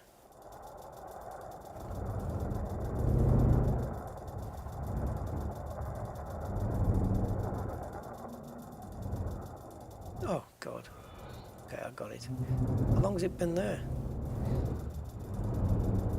Right, I don't want to have the belly of my ship over the base so that the guns can easily get me. That wouldn't be prudent.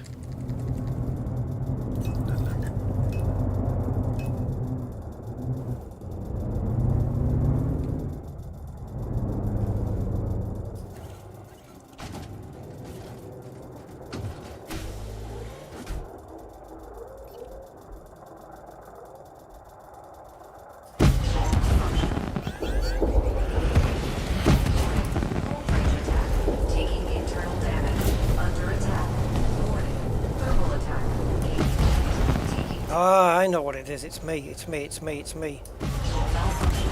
Shields offline. Hull integrity critical.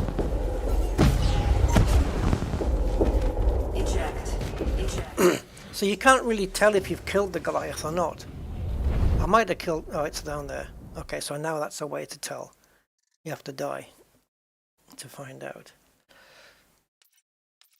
Yeah, I was releasing it. I told you I wasn't practiced. Doesn't matter that I was using them last week. It doesn't matter. I was not practiced. I was just pressing the trigger and releasing straight away. So I was probably... Most of that damage was probably caused by me. Yeah. It's important to get all the ground base turrets stopped first.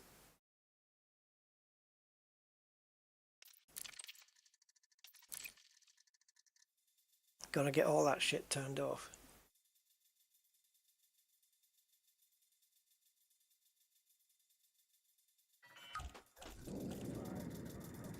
And then we can go a long way away and release these later. So what are we looking at?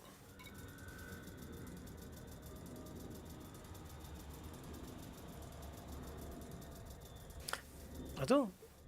They must have a... It doesn't mention that I can see. It doesn't mention range.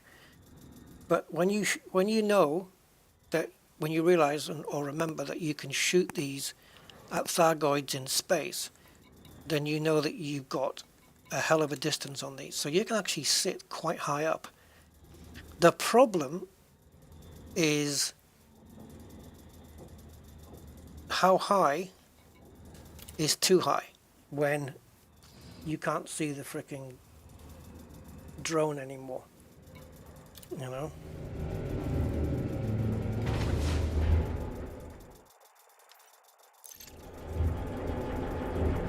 Because you can't sit 20 kilometers up in the air and try and shoot at the fucking thing then, because you can shoot at the entire base, I suppose. Shield released. Engines engaged. But then how do you land if the turrets are all red? You'd have to land kilometers away and then try and get in there with the Scorpion. So I think the best way is to obviously take down the base defenses first. So I guess we can maybe have a go.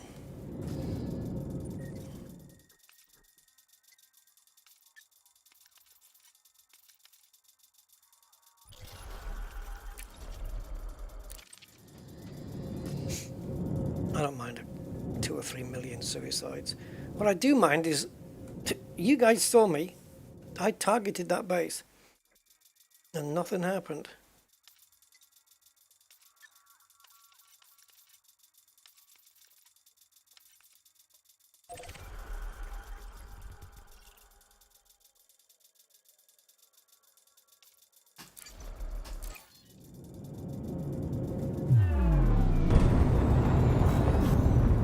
Alright, let's go.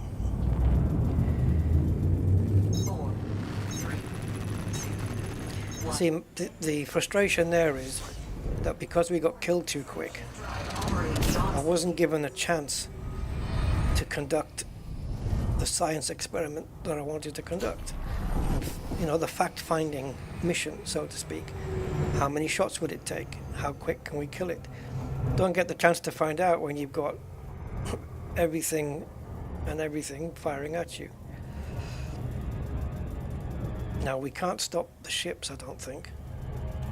And if I try and take out the smallest ship first, with the fletchets and stuff, I don't know how effective they are against a ship. And if they're not effective, well, then we're hot again, aren't we? We'll have to create a new instance. Does anyone know fletchets and flat cannons? How are they against moving targets? Because we have to be at a distance, otherwise I've seen firsthand how it affects our ship. But to kill a small eagle moving with these weapons, I don't know how it can be done. It's not like the eagle's gonna sit still.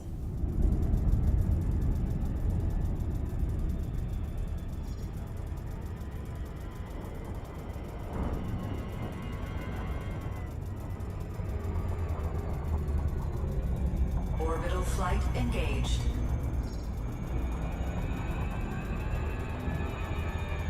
Right now I'll accept any chat, guys, any chat at all. I don't want to go, I can't go through another stream where it's just like super quiet, man. I can't do those anymore.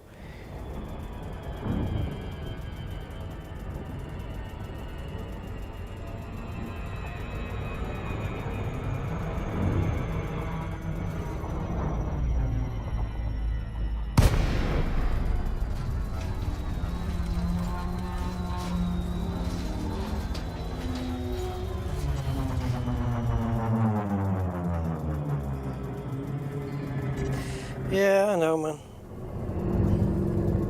I know you're there. It's... Anyway.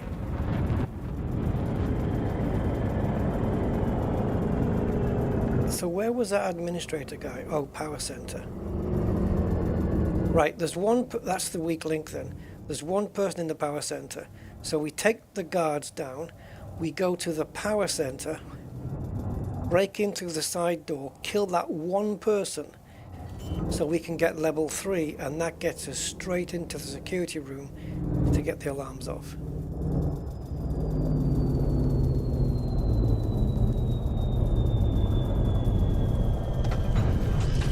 That's how we play it. We just go straight to level 3. The only thing we have to be triple sure of is that there's no guards anywhere near the power plant where I'm going to be burning the lock off. Bollocks.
See, if they see the panel on the ground, that burnt panel, then they'll panic. Pressurized environment.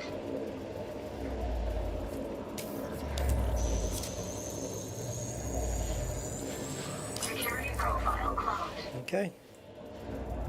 Leaving restricted area. Leaving pressurized environment.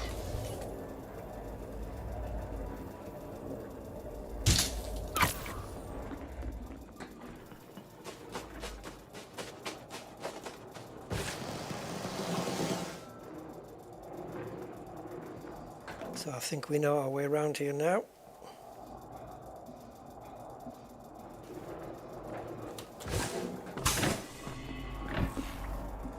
Entering pressurized environment.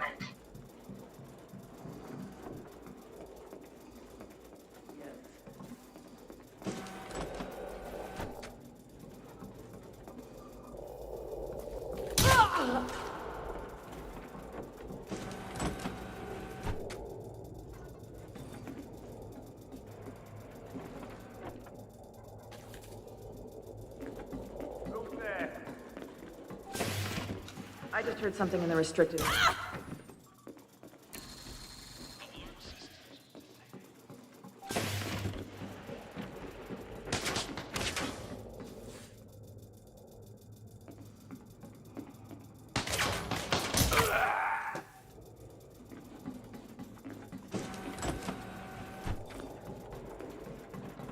Oops.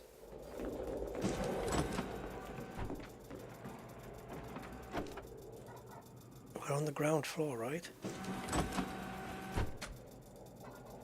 So why am I not where I'm supposed to be? You'll never leave this place alone!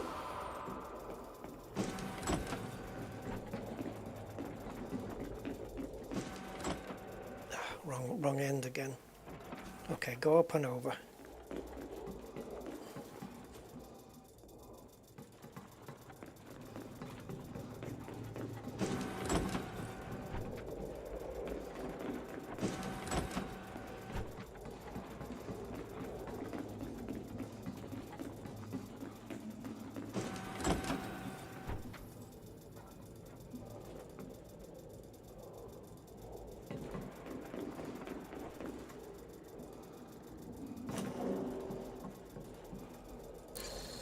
Point defense turrets disabled.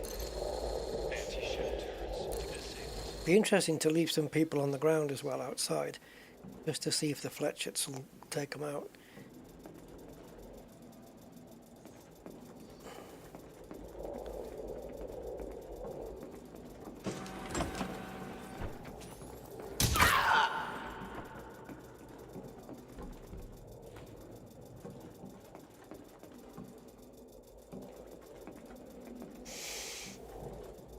Yeah, I should have armed myself with... Oh, I must have none left then in the ship. Okay.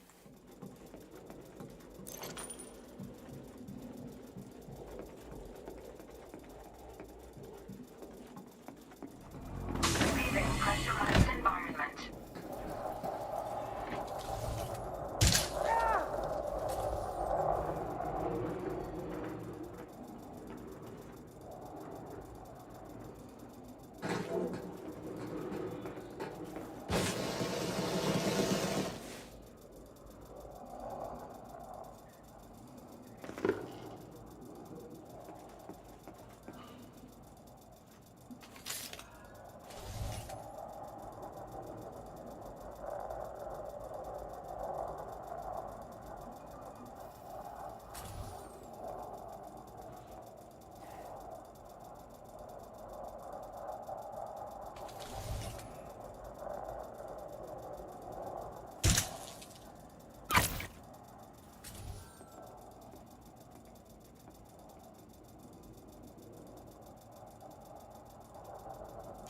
Yeah, you'd be amazed how much NPC guns can damage your ship. A lot more than I can damage a ship with my gun.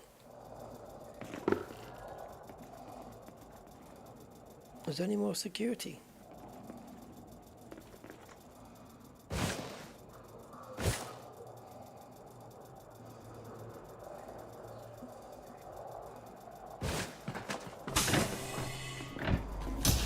Entering pressurized environment.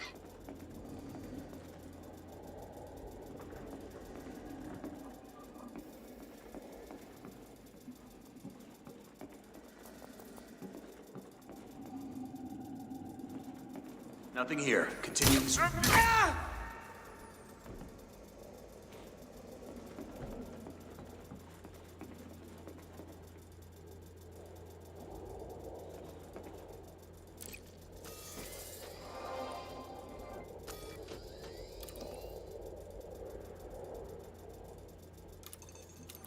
Looks like we've got 3 security at least, minimum. Leaving pressurized environment.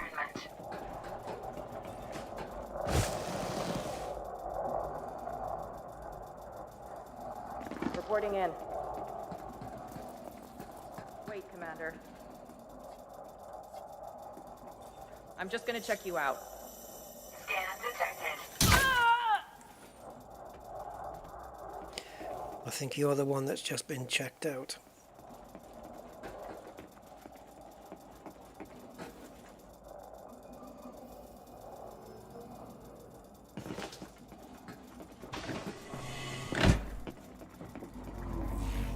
Yes.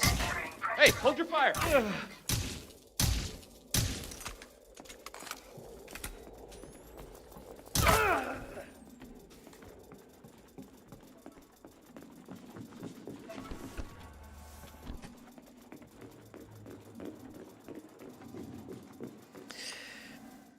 Hold on, guys. I've had enough of the graphics tearing. It's getting on me tits.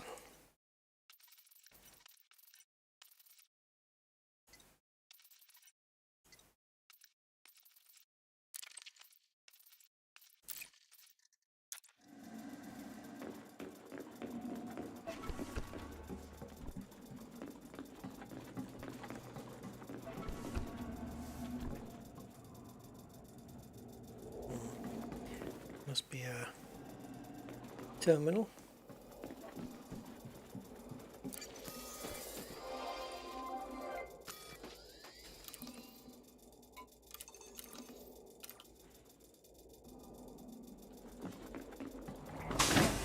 Leaving pressurized environment.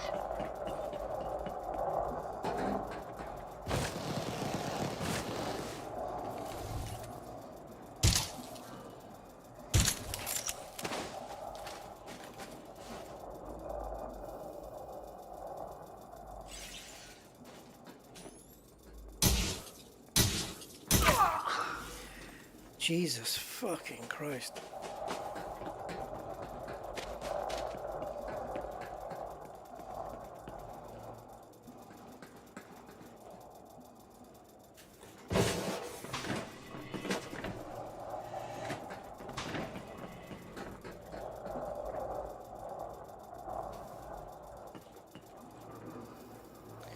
I'm sure when I ran out of that last building towards that guard, there was a pack of ammo, and now it's just not showing. Okay.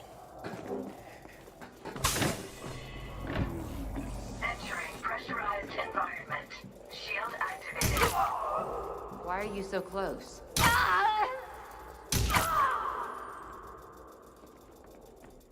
Take a guess. Shield deactivated.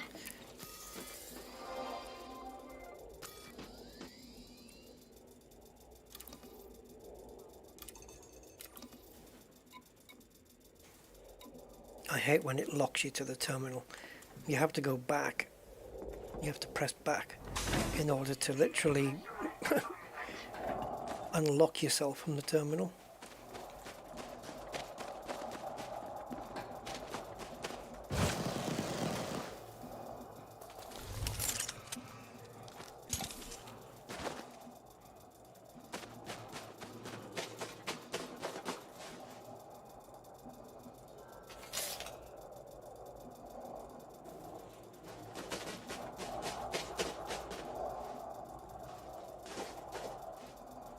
Yeah, it let me configure a fighter bay, so I'm presuming it must have such a thing. I know one of them does.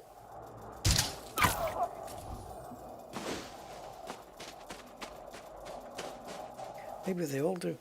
I don't know.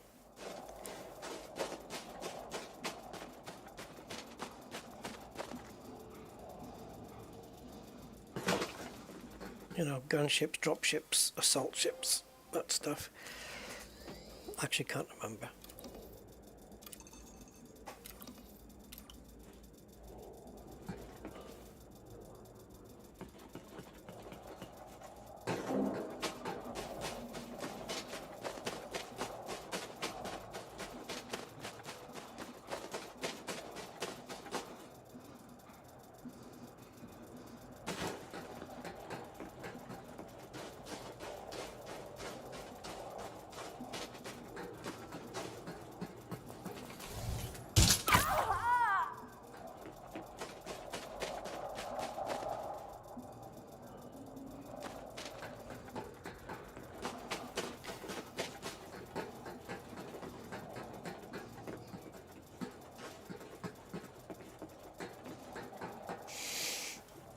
Yeah, I don't have any fighter part. Well, if it uses the same one as before, which I don't think it will.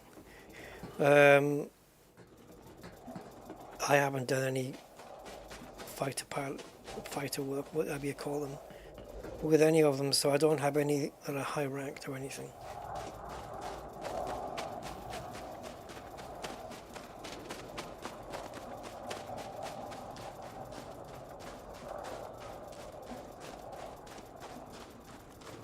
But the materials I need, I'll probably, like, it's very few. I'll probably get them offline. And then I'll consider building the ship. I don't know. Depends. Because I don't want to waste a lot of materials on a ship that's going to turn out to be absolutely shite. But I have had a look at all the stats. You know, that Coriolis gives you. Offensive, defensive, and all that stuff. Anyway.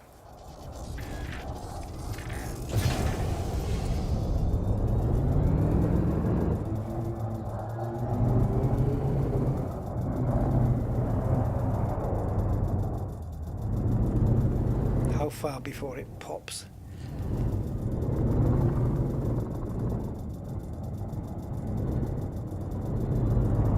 Yeah, I can barely see it now.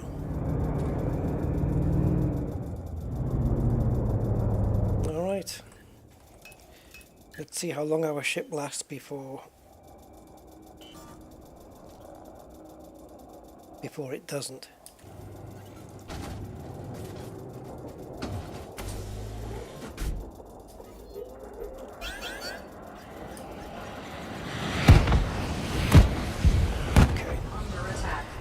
Unbelievably, guys, we're out of ammo.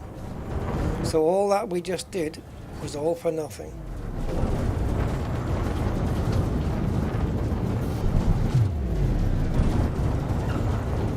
It's quite something, isn't it, this game?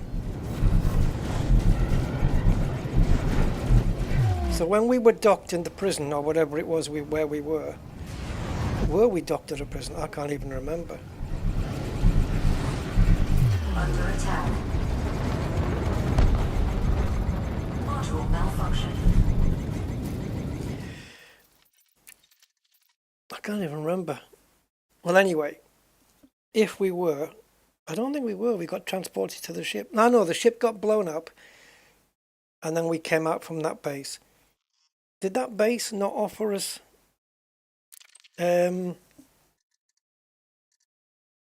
restock, rearm, refuel?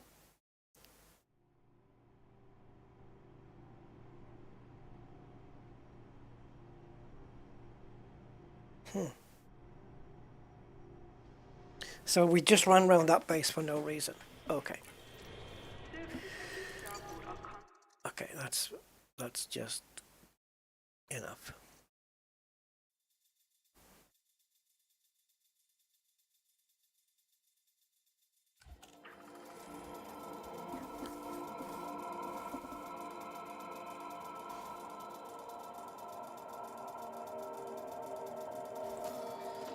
How much ammo do you get with these fucking things? We only fired a few shots.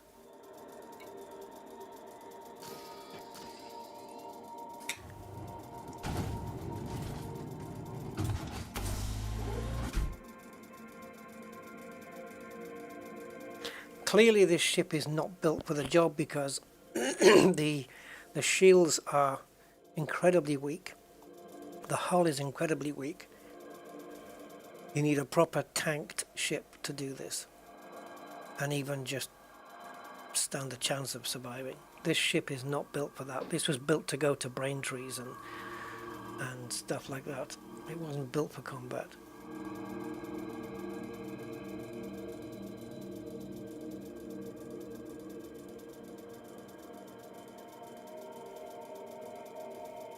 See you later, Robert. I'm going to go myself, actually, I think.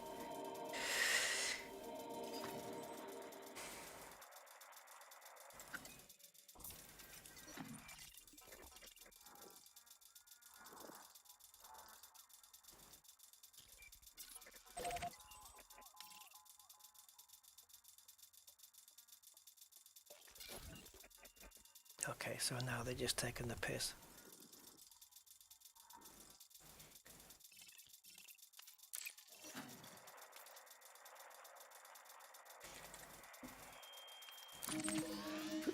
For sure here we can get triple R.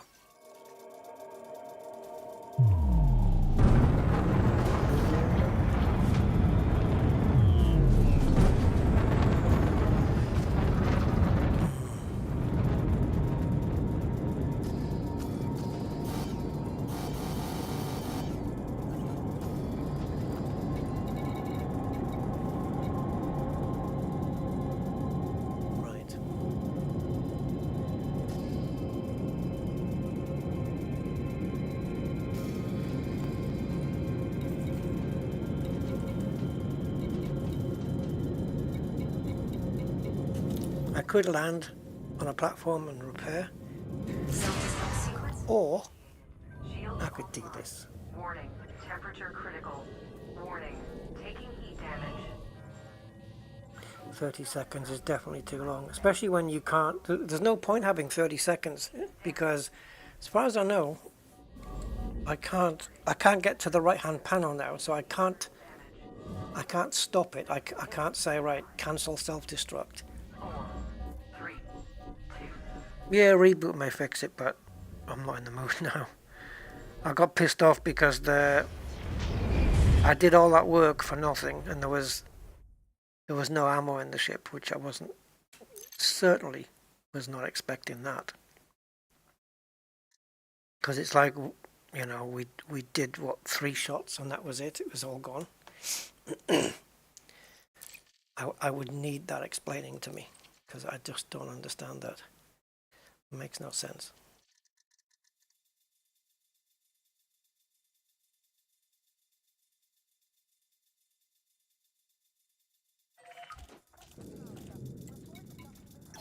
Yeah, see?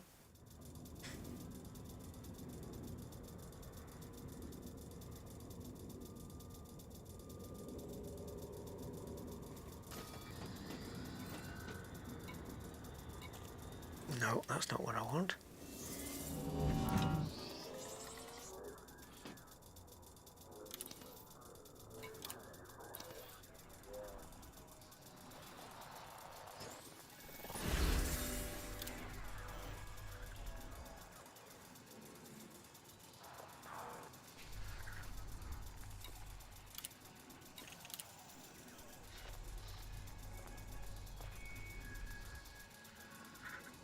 Okay. This one looks easier because there's 3 things, but the one says to Bowersox port in whatever system. Oh, you fucker. Ah! Anyway, I can still make my point. And one says Fuka dock in Apura system. Now, the way I would choose is by looking at the target location, which dock it has to go to, and see which is the shortest distance from the local star. Because what if Fuka dock is 100 light seconds and Bowersox port is 200,000 light seconds? See, Frontier, you just fucked up again. Because what happens is you go into there, and for some reason, I just accidentally nudged the key and I signed up.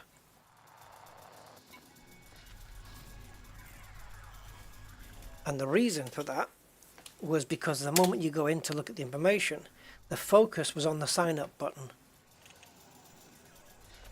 So it was easy for me to hit by accident, when it should be like this on the progress button. That's where it should be on there. And then if you want to sign up, you have to deliberately move over to the sign up option.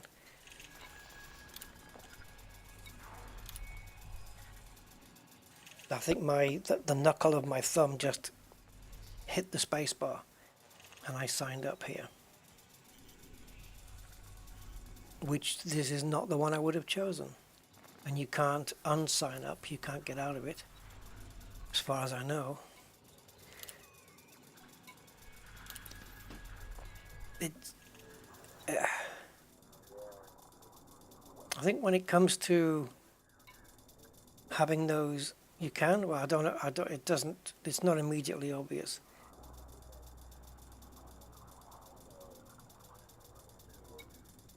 You get 2 sets. Don't you get the same rewards for both? I know they mentioned something about if so and so wins, but wasn't it like if Mahon wins, you get this, and if the Kane wins, you get this, and both of the occurrences of this are the same thing, aren't they?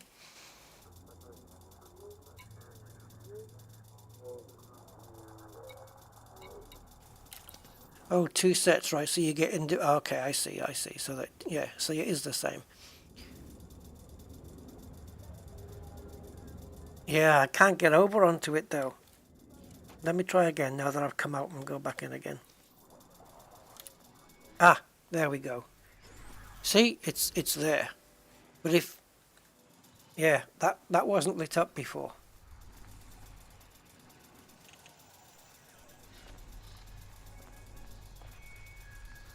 Right, and the way you know who's winning is, do they have separate tiers? Well, let's find out. Or is it the amount of contributors is irrelevant? Ah, they've got separate tiers. Okay.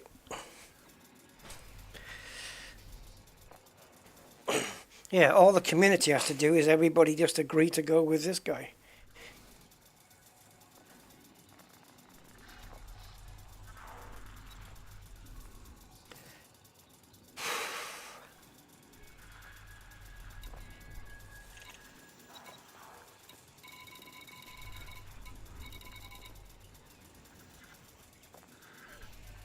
So that's what you get. 6A, 4A, 3A, 4D, 3D. Pre-engineered power distributor.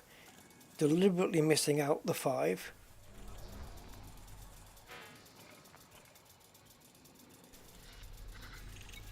See, what they could have done there is whoever is victorious gets a 5A and a 5D as well.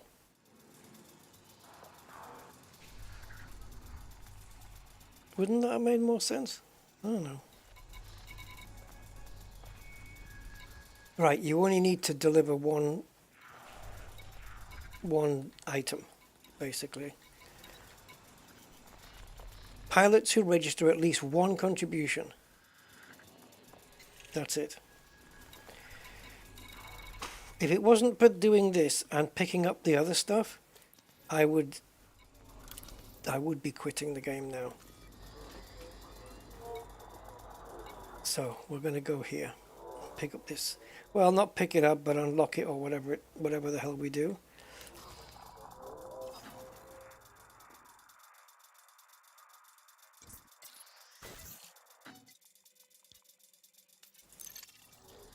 It looks like it might be on the way to Shinny anyway.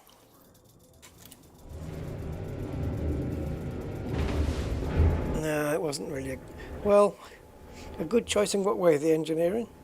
See you, Cosmic. You mean the engineering? I can understand why they're offering D's and A's. D's for exploration ships and A's for everything else. But what I don't get is why there's a lack of a 5.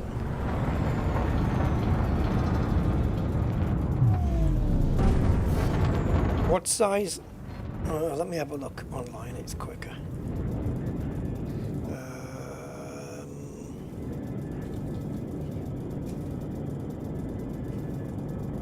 Oh, for fuck's sake. Right, Mandalay.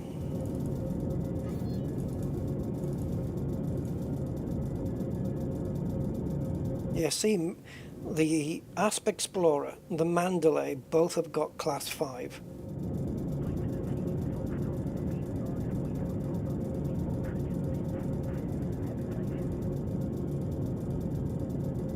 I don't know.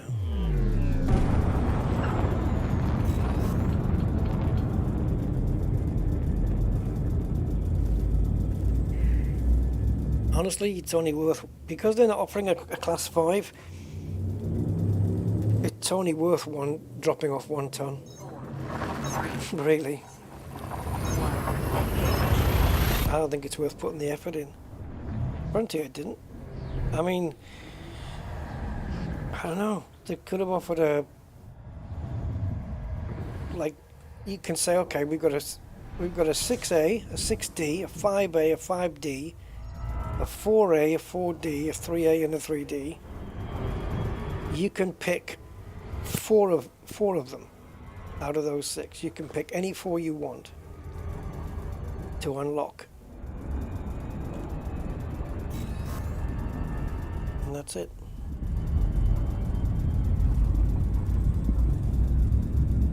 Yeah, well, you know, it'll be handy to have it anyway, just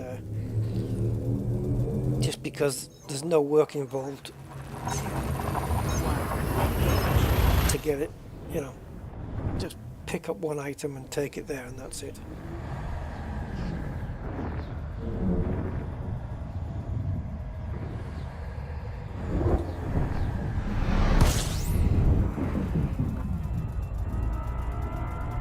Warning, frame shift drive operates beyond safety limits. Fuel scooping.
Oh yeah, I know I didn't hardly do anything, but the couple of cargo runs that I did to my system, it hasn't affected the happiness at all.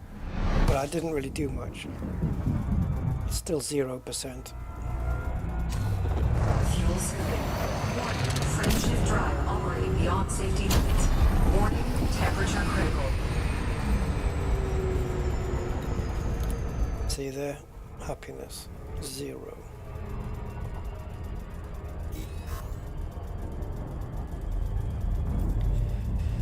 Which is quite appropriate at the moment.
Right, so we're going to just unlock this thing here.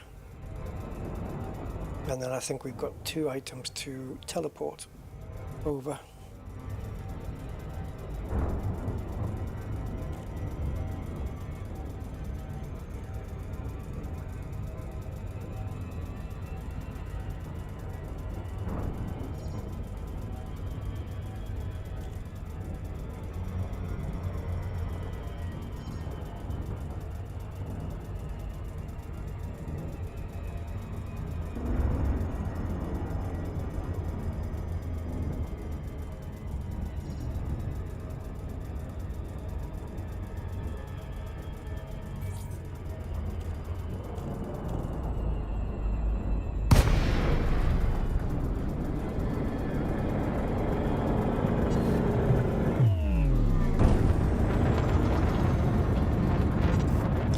How old is this? 2 weeks now?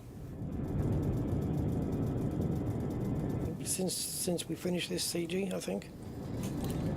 Docking request granted. Oh, how kind of you.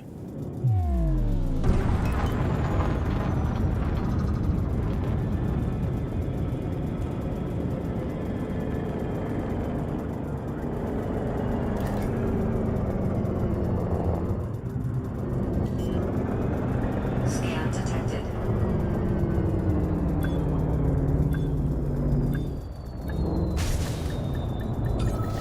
Docking successful. Engines disengaged. Okay.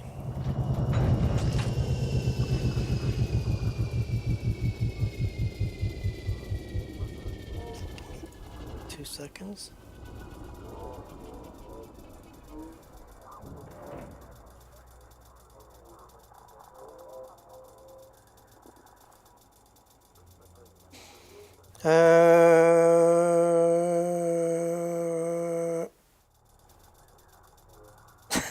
Okay, I don't know where to go.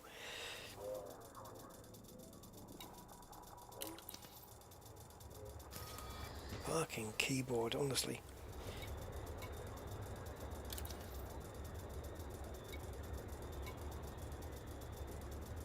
Ah, mission, yeah, okay.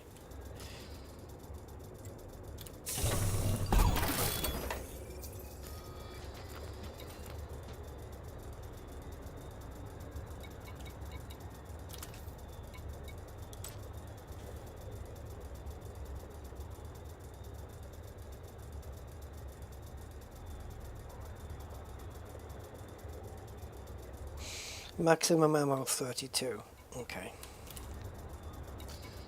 I'm not finished with you yet, you prick. Maximum ammo 72. Well, we definitely didn't use 72. So I'd love to know how the fuck we ran out of ammo. Frontier.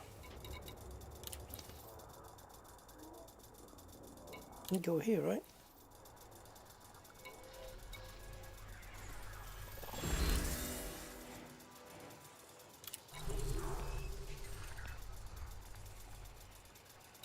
So, the abrasive blaster, whatever it is that available to me all the time, everywhere now, or is it just here? The abrasion blaster.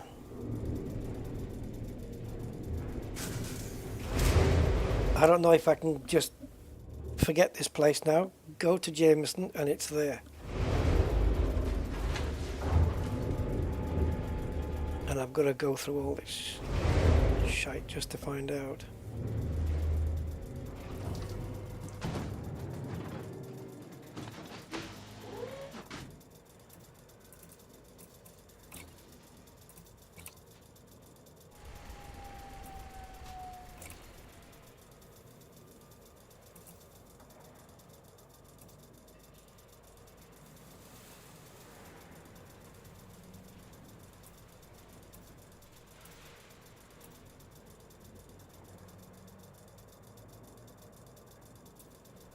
Okay, so engineered with long range.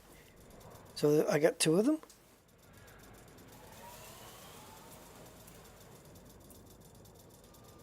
So less power draw. half the thermal load. The shot speed is fucking a lot quicker.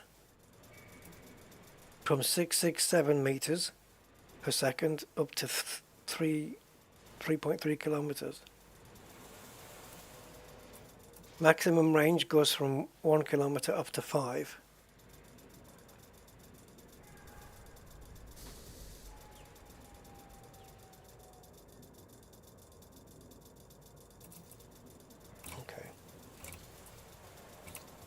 So you go to Jameson, you realise that they're not there as well, so you have to bring them over. So we're going to go to Jameson.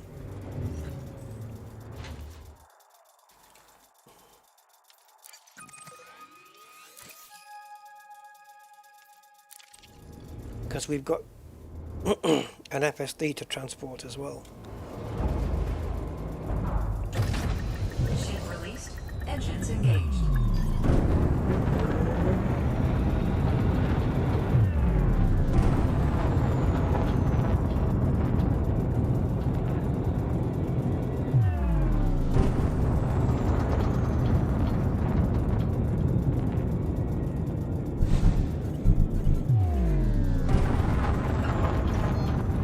This distributor can't be engineered,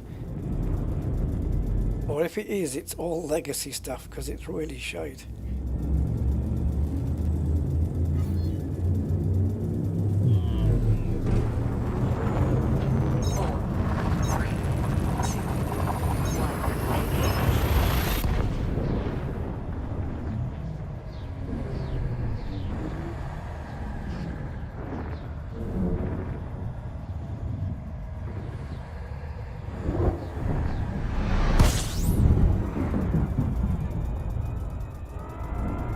Yeah, I'm going to have it transported.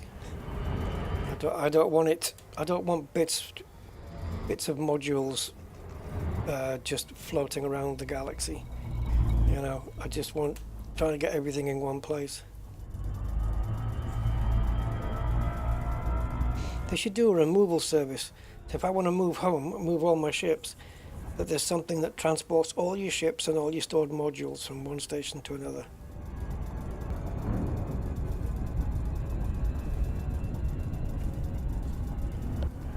Because imagine transporting 34 ships to a new home. Oh God. The amount of taxis. Actually, you could just use your own ship. Well, could you? Sidewinder? How would that work? Yeah, you take your Sidewinder to point B, taxi back, then take ship C, bring the Sidewinder back. Nope, that doesn't work either. You just have to do it with taxis all the time.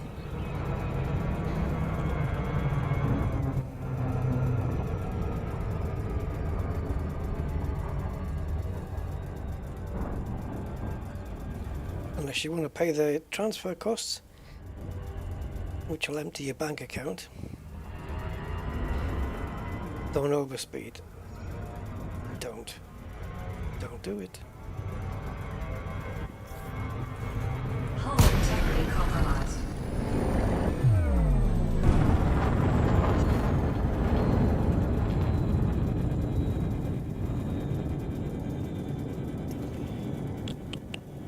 Yeah, I haven't got a fleet carrier.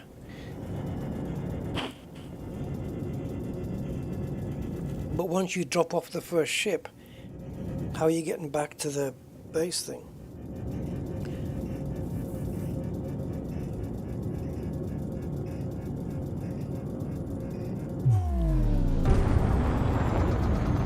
It's quite limited at 40, I think.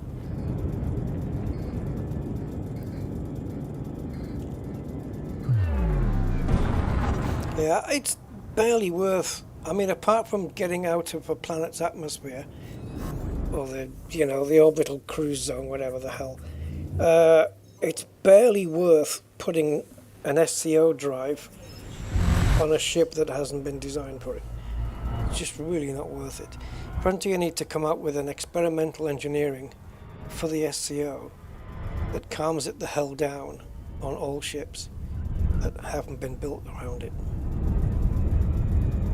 so that all the ships in the game can react the same as the Mandalay and the Cobra 5. Forget the other two, forget the Python and the Type 8, they overheat. Where the Mandalay and the Cobra don't. You can just leave the frickin' SCO running all day until your fuel runs out. The Python overheats, and I think so does the T8. DeLacy, Alpha. Welcome to the station, Commander. I wonder why they just didn't make it so that none of them overheated. Instead of just making the first two overheat and not the second two. Weird decisions. But Permission authorized. Please head directly for Bay 45. isn't it 5 billion for a carrier? I think it's 5 billion, isn't it, to own a carrier? And then you've got to add a shipyard on top.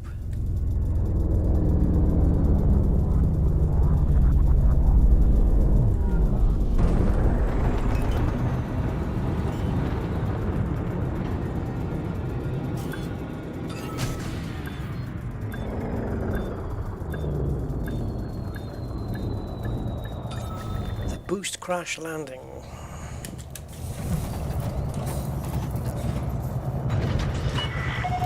Docking complete.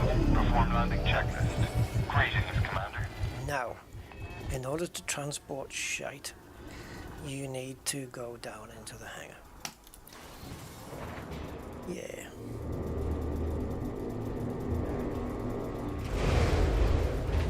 Oh, was there? Ooh.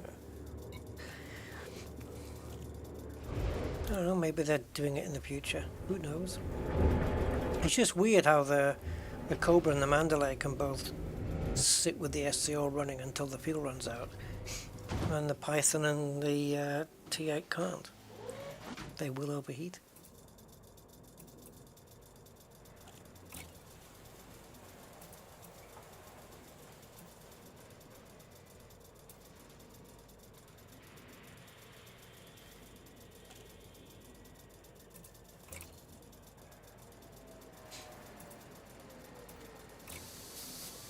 Fuck off.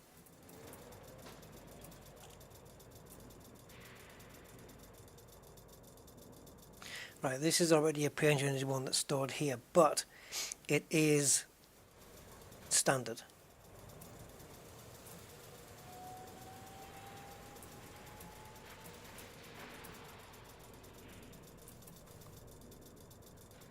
Okay, that's the one we want.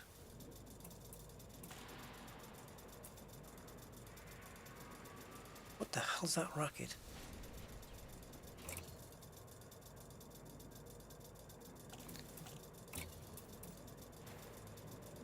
The sound effect just going in the background.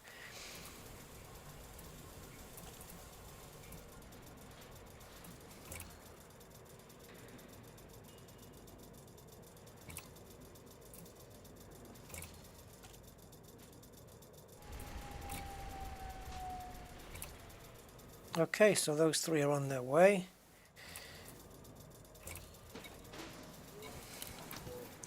Out of Curie. Okay, we've got 136 on this.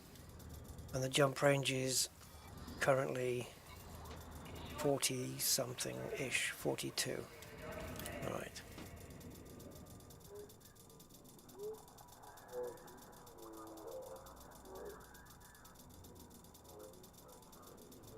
Yeah, they'll probably get all the ships out first, and then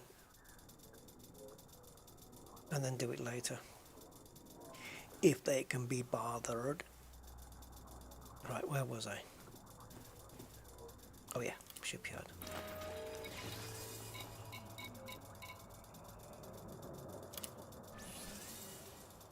Okay, jump range.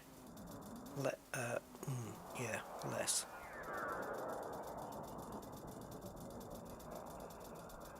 Alright, so we don't need the T8 then, the Python will do the job. Unless it gets attacked, in which case it's fucked.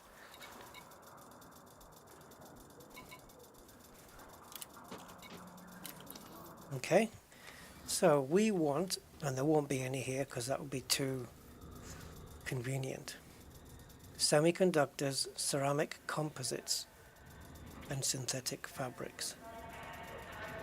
Semiconductors, ceramic composites, and synthetic fabrics.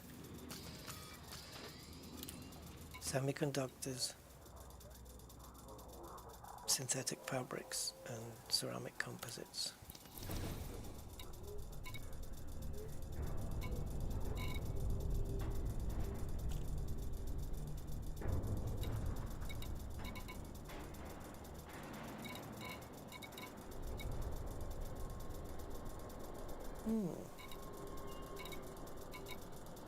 That ticking noise in this game is...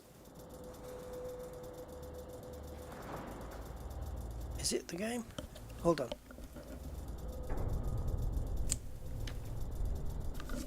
Yes, thankfully it is.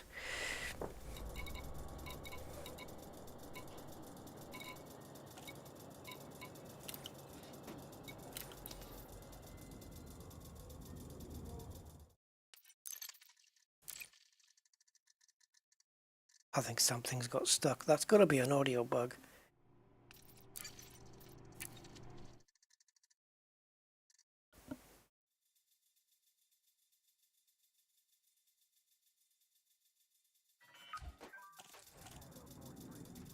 Nope.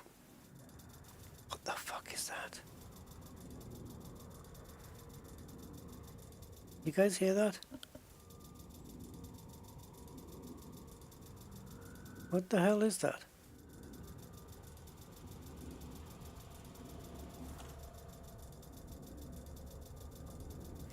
Anyway, Inara. So, let's just bring this up again. I think I can still remember it, but it doesn't matter. Okay, so Inara, commodities. And I am in Shit Rata Desra. There we go. And I want semiconductors, ceramic composites, and pathetic fabrics.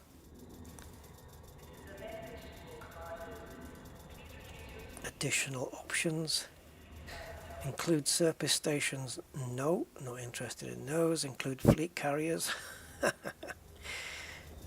No, definitely not. Minimum landing pad. Go with medium. Max price age doesn't matter.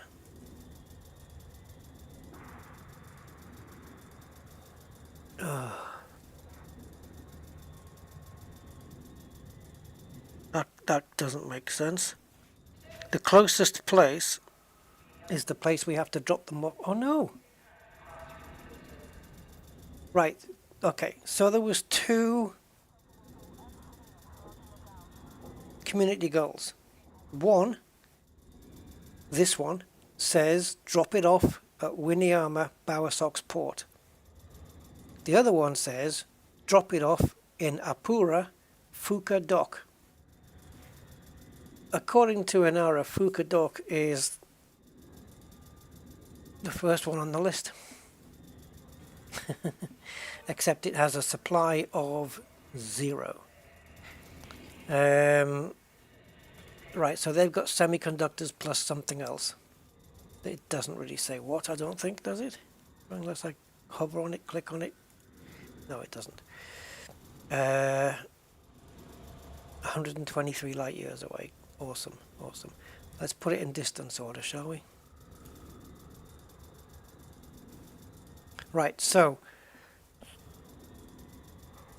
we can deliver any of these three, okay? So it doesn't have to be one of each. If we go next door to LFT 926, Meredith City has got semiconductors. That's all we need. Let's go to Meredith City. What's that song? The They blew up. They blew up what? They blew up. Oh. I knew it because I heard it the other day. In Philly last night. It's Bruce Springsteen, Atlantic City. What's the first line? They blew up. Ah, fuck. I don't know. Anyway. They blew up the Chili Man in Philly last night. I don't know what it was. But yeah.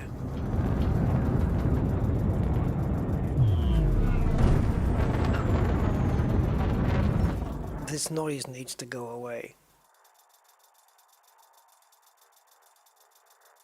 Are you? Yeah.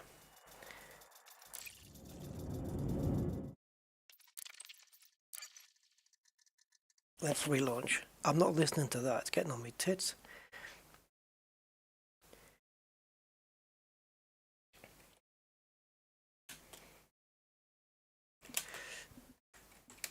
Okay, let's relaunch.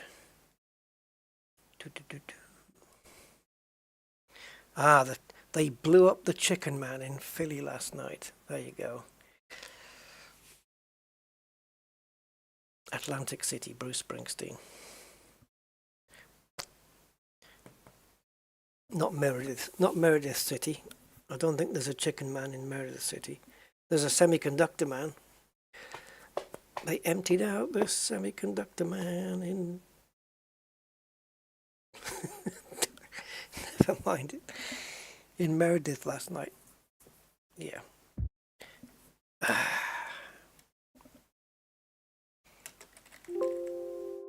Yes, I'm trying. There we go. I can still hear that sound in my head.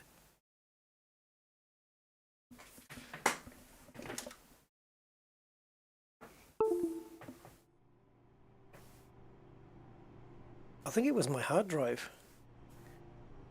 I've got an external 8TB hard drive and it ticks. It's brand new and it ticks. And it starts up with a grind as well. But every health check I've done on it checks out as good and healthy. Weird.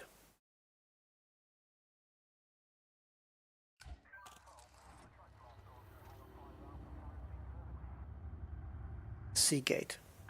I always get Seagate. It's a Seagate Barracuda. Like all my drives have been. But I've turned the drive off now. It was getting on my fucking nerves, man. The thing is, the desktop audio. Hold on, let's see what happens. Ah, okay. I don't know if you guys were hearing it as well. Then it's not the. I mean, I was going to say it's not the drive. Then it's the game and the drive making similar noises. If you guys weren't hearing it, then it's just my drive. But it really sounded like it was coming out my speakers.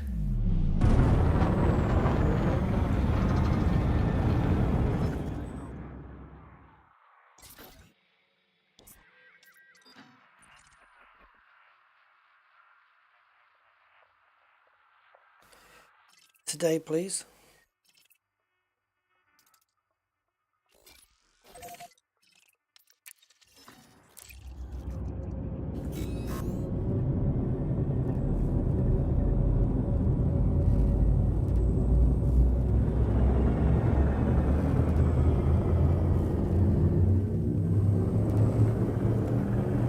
Hello, Gino. 3, 2, 1. Yeah. And when I pressed escape to go to the main menu, I'm sure I heard it stop or go away for a little while.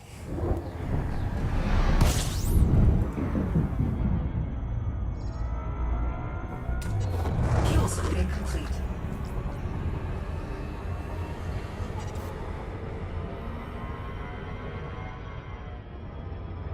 Warning, frame shift drive operating beyond safety limits.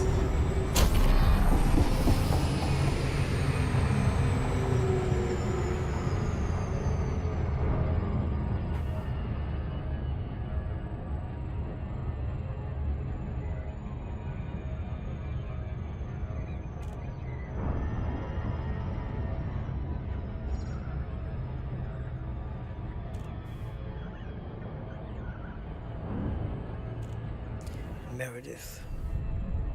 Yeah.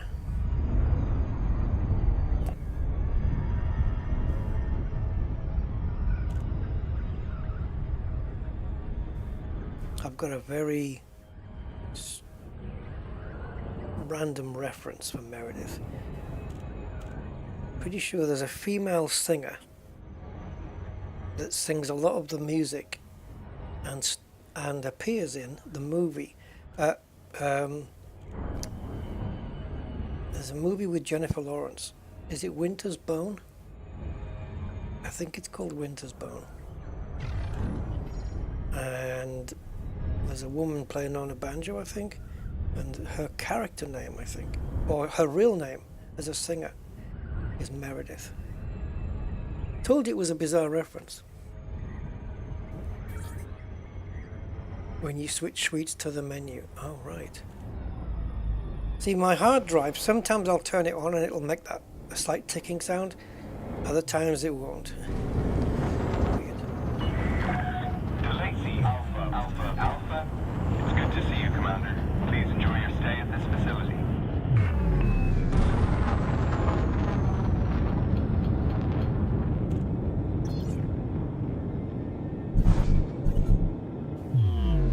Oh, yeah, what's that movie? Oh, American Hustle. Right, go on, I've got it now. I was going to say, help me out with a movie title here. Bradley Cooper, Jennifer Lawrence, American Hustle, right? I think I've got it right. That's a good movie. That was really good. I'd like to watch that again, actually. Jennifer Lawrence been in some good stuff. What was that other great film she was starring in? Silver Linings Playbook. She's really good. I like Jennifer Lawrence. Commander, reduce your speed immediately. Permission authorized. And obviously the Hunger Games. 07. Yeah, guess this question right and I'll give you a sandwich. That's not what it was. Yeah.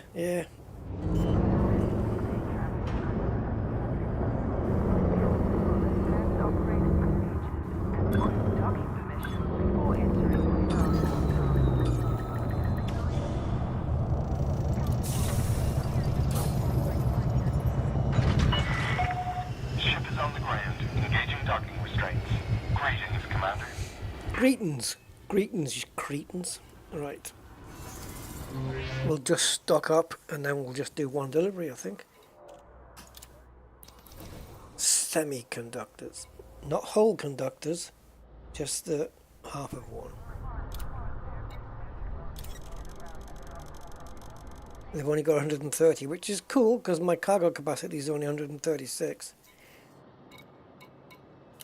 We only needed to buy one. But that extra 129 will help my guy win. Right, it's got to go to it'll be here, won't it? Yeah, there you go. It puts both of them on the map as well.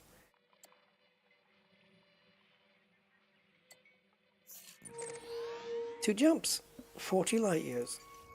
Could have done it in one jump, but now that we're nearly full, the jump range is 36.92.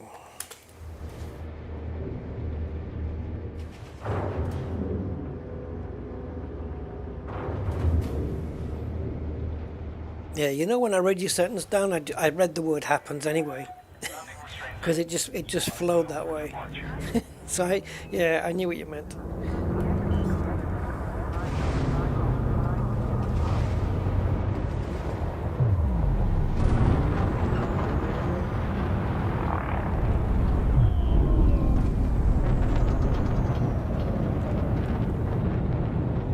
Great Scott, Merty.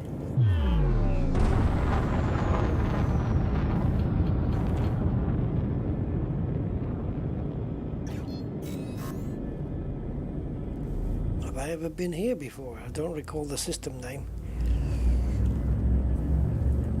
That means nothing though, cause Clear of the station. Be careful out there, Commander. I can go downstairs into a room and not remember why I went there.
Please don't be too far away because I've been traveling in the wrong direction for sure.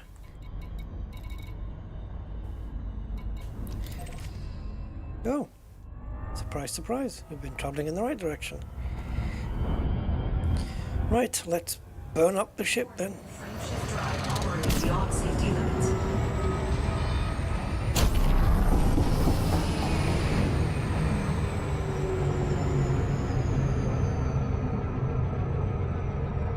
Frameshift drive operating beyond safety. Hello Mick, how you doing?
Alpha, welcome to this Alliance facility, Commander. Hope we can be of service.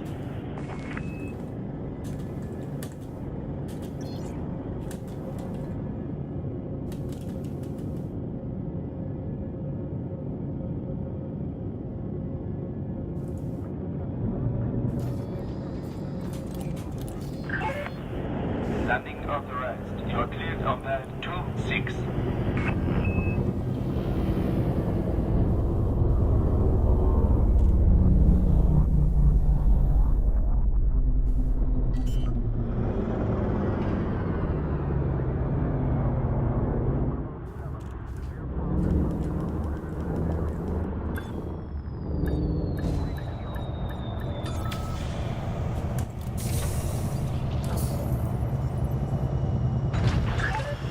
Contact confirmation. You are cleared to disembark.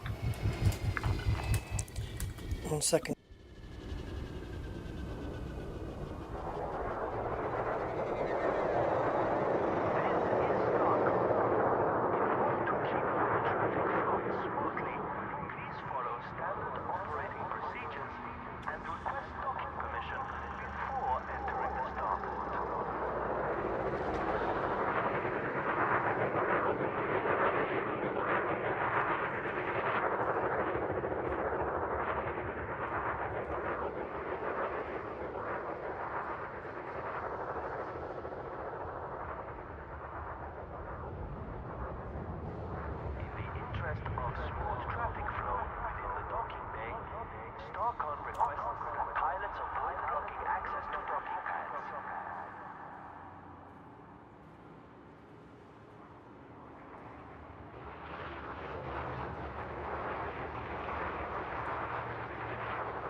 Okay, sorry about that.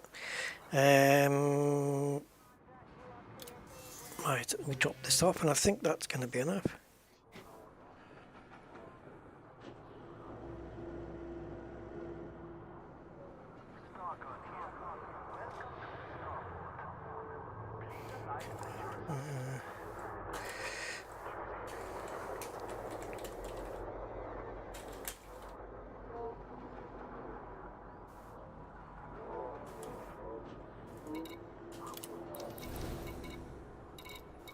So, did I miss it?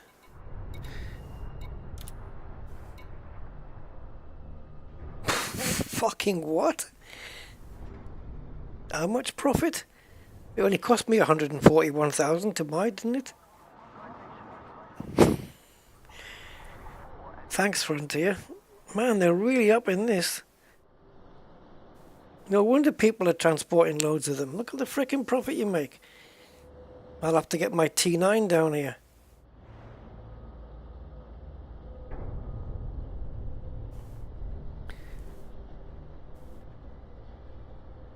Right. My T9's going to have to come down and pick up 740 tons.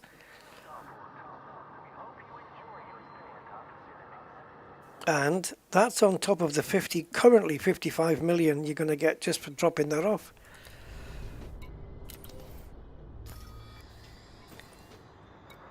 It's a bit of a money spinner, isn't it? You know why, though?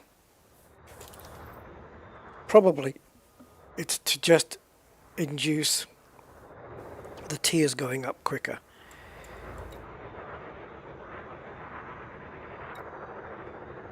Okay, so just to make this tick, we're going to have to Gold Rush. Yeah, it is. But surely that much profit, is that going to, let's use the word artificially, increase your trade rank faster? You know, this little fella, my elite trade rank, is that going to go up even more because it's based on how much profit I'm making? Or is it based on how many tons I've hauled?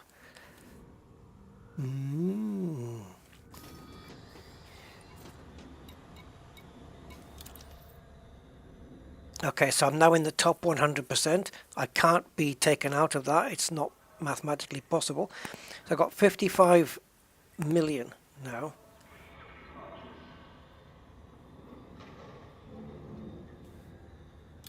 So hold on. Don't be scared. Is it more sense to go back to Shinny and do the transfer, or do it from here and bring it here? I think from here, right? Okay. Or, well, let's see what it costs. It'd be quicker to go and get it myself, to be honest.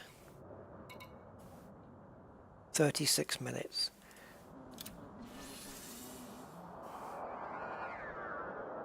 Yeah, I ain't waiting 36 frickin' minutes.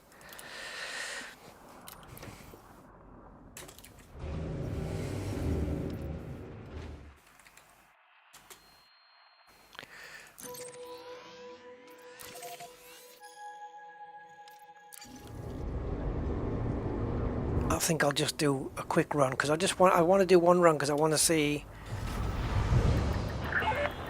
Ship coupling disengaged. You may leave when ready. Wait a minute.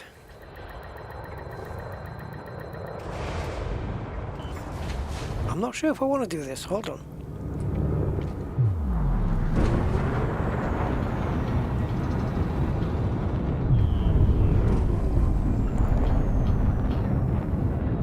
That place that I went to pick up the semiconductors, Heavy traffic ahead.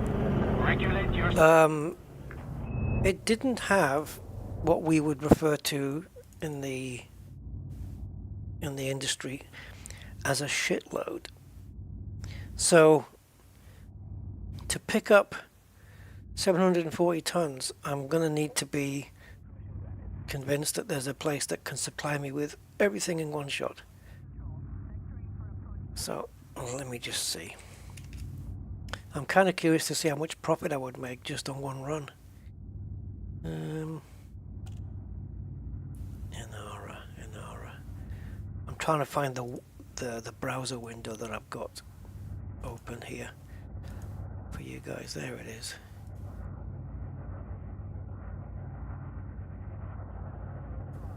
Okay, so I'm currently in I'm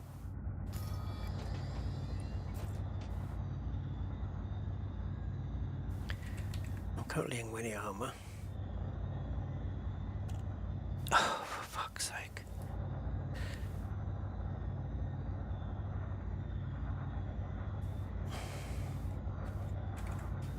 There. Happy? Good. Right, so we've got the 3 items here.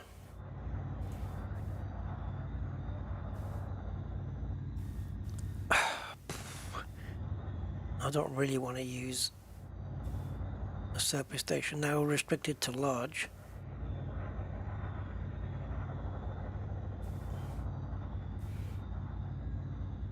Ah, okay, we do have. So if I put it in distance order, it's the first one that's going to have a crap load. Now my ship stores 740. That's not enough for me. I need it to be more than that, so I can trust it. That's an hour ago.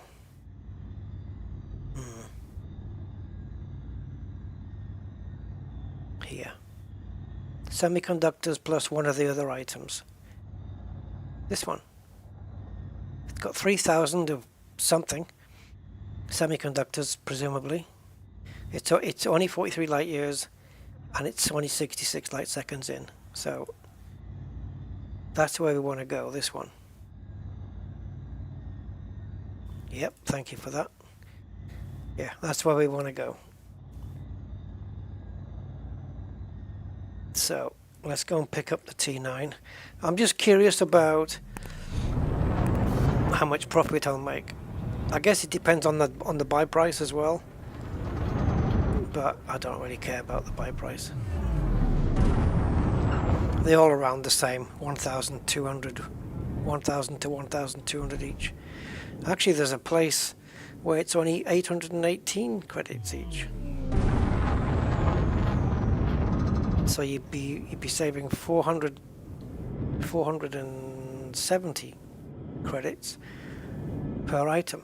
Multiply that by 740. You are now clear. But they only have 94 in stock. Need somebody where they've got plenty in stock at a low price.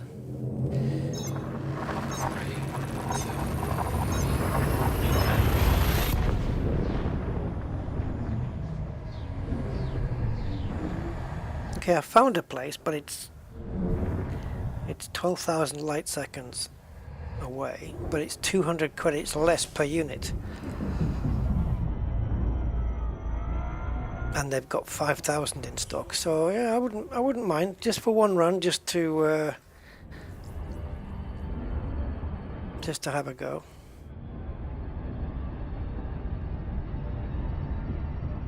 That's a bit of a spoiler there, Master Jago. Makes me not want to go and pick up my ship now, if I know how much. But yeah, 44, not bad. Because what did I transport just now? 130, wasn't it? 130 of them. No, don't worry, man. I'm just teasing you. But yeah, it's 130 I picked up, and I made 7 million. So yeah, you could probably work it out in your head, couldn't you, really? Not bad, not bad. How many runs have you done, Master Jago? 44 million. It's not bad. I mean, especially if... What the fuck system name is this? Especially if you can cut down the amount of jumps between the runs. I mean, there are systems which are one jump away. Problem is, that's where everybody else is farming them from, and so the supplies are pants. 12,000. You're up to A level just for 12,000. Okay.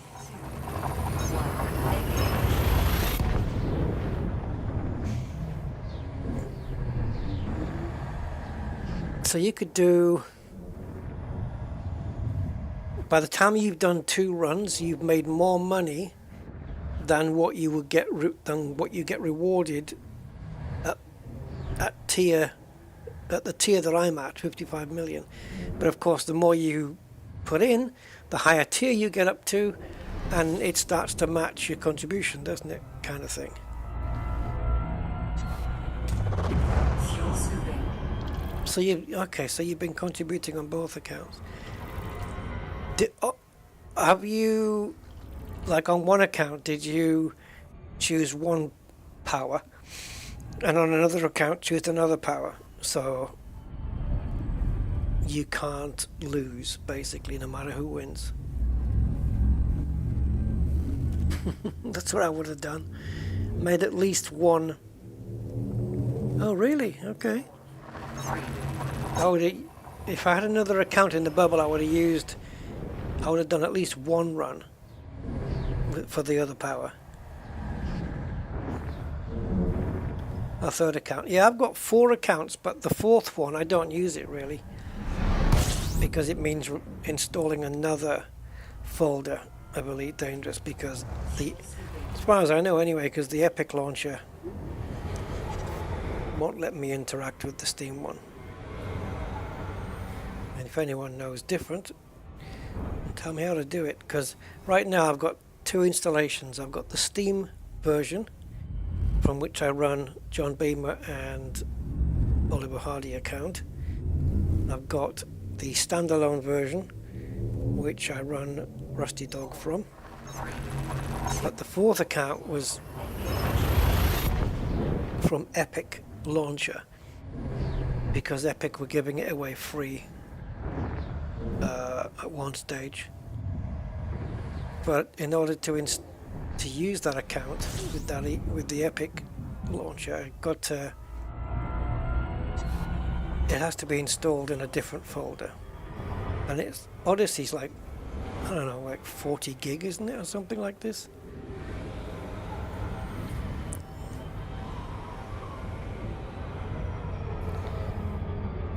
Forty, 44, something like that, 44 gig.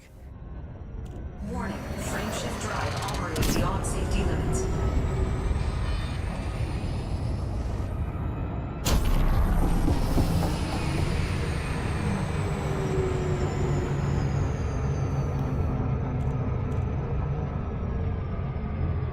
Yes, Steam and Frontier accounts you can access straight from the launcher, definitely. But the Epic one, like I don't think I can use my Epic account details in that. I think the launcher launches Elite, and then I don't know. Pretty sure it doesn't.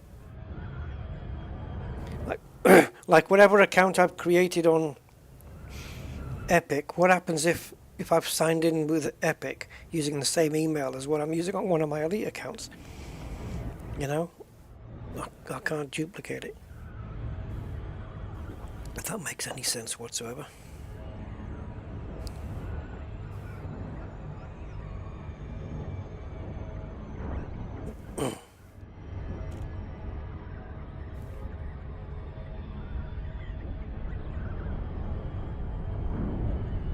And besides, the Epic account, I think I either wiped it again, or it's in the very embryonic stages, so I would have nothing.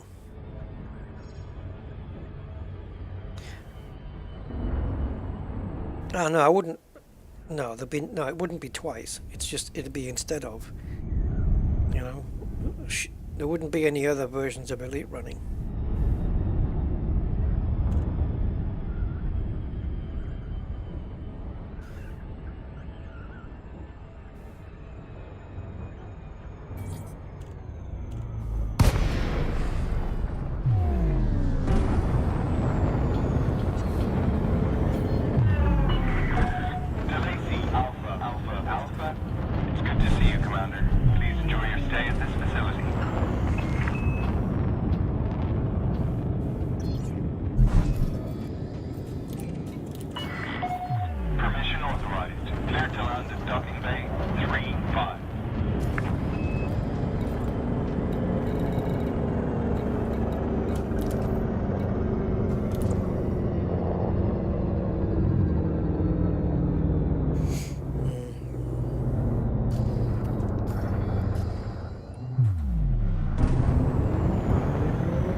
Hey, good at game. How you doing?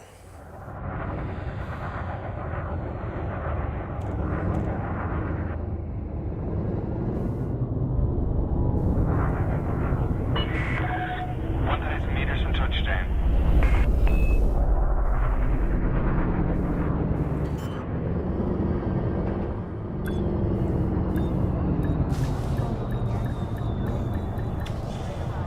Splashdown more like.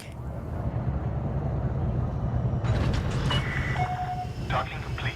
Perform landing checklist. Greetings, Commander.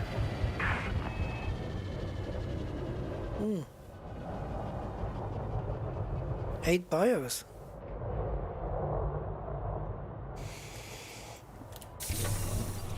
That's impressive. Working on a couple of settlements. Okay. Did one myself today, and at least I did kill a Goliath. At least we did that. Hey, if my T9 isn't here, guys, I'm gonna go nuclear.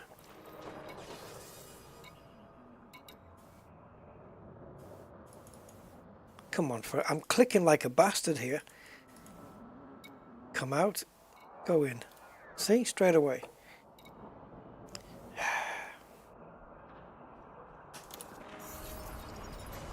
Right.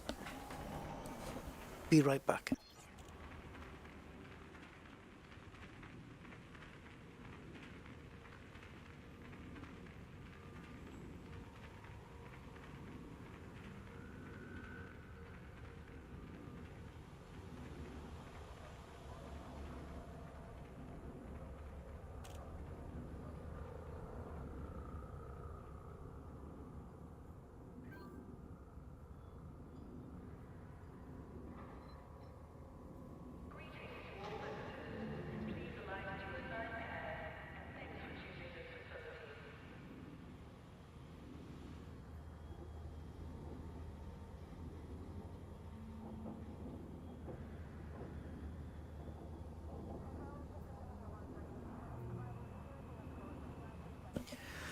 Right.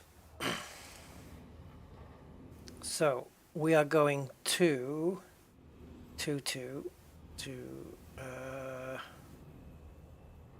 is it worth paying 240 credits less? Let's find out. 1 second. I'm going to do some mathematicals. Realistically, no, it's not. Doesn't matter because I've got billions, but yeah, it would cost me an extra 177,000 credits. I think I can handle that. So let's go to the nearer one. Yeah, I can handle losing 177,000 credits. I think, yeah.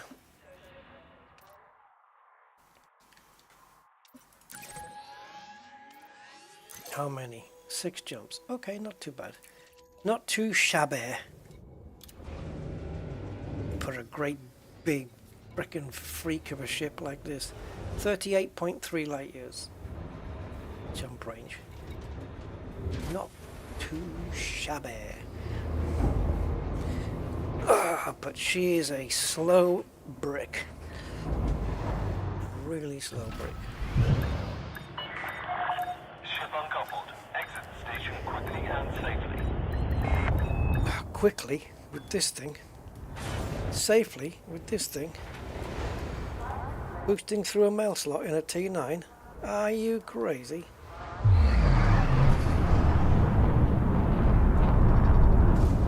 Yep. Shields down. Shields down. It's got better boosting ability, this thing, than that frickin' Python. What the hell have we got on this? Far! Went up too quickly. Weapon focused. On a trade ship. If this is a trade ship, where is the ambassador? Who said that?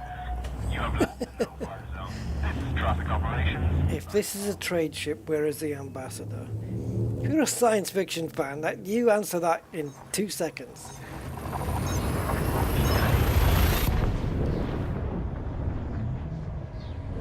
Normally I can boost through okay, even in one of these. Yep, DV. Episode 1. Are you sure? Nope.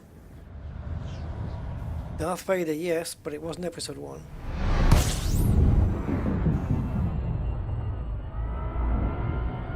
Yep, it was episode 4. A Brand New Hope.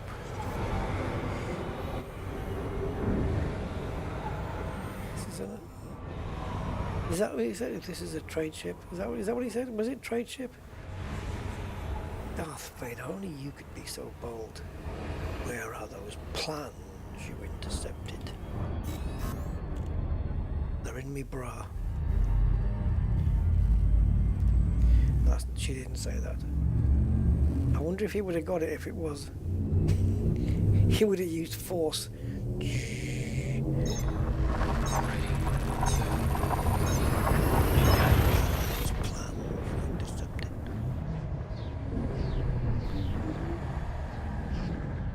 And it's great because watching Andor tied all that stuff in.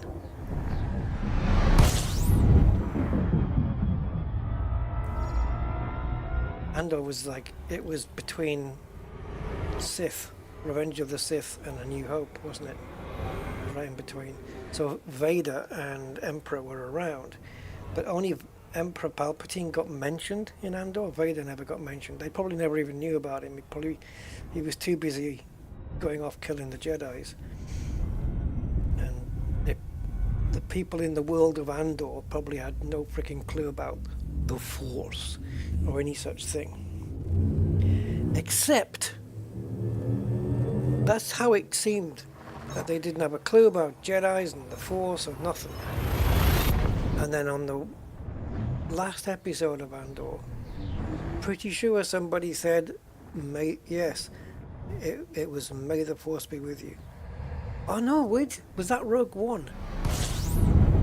Yeah, I think that was Rogue One actually. It wasn't on Andor. Yeah, because Rogue One, it's Sith, Revenge of the Sith, Andor, Rogue One, Star Wars A New Hope. Yeah.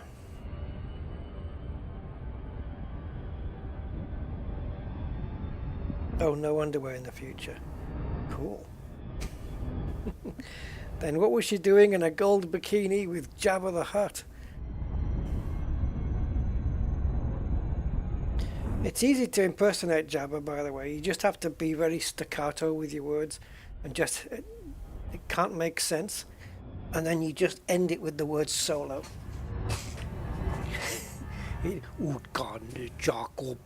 Solo. That's it. Jabba the Hutt. Easy.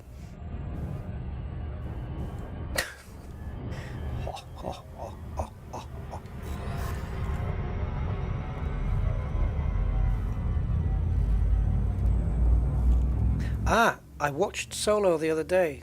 I hadn't seen it before. I hadn't seen it, and it's been out a while. Yes, Solo, a Star Wars story, right? They said it was the only movie that didn't have a crawl. Or was that Rogue One? Or was that Andor? I don't know. But it wasn't true. There was another one that didn't have a crawl, I think. Rebels? Which Rebels?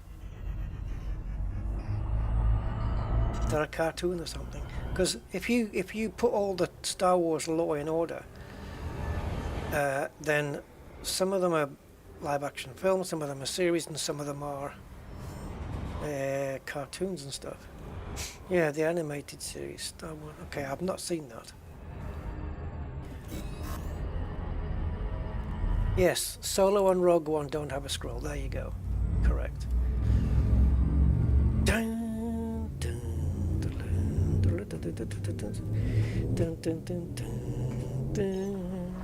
dun. It was a time of something.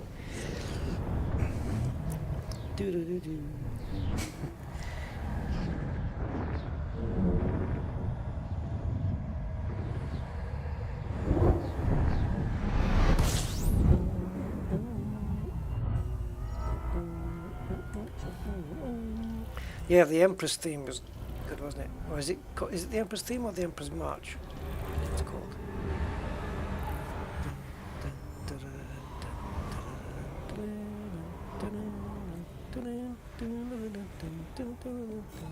I'll have to. Oh, I don't have a Scoopy on this, do I?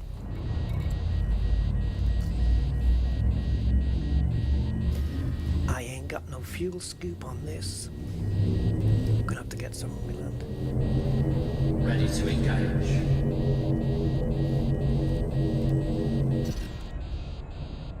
The Clone Wars series.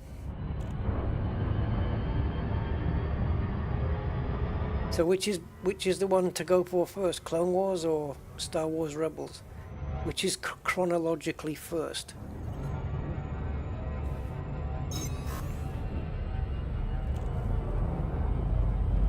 Can you imagine going through everything in a chronological order? Jesus freaking Christ, that would be something, wouldn't it? Like watching Revenge of the Sith and then watching the entire 2 series of Andor. Wow, that'd be something. So Clone Wars. So what's the very earliest, the very first thing in the lore? I did have a list of it. I did find a webpage that had a complete list of everything. Right, we're here. Now I've got to bring up the frickin' webpage. There it is. Okay, so now that we're here. Boom. Boom. Boom, boom, boom, boom, boom, boom. There it is.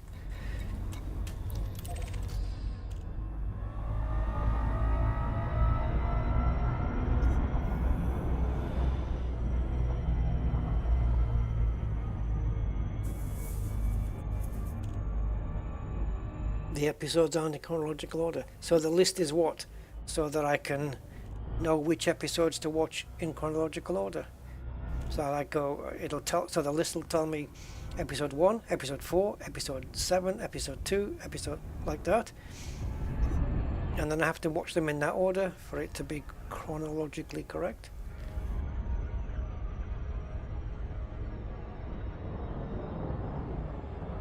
Because that's insane. Yeah, there's a list online, okay. But what order to watch them? Why didn't they do the episodes in chronological order? It was oh, I know why, because it was a dangerous time. Yeah, the clocks weren't working.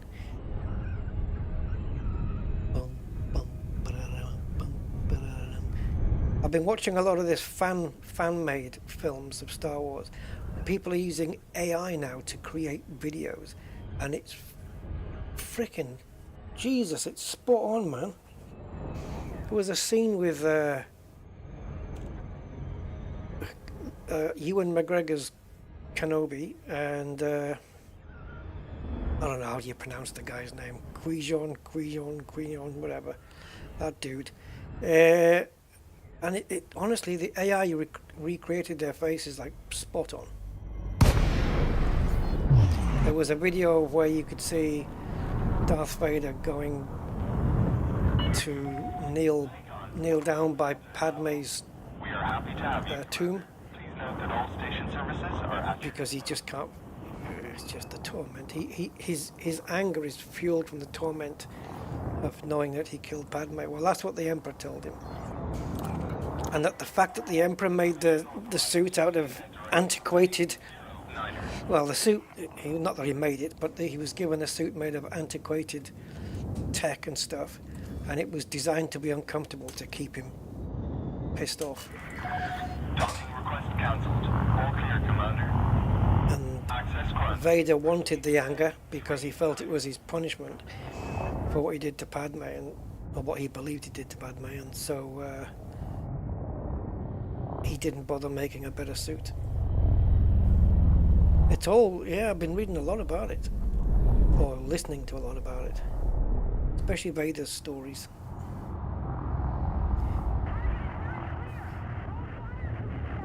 How he managed his first year in the suit and stuff. Attention, no visual on landing gear.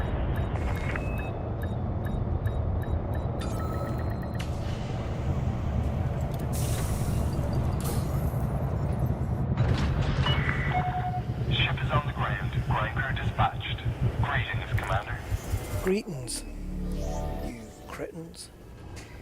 Right, so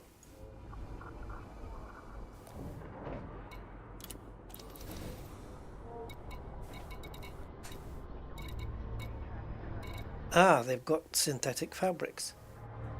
Is it 55 times? Will I get less profit for this then, if it's only 600 credits each?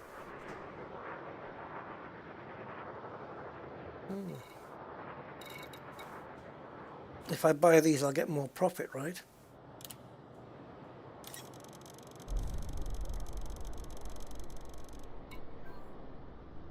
Because these are 1,200 each, 1,287, where the synthetic fabrics are 802, 602 even. Right, let's get it delivered to the Clone Wars movie. Oh yeah, I'm getting confused now.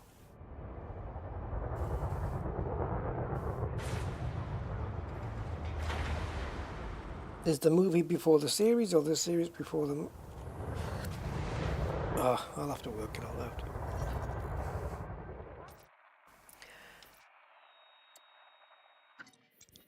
Oh, slight delay there on the galaxy map. Are you going to plot the fucking course or what? Thank you. Right, it's 2 jumps. Right, so the Clone Wars... So I am to watch the Clone Wars movie first then, and then start the series, and then when I get to the series, I have to get a list to find out which order to watch the episodes in. Detachment complete. Moderate speed on exit. Right.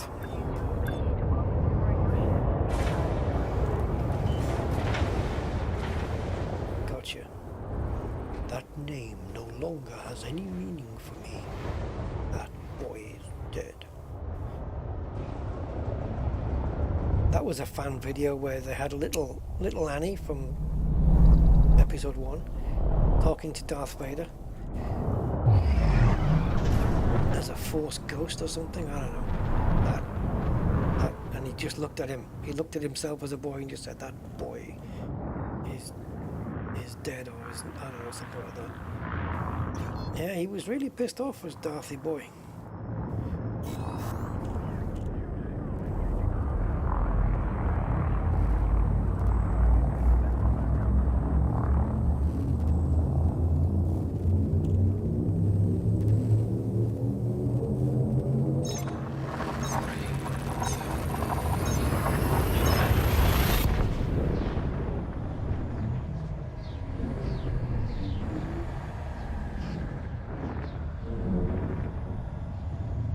Who had more force power? Sidious, you know, the Emperor, or was it Darth Plagueis? I think didn't they say Plagueis had the most because he had power over life and stuff like that? I don't know.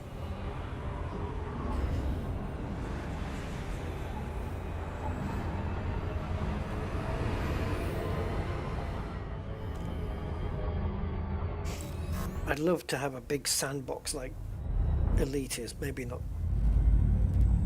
400 billion solar systems, but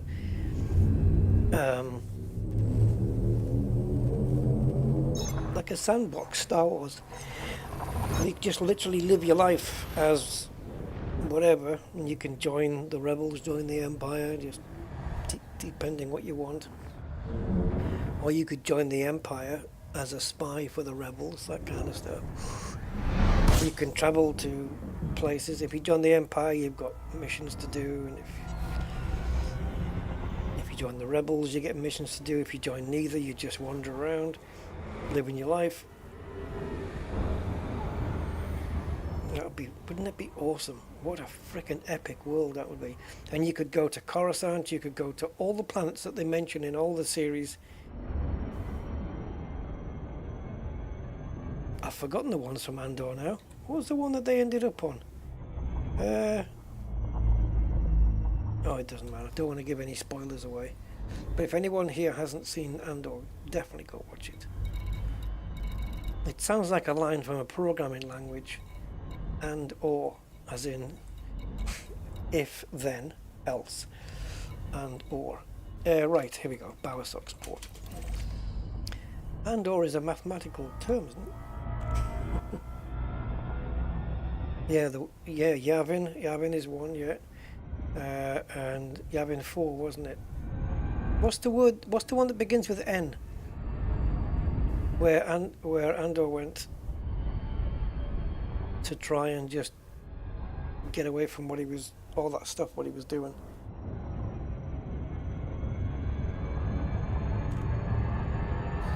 And sandbox big enough that you can choose what era to live in. Right, so pre-Vader, during Vader, post-Vader, you could choose any setting to be in. And like, you would never encounter Vader if you pick the during Vader's life, you would never encounter him unless you were on a planet that the Empire had picked to steal minerals and materials from, or whatever, like they did to build the Death Star, or you joined the Empire, you ranked up or something and pissed him off, I don't know. Otherwise you wouldn't meet him, but that he was in the game and he would be there, and it is possible. Or you could be a rebel and get I don't know. It'd be a massive game to do it. But it'd be unbelievable. And that it can be multi or single player. Hey Jeffrey, good evening. And I noticed in Solo, a Star Wars story, which is quite a recent film, they still carried on talking about doing the run to Kessel in parsecs. They did not correct that error. So, okay. The kid who played Han Solo, he was pretty good, wasn't he? I mean, he kind of had the mannerisms and everything. You could believe that he was a younger version of Solo. Yeah. It was a bit Hollywood, though. I think, or shall we say a bit Disney, where Andor wasn't. Andor didn't feel Hollywood or didn't feel overdone at all. But in Solo, there was just so much music going on in the background for everything. It's like, God, give it a freaking rest. And whenever someone does something good, in like the first time you see the Millennium Falcon, it's like, da-dun, dun, da-da-dun, dun. Okay, all right, it's massive fanfare. And enjoy your steak, Commander. Oh, they did correct it? But parsecs is distance, not time, right? That's the bit they got wrong. They were saying, oh, we did it in less than 11 parsecs, as if it was time. But it's distance. I suppose it could make sense then. We did it, the Kessel run in less than 2 light years, or 2 million miles. I don't know. Yeah, because they took a shortcut, right?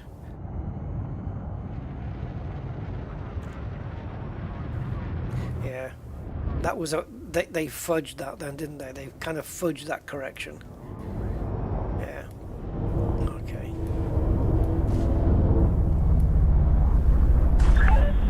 But it was still phrased incorrectly. Like you wouldn't say, "Oh, I did London in 200 miles." What? Yeah, they fudged their way out of it. Okay. Because if he'd said it to somebody else, like, "Hey, I did the Kessel run in 11 parsecs," the other person would be going, "Sorry, what? Excuse me? What are you talking about?" "I took a shortcut." "Yeah, but parsecs." And then he'd have to explain it to them, what he meant. Contact confirmation. Bed restraints engaged. Right, let's see how much profit. Probably about 40 million maybe. Knowing me, it'll be 39,900,000 and something. Let's see. So 740 semiconductors. Demand. Right, let's go. Whoa, 44 million. There you go. 44.1. Well, actually, the profit is 43.1 million.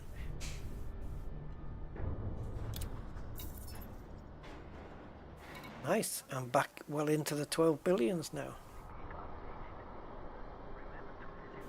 That's not bad. 2 jumps to pick it up, 2 jumps to bring it back. 44 million. Very nice. So, I don't think it updates straight away, this, does it? No. Because that should say 870, my contribution. So, you actually frickin' have to do this.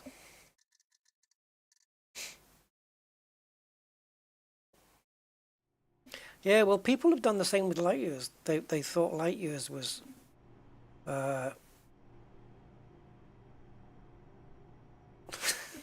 god, my brain can't work it out now. Yeah, a light year is distance, isn't it? Not time. It's the distance of how long it takes light to travel in a year.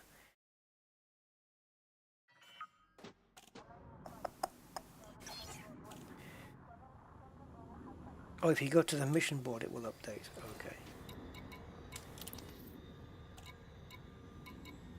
870, there you go. Now, how much is that top 75? I can barely see it. Looks like 130 million.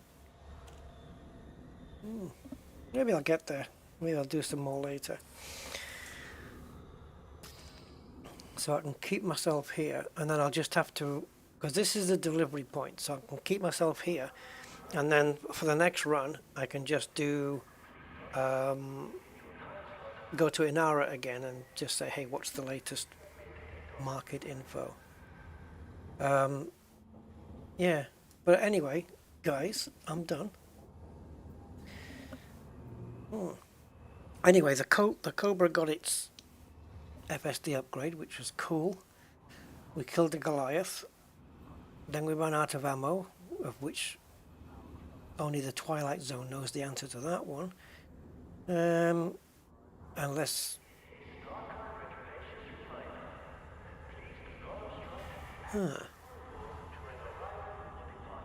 Maybe it's not the Twilight Zone. Maybe it's because we just got blown up. And we have to rearm those weapons ourselves. Yes, because when you buy them, when you buy those weapons, it's like multi-cannons, right? You buy them, you fit them to your ship, but then you have to separately buy the ammo. Ah. Tell you what I fancy a little go of. Should I though? If I don't know. If I started a fresh stream, would you guys, I don't know, I fancy doing a quick level, I say quick, it won't be quick, a level of Sniper Ghost Warrior contracts. 1 or 2. Fancy that. Yeah, I think I'll fire that up and just start a stream off. Anyway, guys, I'm going to finish this one because that'll be good. Yeah, so stay tuned on the channel, guys. I'm going to fire up a new stream and just do a little bit of stealth death. Proper, pure stealth death. Right, guys, I'm going to roll the end credits. Thank you very much for your time, and I'll be back before you know it. Until then, thank you for watching, and bye for now.